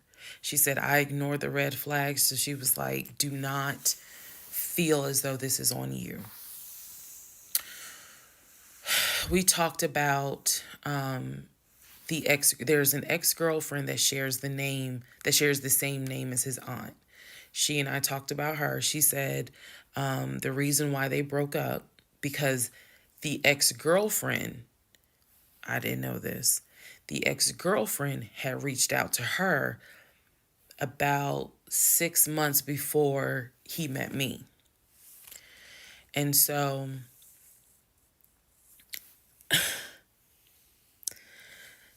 the ex-girlfriend lived in Douglasville. On Legion's driver's license, he had a Georgia driver's license with the Douglasville address. What he told me was that it was the address that his sister, because remember I told y'all his sister Shantae lives in Douglasville. She's a nurse, married with 2 kids. So he told me that the address on his license, it was his driver's license, was to Shantae's house. The ex-wife is telling me, no, that's the address for the ex-girlfriend. He had moved in with her and he created this whole narrative with her. she found out that he was lying, and she kicked him out. And so I guess after she kicked him out, she then reached out to the ex-wife, kind of the way I did for confirmation. And so the ex-wife was just telling me, whatever that man has told you, it is a lie. She said, I got out before it got too bad. She said, because once I knew he was lying, I was out. She was like, because he's never going to change. And so, again, conversation went on and on. And so finally, we were getting ready to get off the phone. And before we got off the phone, I said to her, I said, if everything is a lie, I said, I have one question for you. And she said, sure. I said, how is your daughter?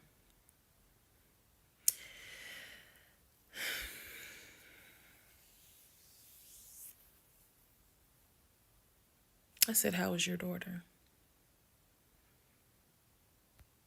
Next part coming up. Part 29, who the fuck did I marry? So I asked her, how was your daughter? She said, my daughter's fine. And I said, okay. She said, what did he say about my daughter? And I will be honest with y'all, I didn't have the heart to tell her. So what I said instead was, oh, no, it was, with everything with COVID, I think he mentioned that she might have had COVID or was exposed to it. I downplayed it bad. I wasn't going to tell that woman that he said her daughter passed away. So I said, obviously I'm glad to hear that kids are fine. She said, look, whether you stay with him or not is your choice. She said, he ain't going to change. He ain't going to change at all. She said, this is what he does. She said, you're not the first. You're not going to be the last. She said, he did it to me. She was very, very encouraging because she was just like, you do not blame yourself. She said, we both ignored red flags, but it is not your fault. She said, this is on him. And so we, once again, I thanked her for her time, got off the phone. I took the long way home that night. I could not be around him. I could not be around him. I had to figure something out. I had to figure some things out. So I took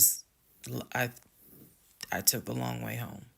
What does that mean? It means that I probably could have taken 75 to 285, but I probably took 20 to 75 to 285 to 675 kind of like I just took the long way home. A couple of days later, because my mind was spinning. A couple of days later, at this point, I'm turning into the FBI, CIA, and Homeland Security all in one. Literally. I'm trying to find everything.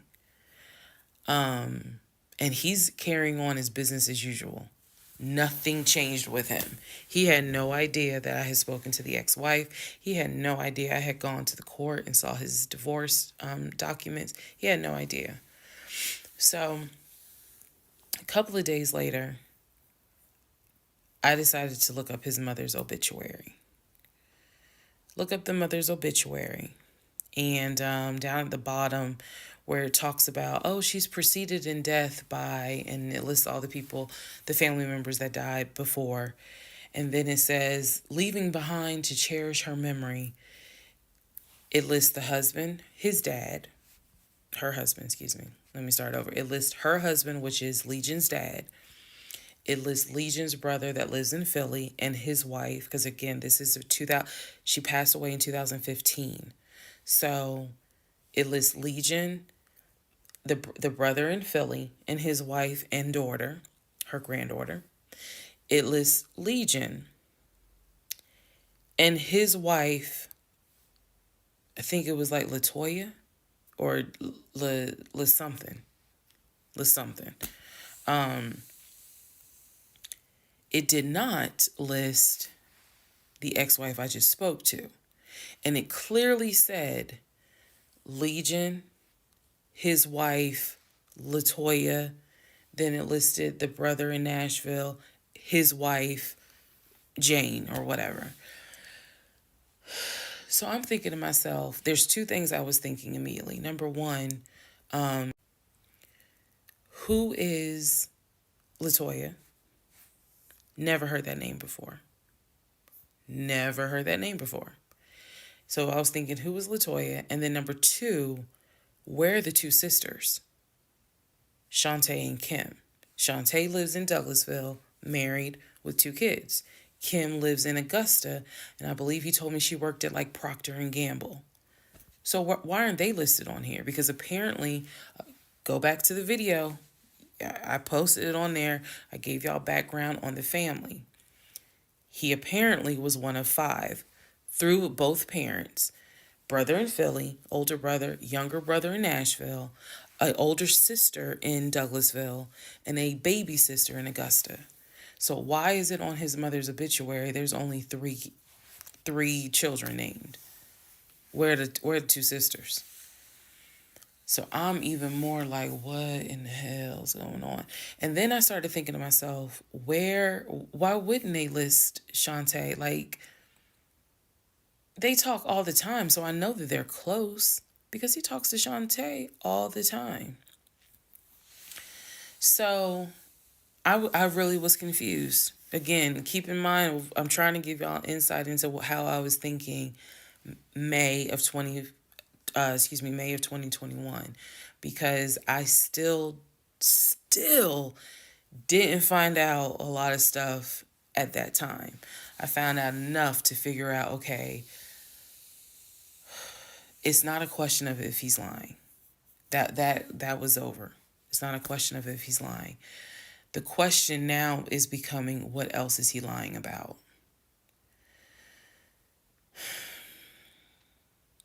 So we had the phone call with the ex-wife. Now I see an obituary that apparently there's another wife.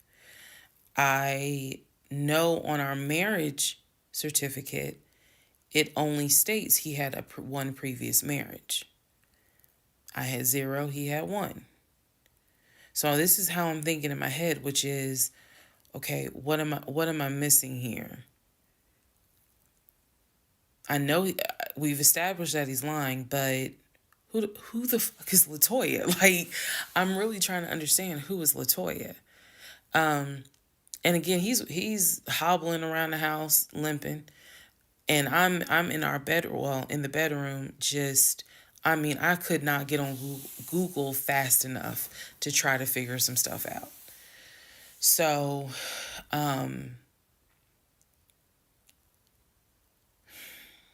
see the mom's obituary, study it, and at this point, I'm now trying to figure out, okay, what's the game plan? What is the game plan? And that's where we are about to get into the next part. Okay, part 30 of Who the Fuck Did I Marry? So I'm going to use this as a clarification video. So we're going to use part 30 as a stop. Let's clarify some things. I've done that before on a previous set of videos, so I think it's just important to do that so that way I can try to address some of the things that I have seen in the comments, both supportive and just downright mean. But let me clarify some stuff. Number 1, it is important to remember that I am telling this entire story of how I met, dated, married, and divorced my pathologically lying ex-husband. I am going in chronological order of events. So what that means is that, ma'am, sir, whoever you are, if you were coming in at part 30, but you have not seen part 11, some stuff is not going to make sense. I know. It is a long playlist. And don't worry about watching the video as soon as it comes out, because everything, I'm trying to do this responsibly of telling the story in the order of which things happen. So I say that to say, please, if you're able to, start at the introduction disclaimer video. Start with part one and then just watch each video, because a lot of the questions people are having that I'm seeing in the comments, and I say this respectfully, is just because you did not go to the other videos and watch them in order. That's just the first thing I want to say. It is important that I get this story out, but that it's done, like I said, responsibly. To me, responsibly is being honest, even if it makes me look bad, but then also trying to be clear and not ramble all over the place. So I'm trying to take the time to tell you this is what happened at this time. This is what happened at that time. That's why there's so many parts. And we're not even to the part of the divorce yet. We're almost there, but we're not there yet. Second thing I want to clarify. I cannot stress this enough. My family and my friends did not know what was going on between Legion and I. They did not know. My family only knew we've met this guy. He's dating our daughter, our niece, our cousin, our granddaughter. He seems to be a really nice guy. He seems to really love her. From what he has told us, he's done well for himself. He played football, and he has worked at this company 6-7 years, and financially he is in a good place. From what we understand, he just moved here from California. That is what they knew. They did not know about the red flags I had. They did not know what was going on in my head. They did not know what was going on in my heart, because I did not want to look stupid. I'm fully aware that when I tell this story, I look stupid. I'm aware, and I've made my peace with that. But at the time, I did not want to look stupid. So it was important to me to put on everything's great. We're really happy. We're looking for a house and everything's going well, knowing full well that behind the scenes, I couldn't figure out why he wasn't showing proof of funds.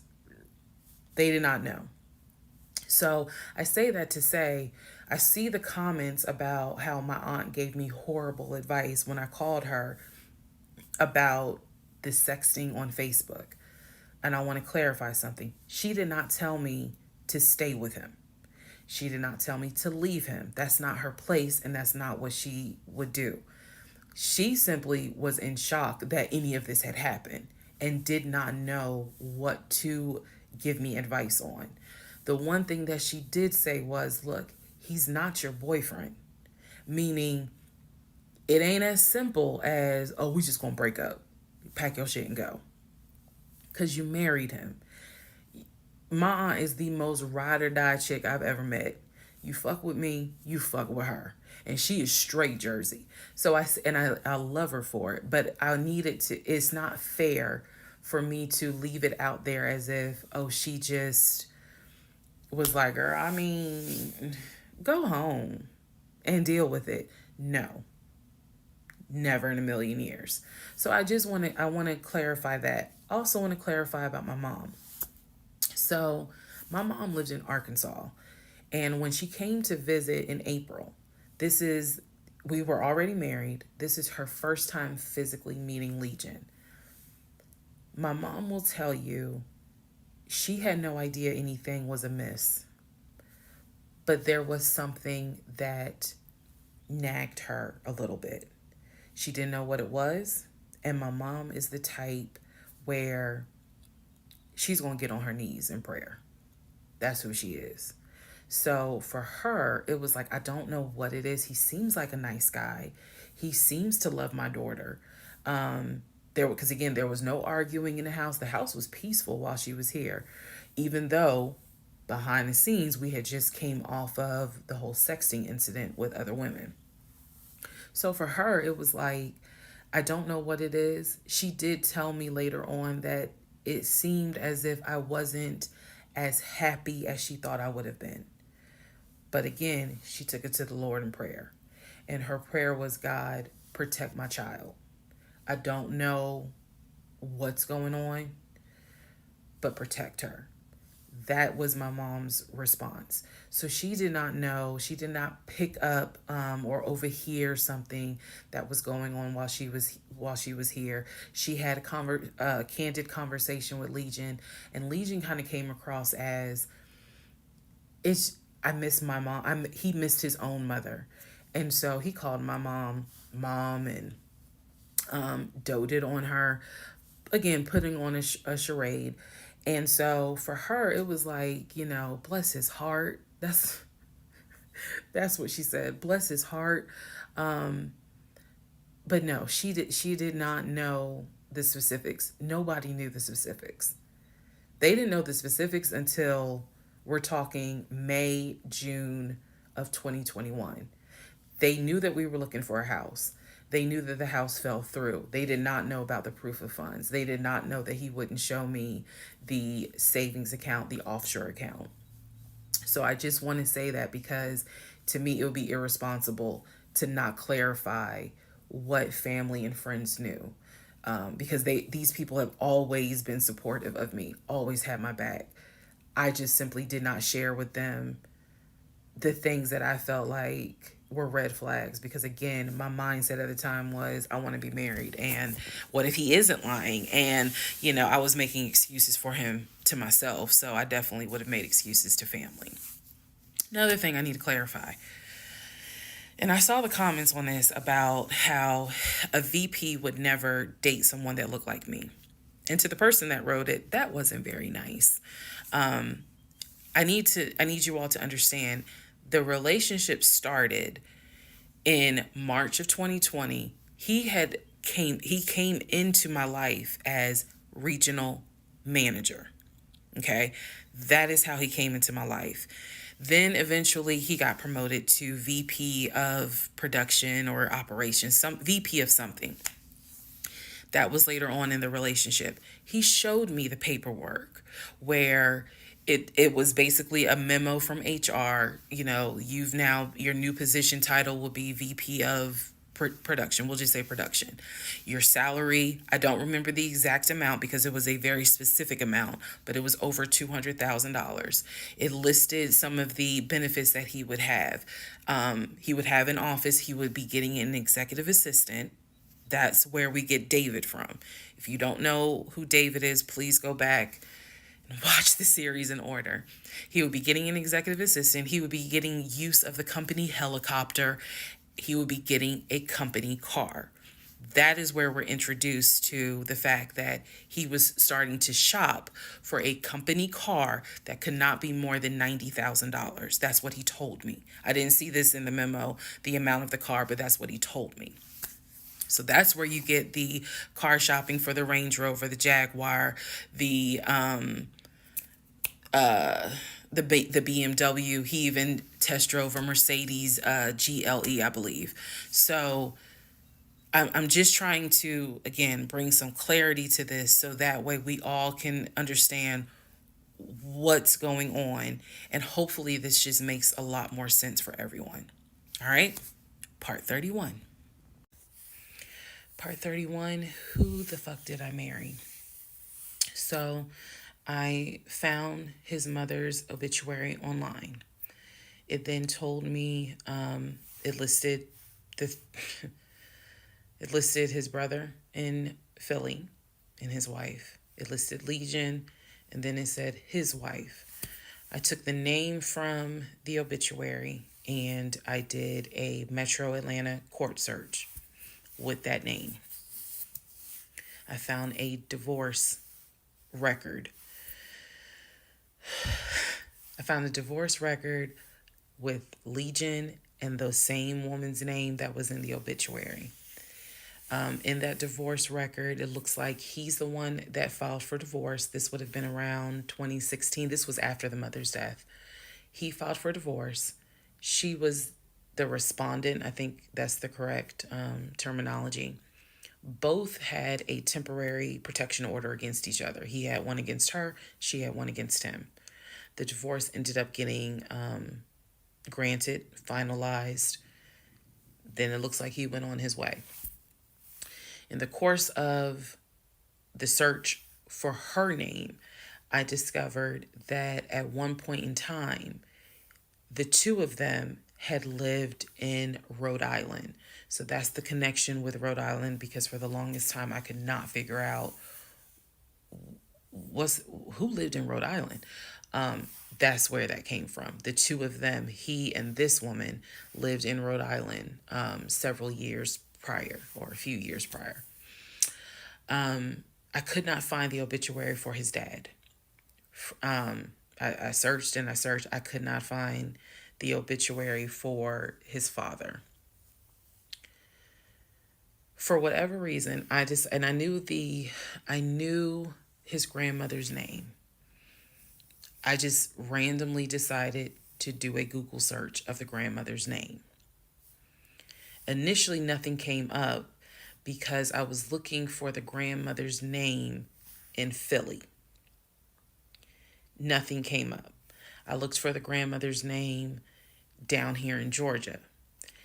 Found a record, but it wasn't quite clear. What was clear was that she had died several years prior.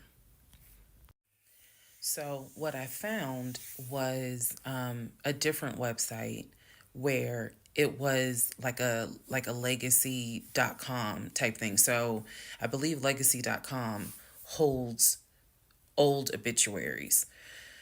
Did a search for her name, found a match. That is when I discovered that she actually had passed away in July of 2008.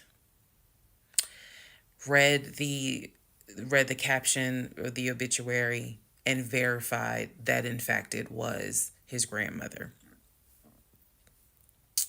Because at the bottom of it, again, obituaries tell you a lot. It names who she leaves to cherish her memory. So it lists all the different family members. It lists the brother in Philly. It lists Legion, no spouse, and then a brother in Nashville. Once again, it did not list the two sisters, Shantae and Kim. So I'm even more like, okay, clearly something, is up when it comes to Shantae and Kim. But what I do know is that he has talked to them multiple times in front of me. So I'm not sure what I'm missing. Maybe some family feud happened. I don't know. So that is how I discovered that when he told me the grandmother died from COVID and he was crying, boo-hooing and all that shit, she actually had died in July of 2008. I found this out the same time that I found out about allegedly, and I say allegedly because I'll explain, allegedly the first wife, or at least what I think is the first wife. So while all this is going on, Legion is almost bedridden from what happened with his knee. And I need to take a moment to address this issue with the knee. Again, the story started, he hit his knee. Then it turned into, it was an old football injury. And this has happened before. He's going to the doctor. The doctor's telling him to ice it and to elevate it. He eventually moves into the guest bedroom to be more comfortable. I'm going to make this statement. This is probably the only time I will make this statement. He was not lying about the injury that he had. I don't know where the injury came from, but what I do know was he was not lying in the fact that he was in pain. You could clearly see that he was in pain, and the pain was becoming debilitating. Please understand what I'm saying. The pain was debilitating enough to where he was taking my pain meds from when I had the miscarriage. And then also it was hard for him to walk. He was not eating. So this is what made me believe this, whatever was going on with the knee, there was more to it because he was not eating. When I met this man, he was a size 3X. At this point in time in May, he's down to a 2X. He is not exercising. He is not doing anything mobile. He's simply not eating. So there definitely was something going on, something concerning. Honestly, I thought it might have been cancer. But he kept saying, no, it's not that. It's from a football injury. It's from a football injury. I said to him, the next time you have a doctor's appointment, I want to go. It was that bad. And he kept making excuses like, okay, fine, I'll make the appointment. I'll let you know what it is. Cool, I will take off work. I want to be at that doctor's appointment because whatever is going on with you is serious to the point where you are losing weight rapidly within a 2-week span. So now we can go ahead and enter into June. When we enter into June, I have verified, read the divorce documents for not one wife, but 2 wives. I have called San Diego State, verified they have no record of him. He claims he was a private citizen. I don't believe that. They're saying there's no record of him. I have pulled his background. It is showing that you've lived in Pennsylvania, Rhode Island, and Georgia. When I look at the addresses, it is tied to at least 2 women, both of whom I'm showing divorce records on file that you had. I've also verified that your grandmother actually died in 2008 and not in 2020 from COVID. I know all of this as I'm going into June. His birthday is June 17th. So all I've been doing is just trying to figure out what is it I'm going to do. I spoke to the pastor and his wife. I believe it was actually the pastor I spoke to because I knew the pastor previously before he did our marriage counseling. And I told him what I found. Mind blown. Mind blown. Had no idea. He knew something was up. He knew that Legion was not really trying to make this marriage work. He had no idea all this was going on. So he asked me, are you wanting to stay or do you want to end the marriage? I said, oh, absolutely, I'm ending it. Oh, hell yeah, I'm ending it. I have to. I have to end it. I have no idea who that man is in my guest bedroom. Not to mention, on top of all of this, he had lied about the death of the ex-wife's daughter. Part 32. Part 32. Who the fuck did I marry? All right. So we're now in June. By this point in June, I have been offered the new job, accepted it, put in my 2-week notice at my previous job, and was going to be starting the new job later on in the month. So when he laughed where I told him I wanted to get a new job, that laughter fueled me to get a new job. So here's what happened the beginning of June. At this point, he's completely bedridden. When I say completely bedridden, what I mean is, I'm trying to clarify this so it makes sense. From what I see, he is going to work, but he's calling out a lot more. Okay? So he had already left the condiment company and was working for Apple. So he's calling out quite a bit because the pain is pretty bad. So he's hardly eating at this point, hardly. For example, if I were to say, oh, I ordered a 10-piece wings, he's eating 2. And that's it. That's all I would see him eat. I was going to work and coming home. The house was in the exact same place that it was when I left. Nothing in the kitchen had been moved. Nothing in the refrigerator had been moved, which led me to believe that he had not left the bed from the time I left to go to work until the time I came home. At this point in time, he's drinking Powerades like it's water. I mean, I'm buying cases of Powerades. And that seemed to be the only thing that he was taking in. So if he was a 3X when I met him, he's probably at a 1X, maybe a 2X, depending on the clothes. He's lost a lot of weight because he's not eating. So that's the reason why I say he wasn't faking whatever was going on. I think the issue with his knee was a symptom. That was not some football injury. That was not, I hit it at work. It wasn't that. Something else was going on. I had kept asking him to, let me know when you have a doctor's appointment. I'm going to go with you. I'm going to go with you. And he just kept saying he's calling the doctor, and the doctor told him to just keep icing the knee. But I knew better. What was happening was I didn't care because of all the stuff I was finding out. So, beginning of June, he is in the bed, sleep, and I get his phone. I ain't gonna lie. I got his phone. He had a work phone and he had a personal phone. It was the work phone that he had from the condiment company that apparently was never turned in. Follow me. It'll all come out. So he still had the work phone. It was deactivated. But he did not wipe the phone, if y'all know what I mean. Take all the data off. He did not do that. So I looked through the phone and I see this would have been text messages. Text messages between him and a woman named Peaches.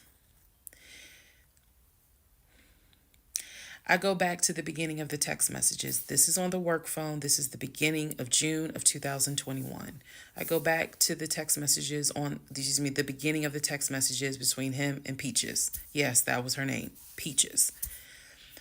I'm reading the thread because he's knocked out sleep. So I'm in the bathroom with the door locked, reading the thread. And what I can tell is that he met Peaches on POF. If you don't know what POF is, it is Plenty of Fish, a dating website. He met Peaches. I saw the messages in June, so he met Peaches around February. Met Peaches from POF. And apparently Peaches was, there's no nice way to say it. Apparently Peaches was a prostitute. So, and the reason why I say that is because in the text messages, she's listing the prices. So he asked for a hand job. This is in the text messages. She told him it would be like $40. He asked how much would it be for oral. She said it would be $60, because it was $60 and $80. One was the price with the condom, one was the price without one. So no messages after that. She sent a picture, he sent a picture. No messages after that. So in other words, these messages were not back to back every single day. There's breaks in between the messages. So like a message was in March, the next message is in April. A message in April, next message is like 2 weeks later. So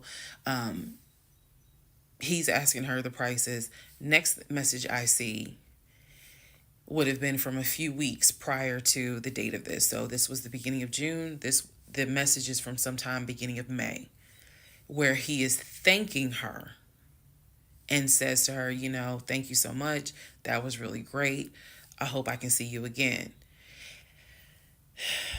Then there's messages where she said, hey, basically she was at a new spot. She must have moved. So he said, okay, I'm going to come through. I'm going to come see you. He's asking her to confirm the address. He was like, is it the house with the brown trash can with a white car in the front? She says, yes. So I'm thinking he was actually in front of the house when he's texting these messages. Then again, he does whatever he does, and he sends her a message a few hours later saying, thank you. That was great. I'm reading all this. And I will tell you guys something that you may or may not understand. Some women may or may not understand it. the cheating didn't even faze me. Didn't even faze me. I didn't cry. I did not feel like, what did I do wrong? I was relieved. The reason why I was relieved is because up until this point, I kind of struggled a little bit on whether or not, God, I know, Lord, you hate divorce, but I can't stay with a guy that lies. So when I saw the cheating stuff, I was like, oh shoot, thank you, Jesus. Okay. Because I know my Father in heaven's going to forgive the fact that I'm going to divorce him for infidelity. Go ahead. It's fine. Jesus will forgive me. So I was relieved, to be honest with you. Like, oh, okay. I got grounds now, bitch. That's how I felt. So saw the messages, forwarded the messages to my phone. Or excuse me, I had to take my phone because the phone was deactivated. So I kind of had to do a little ghetto. Hold the phone up, take my phone, and take pictures of what I see on the phone, so that I would have proof on my phone. Then I put the phone back and continued on. Now, in the next part is the day that he gets kicked out. And I will tell y'all what happened.